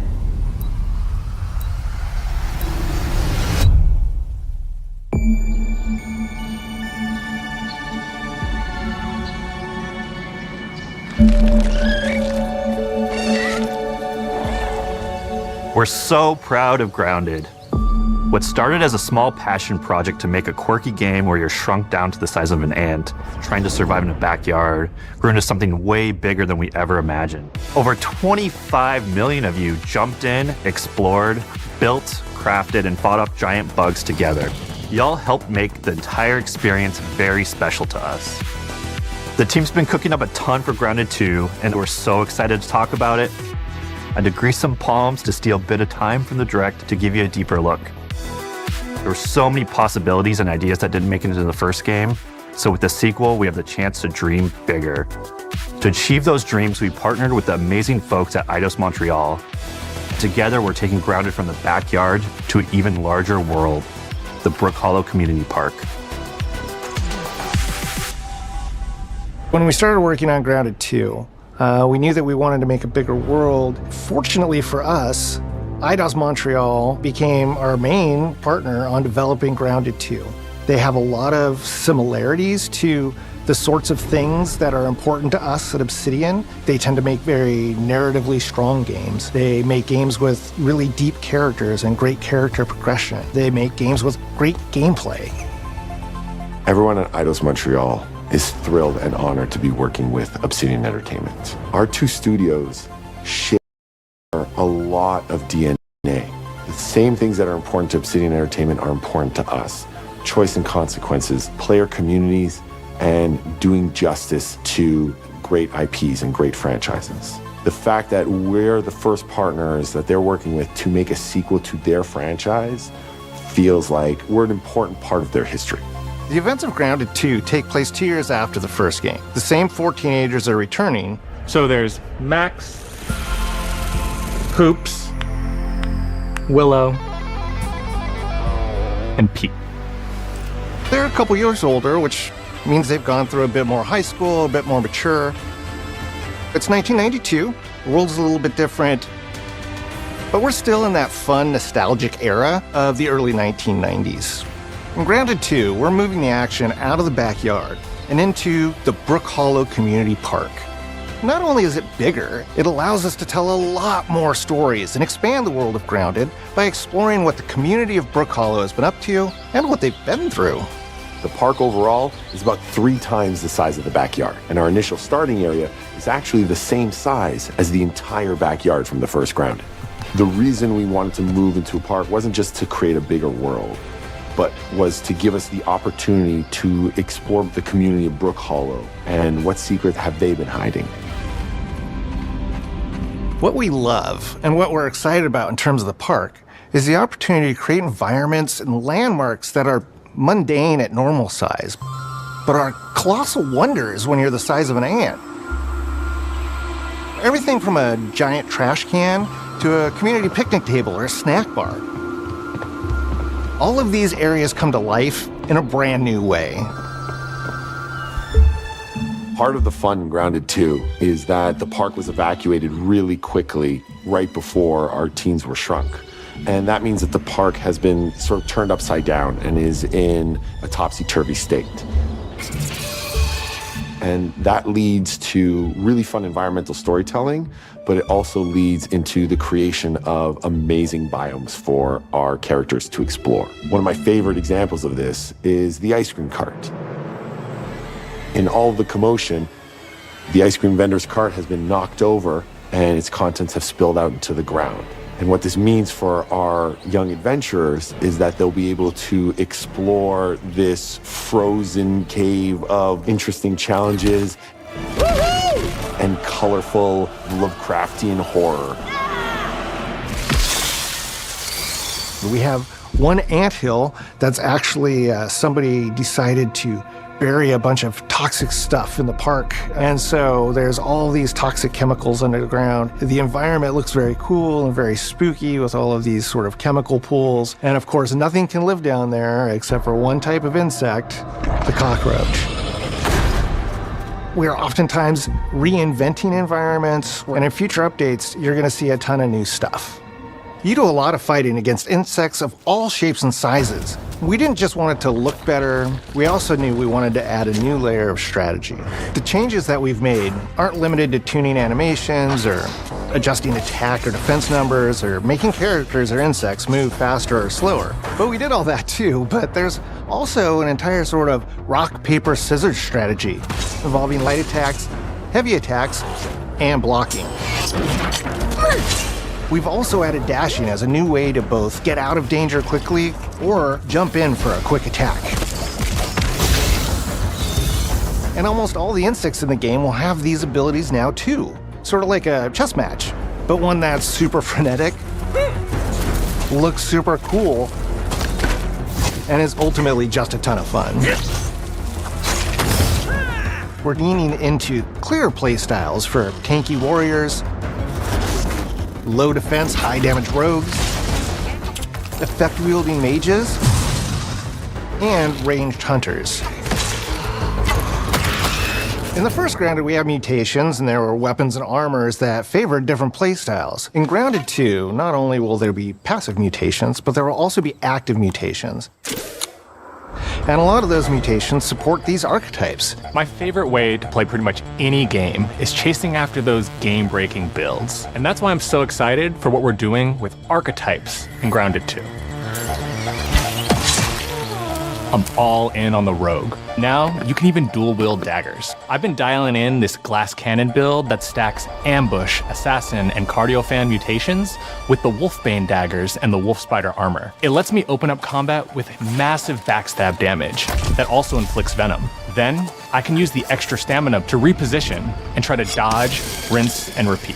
It's high risk, high reward, and absolute chaos in all the best way. I'm looking forward to seeing what wild combos the community comes up with and what they inevitably break once they get their hands on the archetype system.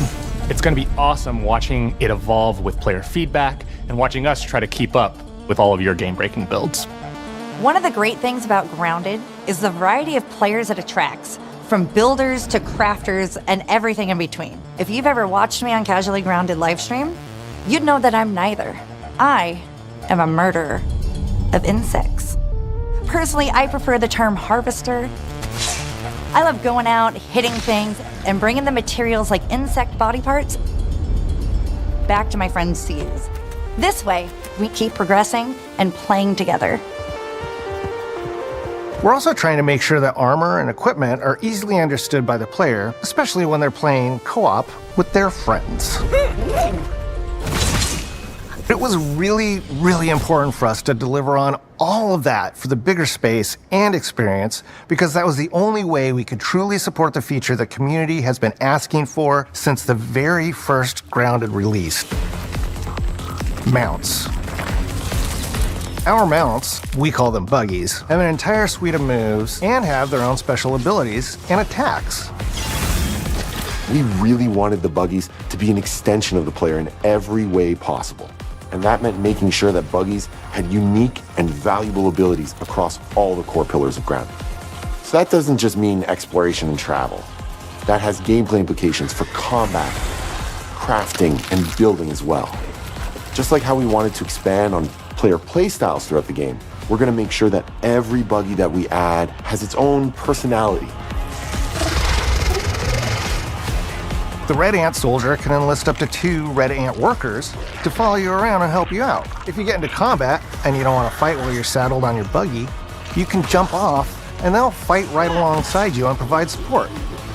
The Orb Weaver buggies are a little less useful when it comes to general utility, like building a base or harvesting, but they're awesome when it comes to combat. Sure, their defenses aren't super strong, but they're heavy hitters. They're also super fast, and they have some great special abilities, like a scream that allows them to stun lesser-powered insects, and the ability to shoot webs and entangle other creatures. So the Orb Weavers won't be your base-building buggy. You should use the Red Ant Soldier for that. But they're super fun for exploration and combat. Red Ant Soldiers and Orb Weaver Spiders will be available at game preview launch. There will be others in the future, but those are the 2 we're starting with. The connection that our Grounded community has with us is something we want to keep forging with the sequel as we make an even bigger game than the original. Pretty much from day one, we knew we wanted to return to game preview for Grounded 2. Sure, it comes with some trade-offs, like the game's not done and it's out to the world, but there's so much value in building it alongside the community. Buggies change how you traverse and navigate the park.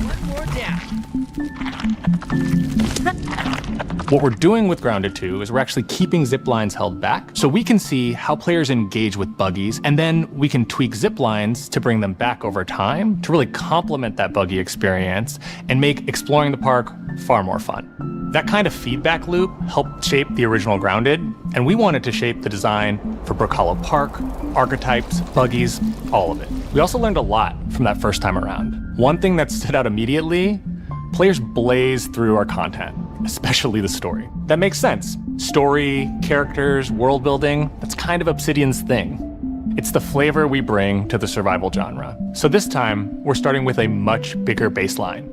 There's been an explosion at Brook Hollow Park. Chaos descended on a ceremony commemorating the 2-year anniversary of when 4 teenagers were miniaturized against their will. One of our favorite parts of the first game was watching the community uncover clues and spin up theories. This time around, we're leaning even more into that, and we'll be keeping a close eye on what our players discover and how they interpret it. Because you never know what might inspire us as development moves forward. We really started to hit our groove at the end of Grounded 1. We found that being open about what we were planning and then following through was key to building trust with the community. As a small team, we had to experiment with update pacing and scope, and what we found resonated the most with all of you were bigger, beefier updates, even if it took us a little longer to land. So that's the plan.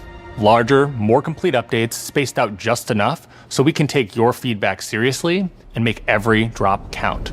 You can expect in our big updates, new buggies, new biomes, new building pieces, all the good stuff. And we're launching with a public roadmap so everyone knows what to be excited about in the future. All of us at Obsidian Entertainment and IDOS Montreal are super excited about how close we are to letting all of you players get shrunk a second time and explore the all-new park on buggies in Grounded 2. If you're a returning Grounded player, we're really looking forward to you experiencing all the improvements. If this is your first time getting tiny, then all I can tell you is that a world with an entirely new perspective and an entirely new feel awaits you in Brook Hollow Park. It's time to ride together and survive together.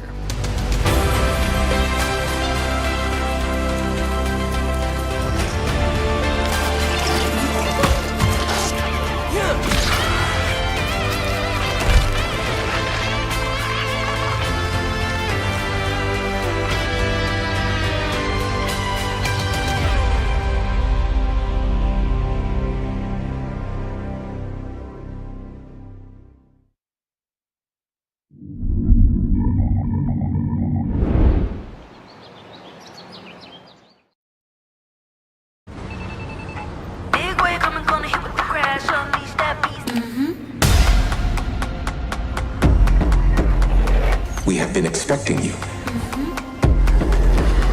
This is where it starts.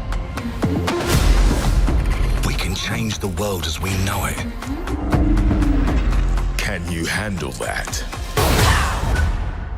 Let's do this. I'm in. I'm here to even the odds. Any objections? Here's to playing in the mud. And when we need their help, they send us a hero. Here we go. Please, follow me.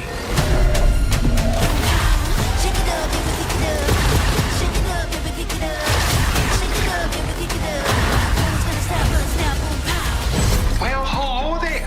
It looks like you're about to do some renovations. Keep your filthy pickers off me! You think I care? This is gonna be awesome.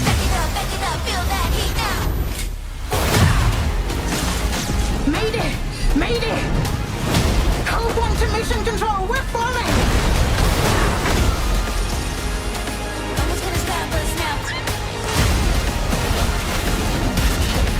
enough yet?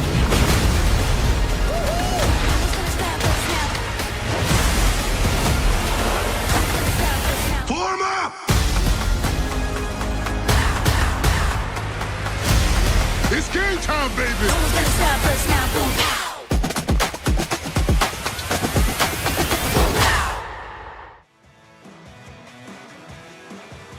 All right, hello everybody. This is IGN Live. I'm Ryan McCaffrey, host of IGN's Xbox show. We call it Unlocked.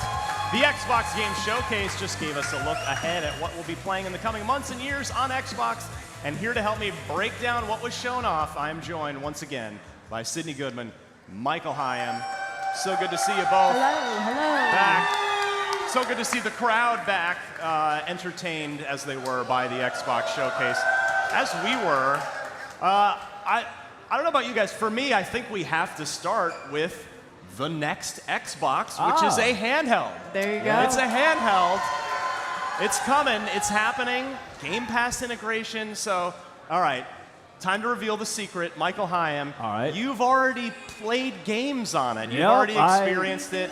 You got to tell the people. Tell us. I actually got to use the Xbox Ally X, as it is called, the new handheld that was just revealed officially today at the showcase. And I'm kind of impressed by it. I think the thing for me is that there's so many PC handhelds out there already.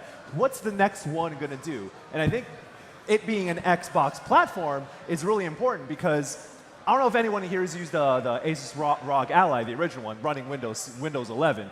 It's kind of a pain to use because you're navigating Windows on a tablet that wasn't built for that operating system. Sure. So the big change here is that the Xbox app, it boots straight into the Xbox app. Nice. It's playing PC versions of the game, but it is all through the Xbox app, and they cut out a lot of the unnecessary background stuff so it runs optimally, and it feels like an actual gaming system rather than a PC with games slapped into it. Yeah. And what you may notice as you're looking at this right now is that it has grips like an Xbox controller. And that was one of the shortcomings of the previous ROG Ally, was that it was hard to hold because it wasn't ergonomically built like that. But this one, it feels like they took an Xbox controller, split that thing in half, and put a powerful PC in the middle of it.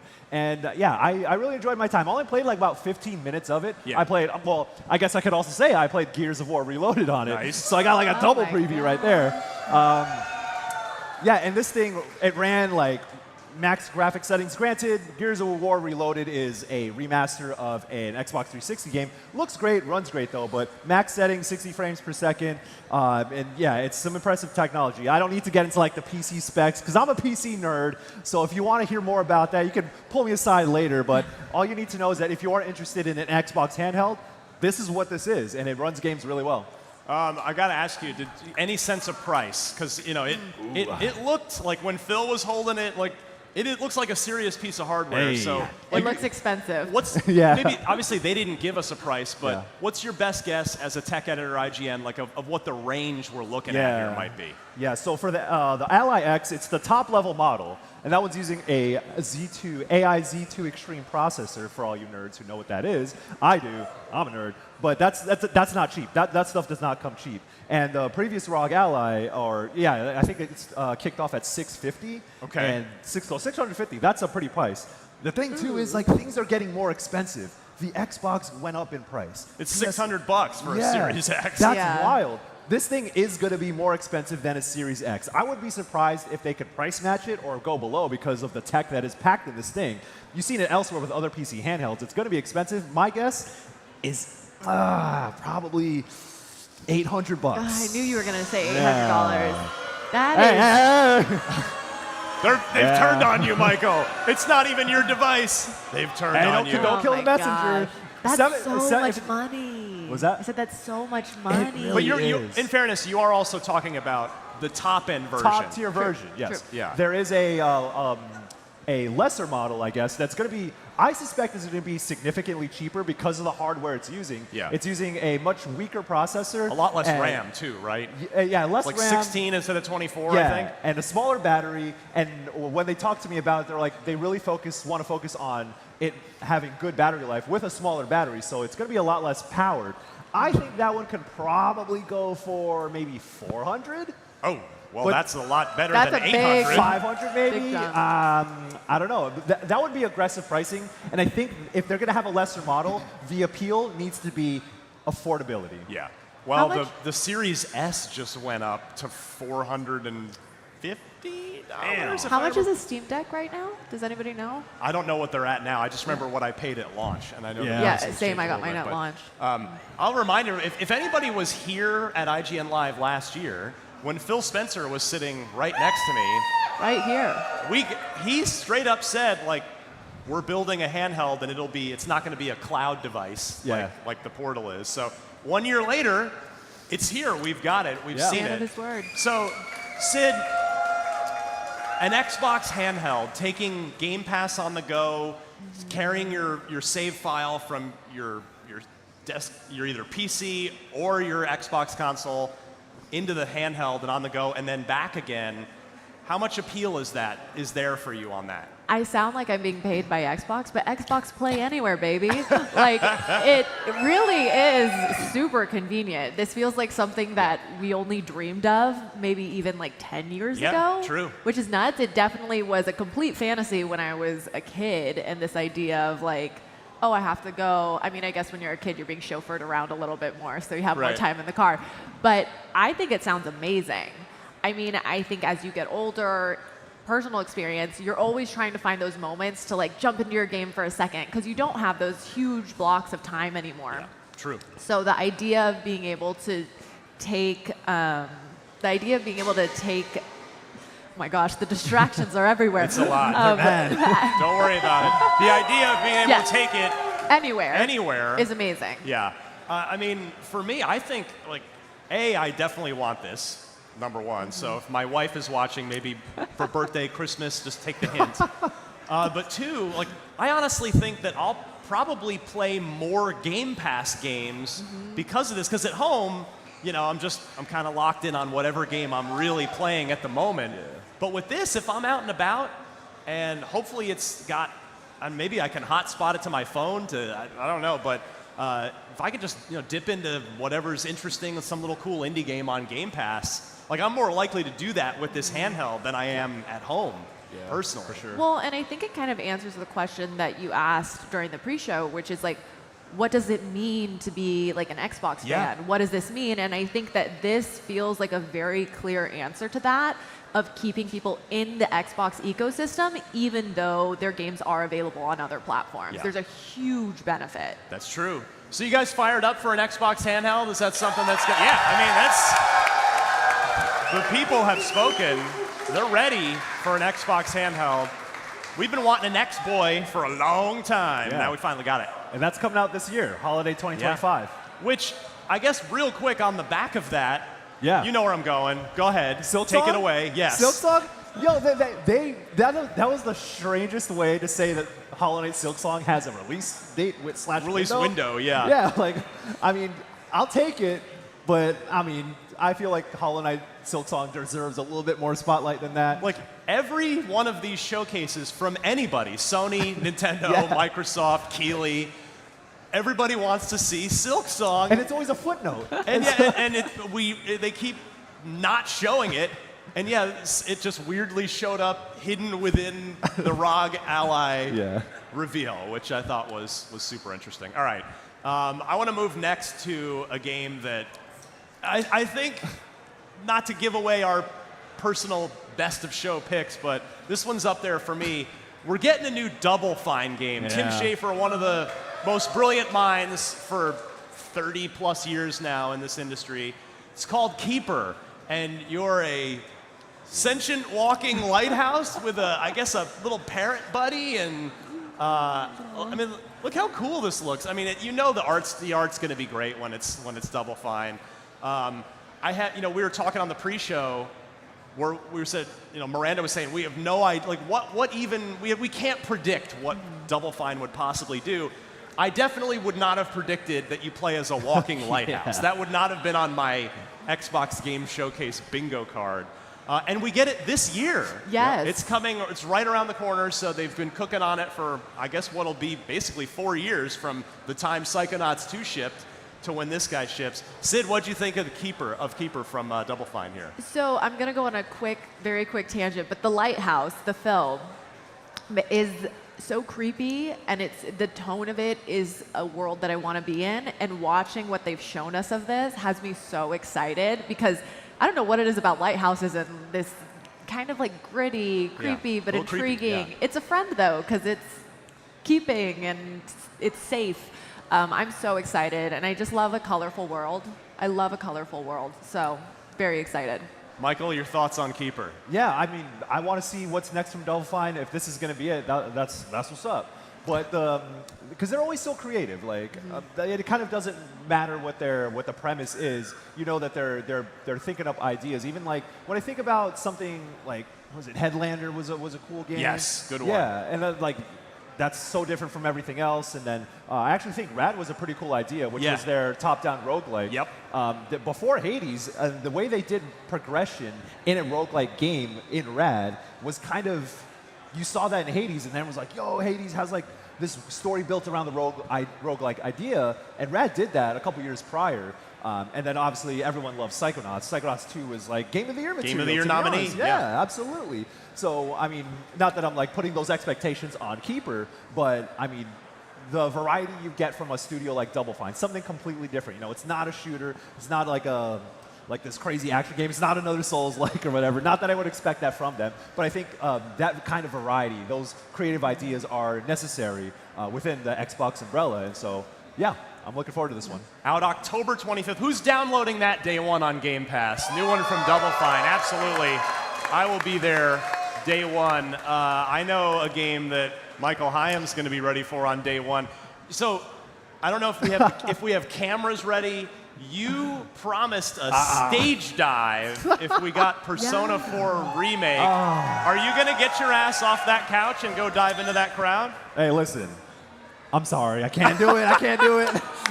I think you also mentioned vomiting. I guess I don't know if they signed liability waivers on the way in where it's like if they get hurt trying to catch you, they can sue IGN. So I don't know. We don't want that. But. Yeah, I don't want a liability. Well, I did say, so here's the thing. I did say I was going to scream, cry, and throw up. I'm sorry I didn't do none of those things either.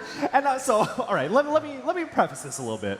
Don't get me wrong, a Persona 4 remake, I'm watching this right now, I can't believe it's real, but the reveal trailer was, no, come on, I wanted a little bit more than that. That reeked of like, oh, what's the minimum amount of footage we can get away with in a reveal trailer? Oh, like 3 seconds of running? Okay. Yeah, so like you're really happy about the announcement. Yeah, so I'm happy that it exists and we got confirmation. There's no more leaks or rumors or anything like that. And like seeing, I'll be real with you, that place, like Inaba in Persona 4 where it takes place, that place does mean a lot to me. Those characters mean a lot to me. That story means a lot to me. So the fact that it is real, you know, I'm excited. I just didn't pop off in the way I thought I was going to because, yeah, it didn't show much. But I think now the question is, what are they remaking about it? Yeah. You know, what are they changing? What are they keeping true? How are they evolving the Persona formula? Or are they just relying on how they did with 3 Reload, what they did with 5 Royal, maybe are they incorporating other things they've learned from Metaphor? Atlus's RPGs have been great, but I think that it's kind of getting to a point where I want to see them take the next step. Granted, this is a remake of a previous game, so, you know, keep my expectations in check, but I still want to see them push the bar in some way. Sid, Clockwork Revolution. What did you think of that one? That was one of the more unique games. In Exile, you know, veteran RPG makers there. And they showed a lot. They just kept showing. It looked like there was a lot of really interesting weapons, which I'm definitely a weapons girl, so that was very exciting to me. Yeah, I don't want to cheer for weapons necessarily, but maybe in-game weapons. Video game weapons.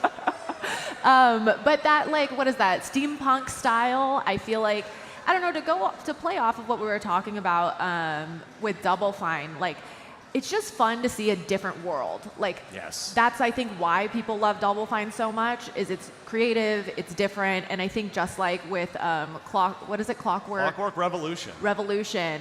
This is a different world. We don't get too many steampunk games, and it looks really well built out, and I'm excited to jump into it. And Michael, there was even little hints of BioShock in there with some hand powers, which is cool. Yeah, like 2K won't make us a BioShock game, so somebody's got to. Somebody's got to do it, right? Yeah. And I think the art style reminded me a little bit of Dishonored. It's really cool too.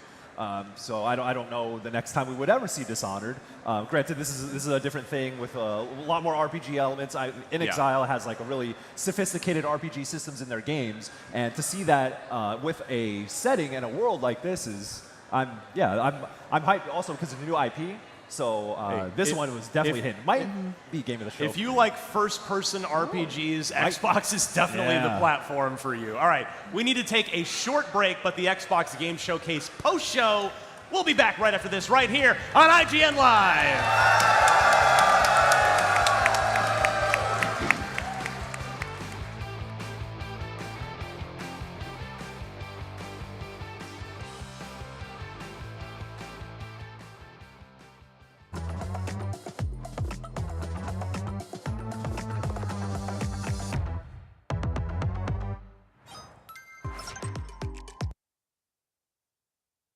IGN Live is presented by Mind's Eye. Pre-order now. The average Cinefix movie list features nearly 100 different films and approximately 25 minutes worth of wall-to-wall deep dive analysis. To simulate that pace for this 30-second ad, we're featuring 26 different films, and before you say it, no, that math does not check out. We're not math people, we're movie people. We can't even count down from 10 without ending up at, like, 96. Subscribe to IGN Movies and TV for more Cinefix movie lists. Bad at math, great at movies. Can't find that final collectible you're missing? IGN strategy guides and interactive maps are here to help. One step at a time. IGN guides are trusted by millions, easy to use, and best of all, free. IGN has the very best, most complete and accurate guides for Shadow of the Erdtree, Baldur's Gate 3, Tears of the Kingdom, and so much more. See? It's good, right? Every guide is tested and verified for you by experts. Just search for IGN when you search for guides.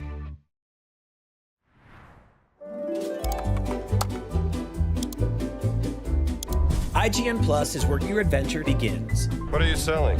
Plus is the place to get unlimited access to all the tools you need to beat your games. Here's what you need to know for bringing down Gloomspawn. Plus awesome exclusive discounts on IGN Store. Maybe this would tease open your money pouch. Plus ad-free browsing on IGN.com. Plus, unlimited game help tools like premium interactive maps with your own custom map markers, filters, marker notes, and more. This will come in handy. Plus, access to sweepstakes, giveaways, and free game keys. Wow! Exactly. Want more? Head to IGN.com/plus and start your adventure today.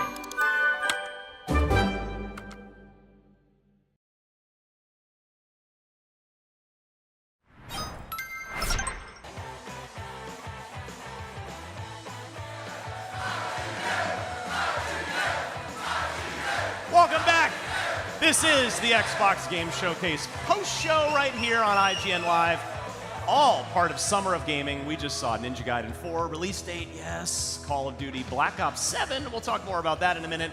And so much more, but let's see what the folks online are talking about using our Lenovo Legion 7i, a laptop designed for everyday use, including live productions like this one. Enjoy a thinner, lighter gaming experience with the latest NVIDIA GeForce RTX 50 series GPU, the advanced performance of the Intel Core Ultra 9 processor, and a breathtaking OLED gaming display.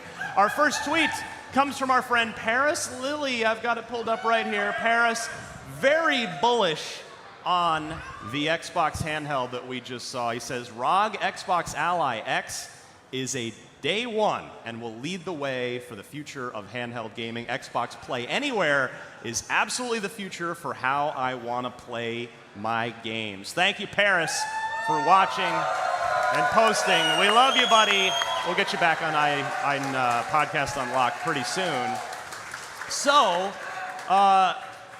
in the opener, my little teleprompter there, we had a mention of Call of Duty Black Ops 7, the one more thing of this one. So, Black Ops 7. I'm not gonna lie. Right here in my notes, I wrote, "I feel lied to." Did anybody else watch that trailer thinking we were getting some original IP, something brand new? And then it was, oh, it's actually a Black Ops game. So, Sydney, you're first up for you here. What was your reaction to that very interesting last thing that Xbox showed? Yeah, it was just an interesting way to go about it, I guess, because Black Ops 7, objectively, like, I love Call of Duty. I love Black Ops. I'm excited for Black Ops 7. That said, it did feel like a bait and switch because I thought we were getting new IP, and you're excited about that because it looks really like polished and good, and you're excited, and then all of a sudden it's like, oh wait, Whiplash, we're at Black Ops 7. So they are saying that we'll get more information later in the summer, and it is in fact another sequel of Black Ops 2, even though he looks very different. I can't remember the actor's name. It's Milo, last name starts with a V, is the face that we're seeing, but it is David Mason, who we see as a kid in Black Ops 2. We're seeing him, or I guess we also see him as an adult in Black Ops 2, but now we're seeing him 10 years later. So I'm really intrigued by the story, but it was a weird way to give us the information. Yeah, Michael, your reactions to it, and then you'd made a pretty, after that, you'd made a pretty astute observation backstage too. So take it away, your thoughts on Black Ops 7's reveal. So when you look at the rest of the showcase, anything that's coming out this year, they had a release date. Not a release window, not coming like fall, whatever. They had a release date. And this, you expect the Call of Duty every year, but they did not put a release date on this one, so I do not think that this is the Call of Duty that's coming out this year, or if there even is one, right? I mean, judging off this, I'm 99% sure that this is not coming out this year, and there will be no Call of Duty this year. So it's going to be probably a 2026 joint. And on top of that, we just came off of Black Ops 6. That was last year's Black Ops game. I don't think, one, they would be ready to put out a Black Ops 7 in consecutive years, and I don't think people would want that necessarily. I mean, don't get me wrong. I think Black Ops is the best sub-series of Call of Duty. I would agree. Yeah. And especially when it comes to the stories that they tell, because they do some pretty crazy things with their storytelling there. Sometimes it hits, sometimes it doesn't, but I like what they do with it at least. And you need a break from that though. Like I like the spy thriller type thing of 6 and the previous ones, Call of Duty. Even like Black Ops Cold War, I thought the story was it was hammy, but it was fun. And so they're doing a futuristic stuff again with 7. They're getting into the role of technology and things like that. So I think there's potential there. I just don't know if it's, I would need a break, or they would probably want to do something else with the franchise. So it was a bit surprising. And I don't really want to say it was a letdown, but it was just oh, okay, I guess that's what they're doing. Sure. Are you guys fired up for more Black Ops already, or do we need a break? Yeah, I don't know. That's kind of a mixed reaction there. Yeah. So we'll see. I mean, I'm not sure. I'm having a hard time believing your very astute observation that they didn't put 2025 or fall 2025 or a date.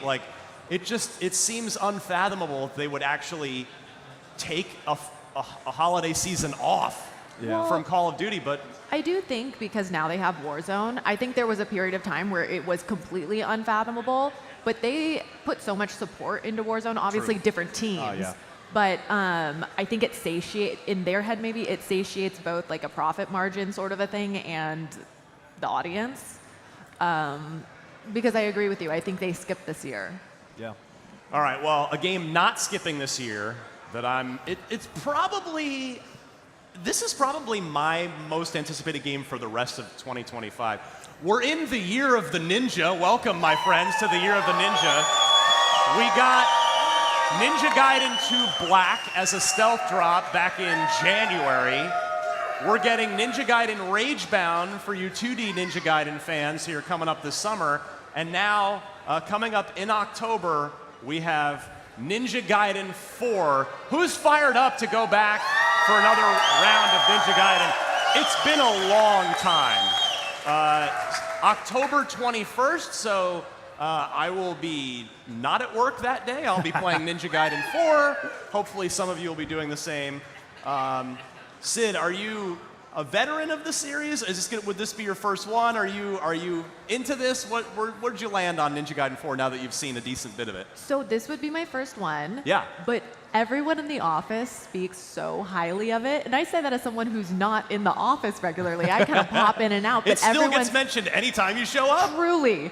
And so I feel like I'm like, okay, I think I'm missing out on something. And then seeing the footage, it's like, okay, I am missing out on something. So I don't know. I would venture to say I don't think I'm as excited as you because you seem very excited. I go back with this series for sure. But I'm definitely excited for when it comes out to jump into it. Michael, you ready to go back in for some more Ninja Gaiden? Oh yes, especially because this is being made in conjunction with Platinum Games. Yeah. And Platinum has gone through a lot of changes in recent years. True. I still think they got some sauce left. I still think they got the juice despite everything that's happened to them. But I mean, it's Koei Tecmo with the support of Platinum Games. And these kinds of action games, like, yeah, I'm ready for this. And it's been so long. I mean, granted, we did get Ninja Gaiden 2 Black to like whet our appetite for the return of the series. But yeah, like a fresh new Ninja Gaiden game.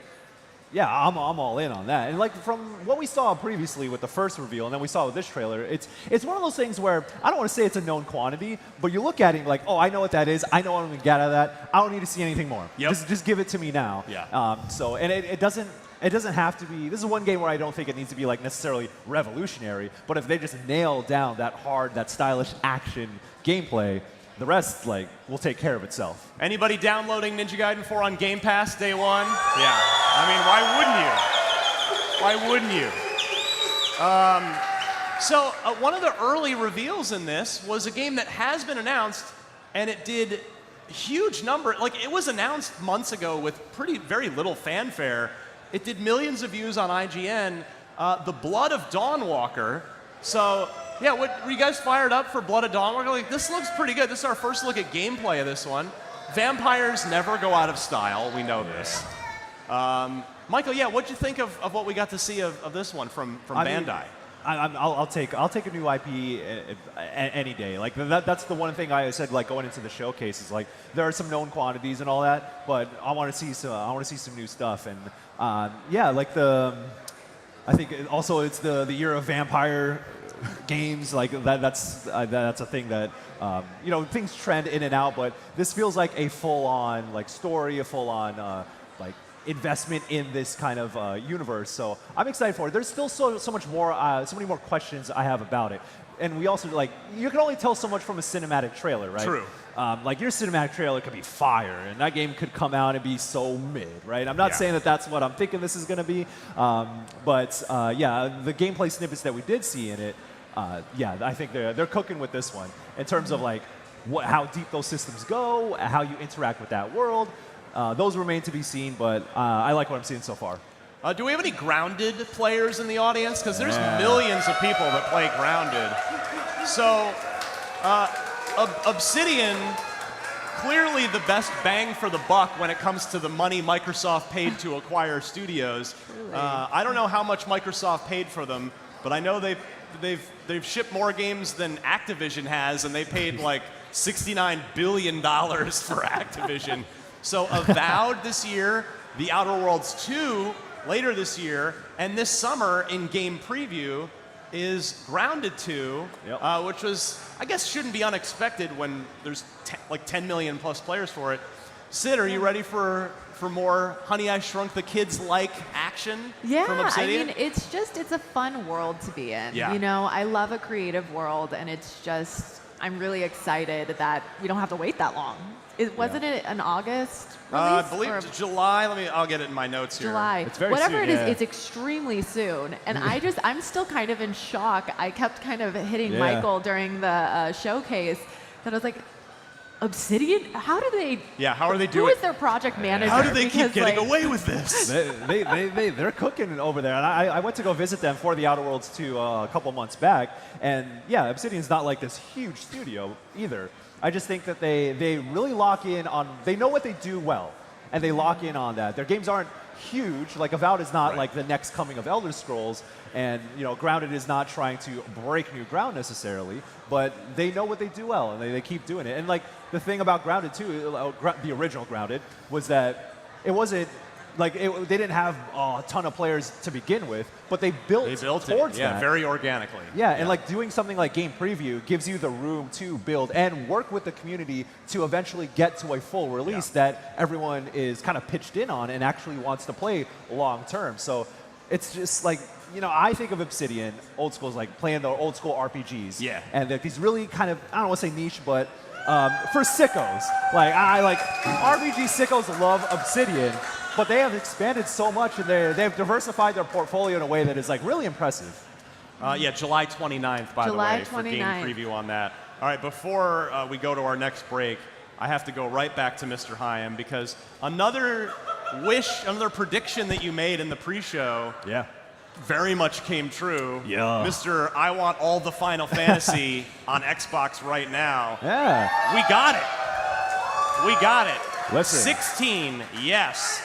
FF7 Remake, yes. Yeah. Are you happy now, is the question. What did I know? I actually didn't know anything beforehand. It was kind of, granted, I'm going to say, like, it wasn't like this amazing prediction that I had, right? It was just kind of having an inkling of the direction of Square Enix, because I pay attention to them very closely. They're one of the studios and publishers that I keep up with like very closely because I love their history, I love their games, and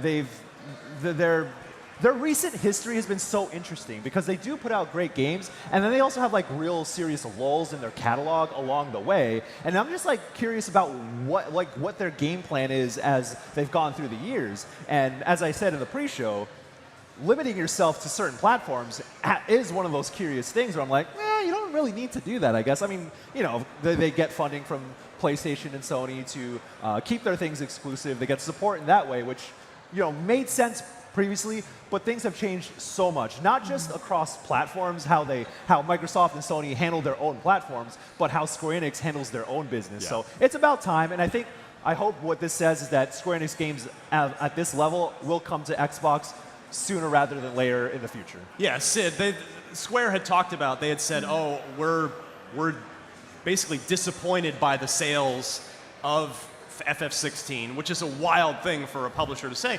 But then they said, yeah, we're gonna start putting our games on all platforms, and it's the way of the world now, right? Yeah, it really is, and I think it's really great for players. Yeah. Like that's the bottom line, is that it's great for players because Final Fantasy is honestly a series that I've only gotten to like watch people play. I've never had the pleasure. Like, one of my earliest gaming memories is my neighbor's brother was playing Final Fantasy VII, and I fell in love with Cloud. And I had an Xbox growing up, so I never really got to play it. Right. And I think it's just really exciting that a whole new generation of players gets to fall in love with these characters. Anybody going to be playing Final Fantasy VII Remake or 16 for the first time on Xbox? Yeah. Good on Square for bringing it over. All right, we need to take a quick break, but stick around. More Unlocked coming up right here in just a moment, right here at IGN Live.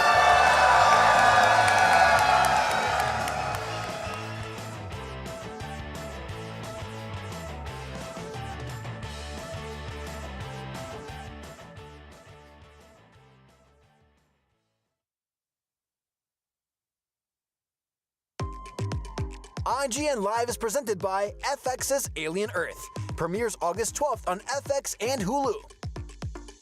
The Cinefix Top 100. A list so secretive even we don't know what movies are on it or where they rank. What do you mean you don't know? Each episode will reveal one of the movies. Did I rush it? Felt like I rushed it. That was good. I liked it. Talk about why it belongs and finally find out where it ranks. Are you not entertained? Are any of the movies we've shown here even on the list? I have no idea, and it drives me crazy. Join us as we find out on Cinefix, IGN, and wherever you get your podcasts. Why so serious? Catch up on all your favorite shows with up-to-the-minute gaming and entertainment news with Geek Media Podcasts. Welcome to a very special episode of IGN Game Scoop. Game Scoop has you covered for all things gaming and the latest game releases. Tune into Podcast Beyond for the biggest PlayStation news. Man, this is a cool looking trailer. Everything Xbox on Podcasts Unlocked. This is Steve Downs, the voice of Master Chief. Catch up with your Super Nintendos on Nintendo Voice Chat. Switched to pre-order Mania. It was chaotic last night. And get all the latest console news and rumors with Next Gen Console Watch. Now Xbox and Phil Spencer are even saying that a mid-gen refresh isn't even necessary. The Cinefix Top 100 podcast picks a movie every week to celebrate and debate. It's kind of every movie's grandpa. Geek Media Podcasts, the best podcasts from around the world. IGN Playlist is the best way to track your game collection. Now you can even import your entire Steam library to Playlist, making it easier than ever to review games, show off your collection to the world, and finally chip away at that massive backlog you keep meaning to get to. IGN Playlist, check it out. Can't find that final collectible you're missing? IGN guides are trusted by millions, easy to use, and best of all, free. IGN has the very best, most complete and accurate guides for Shadow of the Erdtree, Baldur's Gate 3, Tears of the Kingdom, and so much more. It's good, right? Every guide is tested and verified for you by experts. Just search for IGN when you search for guides.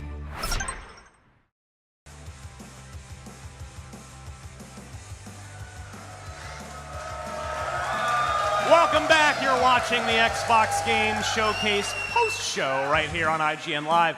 It's time to talk about the post-showcase direct they did for the Outer Worlds 2, and then we'll talk about some other games as well. So, again, Obsidian's third release in this year. 3 games, 1 year. Michael Hyam, I have to turn to you first here because, as you noted earlier, Michael, you had the pleasure of visiting Obsidian for the IGN first month of exclusive coverage that we had back in April. Yep. Now we've got a date. We know we're pretty locked in here. How are you feeling about the Outer Worlds 2? I've been telling people this when I came out of seeing it for the IGN first. I came out of this telling people after embargo that that I think it's more ambitious than people expect, because they've spent a lot of time on this one, and talking to Leonard Boyarsky, who's kind of a legendary developer. OG, yeah. Yeah, he's an OG who had made Fallout. He was talking very candidly about how the first Outer Worlds was them trying to build a new foundation. It was a template. They were just like, we need to make a competent game, and hopefully this is our new foundation for a second game. And with the Outer Worlds 2, what I'm seeing is that, hey, we already have the basics down pat.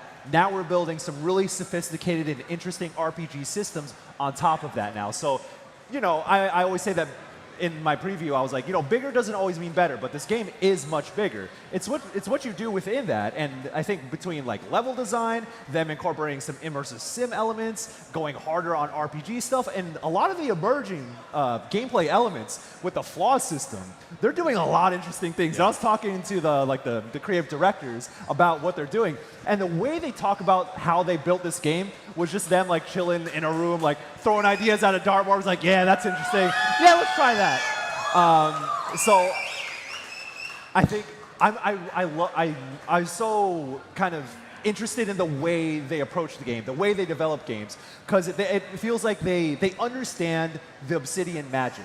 They're not.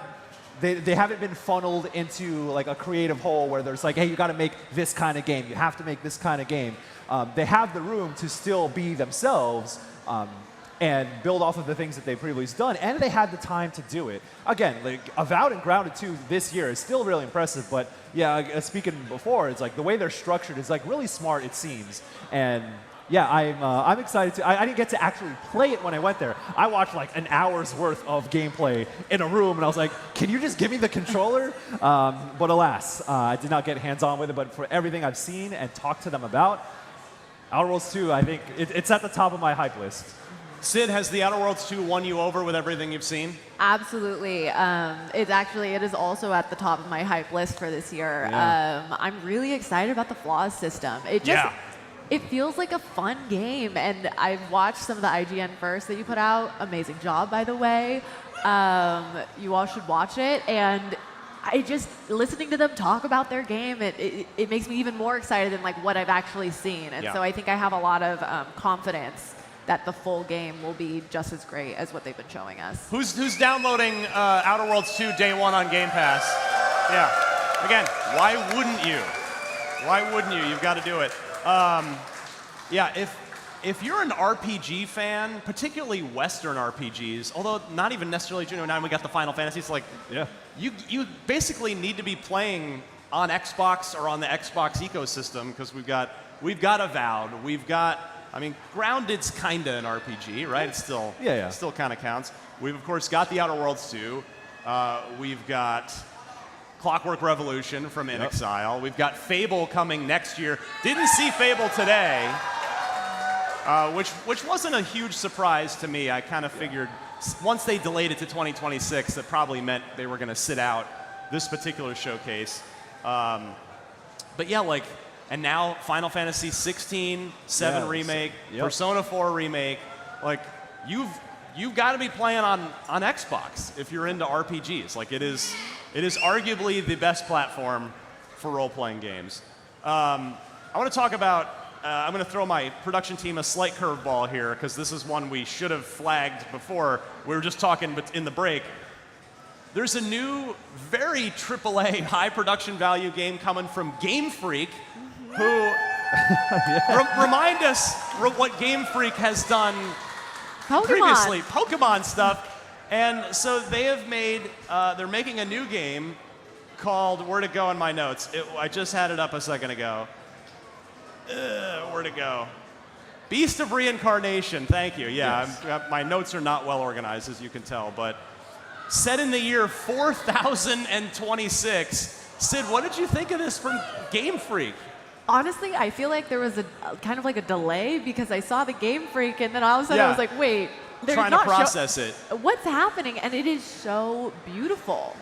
That was my big takeaway of it, was just how beautiful this is. And I think you might have said it, but when you give them the tech specs off of a Nintendo device, it's like they're cooking.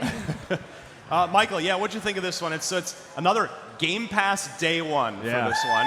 That's why it's just wild to think that Game Freak isn't doing a Pokemon game, and that they're doing this style of game, and it's on it's showcased with Xbox, and it's day one Game Pass. Like, it kind of doesn't make sense to me. Like, we've almost typecasted Game Freak, and like, it's. I don't want to say like this is already a technical marvel. Like, it looks impressive. Don't get me wrong. So we'll see how the game runs when it comes out. But yeah, it makes me, seeing this, if anything, makes me think about what does the development process of a Pokemon game look like then? Yeah. Like, if this is what they could do outside of being pigeonholed as the Pokemon developer, what other creative ideas do they have? And have they been in a drought with ideas with the Pokemon company? Are they sticking to certain guidelines when they make Pokemon? It's like, no, it has to be this. You can't really go outside of that. But they've had some innovations here and there with like Pokemon Arceus and some of the things that they're doing with Pokemon ZA later this year. And I don't know, maybe they're getting to that next level instead of just being the Pokemon developer who like puts out mid-tech games. Like, I think this could be a big step for them. All right, so time's almost up. Let's end on everybody's favorite game of the showcase. I love this part where we just get to pick out our little games of show. I am going to default to Sid here first, because I know when we talk backstage, you've got a game that we all love that we haven't mentioned yet. So please. And it's Mudang. Mudang 2 Hearts. I think it's exciting to see a game set in Korea, because we oftentimes don't see very many games set in Korea. I did a little bit of research after the showcase, and it's based on a webtoon, a South Korean webtoon. Wow. Yeah. I think the speculation, nobody's really sure how closely it's gonna stray or stay close to the original plot, but it's a North and South Korea have come together, and the day that the bill's gonna be signed, there's a terrorist attack. And so, allegedly, again, I couldn't really tell if this was the webtoon's plot or attributed to the game, but there'll be kind of 3 different protagonists that you're following. A K-pop star, who I think is in the military, a North Korean soldier who's, I think, fighting for South Korea. Either way, and then a terrorist is the third protagonist. So I thought the game looked really intriguing. I'm always excited to go to get a different cultural lens. And it's being developed by, I think, EVR Studios, which is a South Korean studio, and it's their first game. So. Did anybody else get Splinter Cell vibes a little bit from this one? Yeah. Yes, my people. Yeah. A little bit of The Division. Yeah, even a little Rainbow Six in there too. Surprising it's not a Ubisoft game. I know, right? Yeah, so I'm glad this exists because Ubisoft doesn't seem to want to make me a new Splinter Cell game. Which every year I get up here and I hope for it, and every year I'm disappointed. So maybe one of these years. But in the meantime, Moodang 2 Hearts. Michael Hyam, your pick for Game of the Xbox Showcase. I know that I said the hype died out for me, but I'm going to be a shill, and I'm going to say Persona 4 Revival. Oh, man. I mean, the more I think about it, the more I'm like, the trailer not being hyped kind of doesn't matter anymore. And now I'm just like, yeah, I would love to see Persona 4 again. I want to see what they're remaking with that, what they're actually changing to it, rather than just doing a graphical overhaul. But I don't know. I love Persona 4 so much, and I want to see them do right by that story. Hey, there's nothing wrong with that. Yeah, there's nothing wrong with that. It's all good. Probably unsurprising to anybody in this room, I am going to go with the new Double Fine game, Keeper. That's my game of the show. I think they saved it for near the end for a reason. Like, I appreciate Microsoft trying to elevate Double Fine a little bit. They've always been this like creative darling in the industry whose games never really sold up to the level of what they should have. Like, it was just the classic like critical darling, often commercial disappointment. But they've just been so great for so long, and now that Microsoft owns them, they don't have to worry about making sure their game sells just enough copies where they don't shut down. Like, they can just go nuts, and we saw them do that here with Keeper, where, like, if they had to go out, if they were still on their own, I don't know how many other publishers would have greenlit a game where you play as a walking lighthouse. Yeah. So interesting. That's a pretty cool premise to me, and I can't wait to see what Tim Schafer and the team at Double Fine are doing. So, I mean, there's so many other games we could have shouted out. We didn't even talk about Invincible Versus. Like, how ultra violent was the Invincible? A 3v3 tag fighting game, like. That's honorable mention. That looks super great too. It was a great show. Like, did you guys enjoy this Xbox showcase? Did Microsoft do well? Yeah, they did well. It was a good one. It was a good one. They did good this year. Bravo to Microsoft for bringing us a whole bunch more video games, and a lot of them this year too. It wasn't like everything announced is we're not going to be playing for a year. No, like a lot of this is stuff we'll be playing in the next 1 to 6 months. So good stuff. That is about all the time we have for today, but we'll have plenty more to say about the games that Xbox showed off today. And you can be a part of the conversation when a new episode of Unlocked drops each and every week on IGN, typically Thursday mornings. We're also on YouTube, Spotify, or wherever you get your podcasts. Podcast Unlocked, that's right. Right now, there's tons more coming up on IGN Live. So don't go anywhere. Stick around.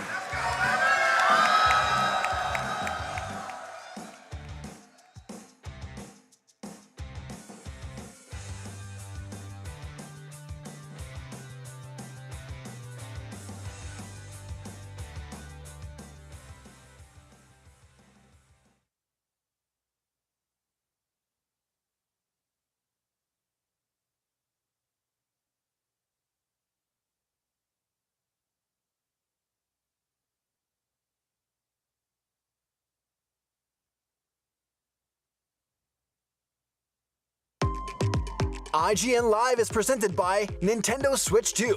All together, anytime, anywhere. The average Cinefix movie list features nearly 100 different films and approximately 25 minutes worth of wall-to-wall deep dive analysis. To simulate that pace for this 30-second ad, we're featuring 26 different films, and before you say it, no, that math does not check out. We're not math people, we're movie people. We can't even count down from 10 without ending up at, 96. Subscribe to IGN Movies and TV for more Cinefix movie lists. Bad at math, great at movies. Can't find that final collectible you're missing? IGN strategy guides and interactive maps are here to help. One step at a time. IGN guides are trusted by millions, easy to use, and best of all, free. IGN has the very best, most complete and accurate guides for Shadow of the Erdtree, Baldur's Gate 3, Tears of the Kingdom, and so much more. See? It's good, right? Every guide is tested and verified for you by experts. Just search for IGN when you search for guides.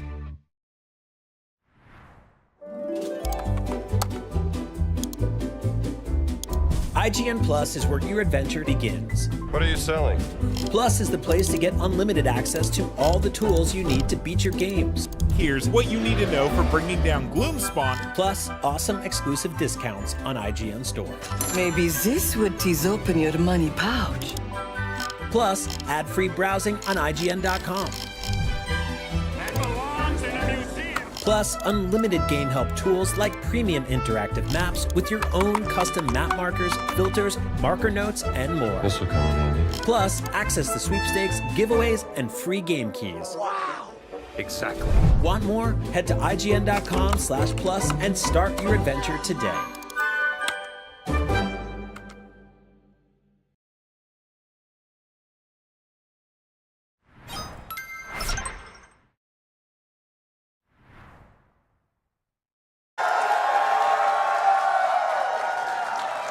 You're watching IGN Live. In just a bit, we'll be getting some top secret info on 007 First Light. After that, we're breaking down Daemon X Machina, Titanic Scion, a game I've always liked the ring to. It just has a nice ring to it. With the creators of the game, and after that, expect all sorts of foul talk when we check out Deadpool VR.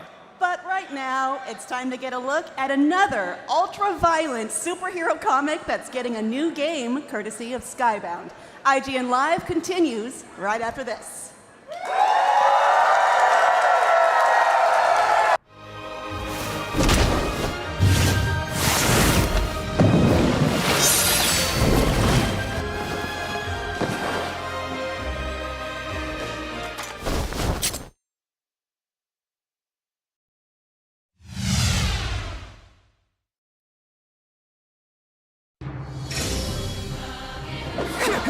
Mysterio uses her sash as a weapon. It has the strange ability to absorb humans. That's why I couldn't find a hidden passage big enough for a human to fit through.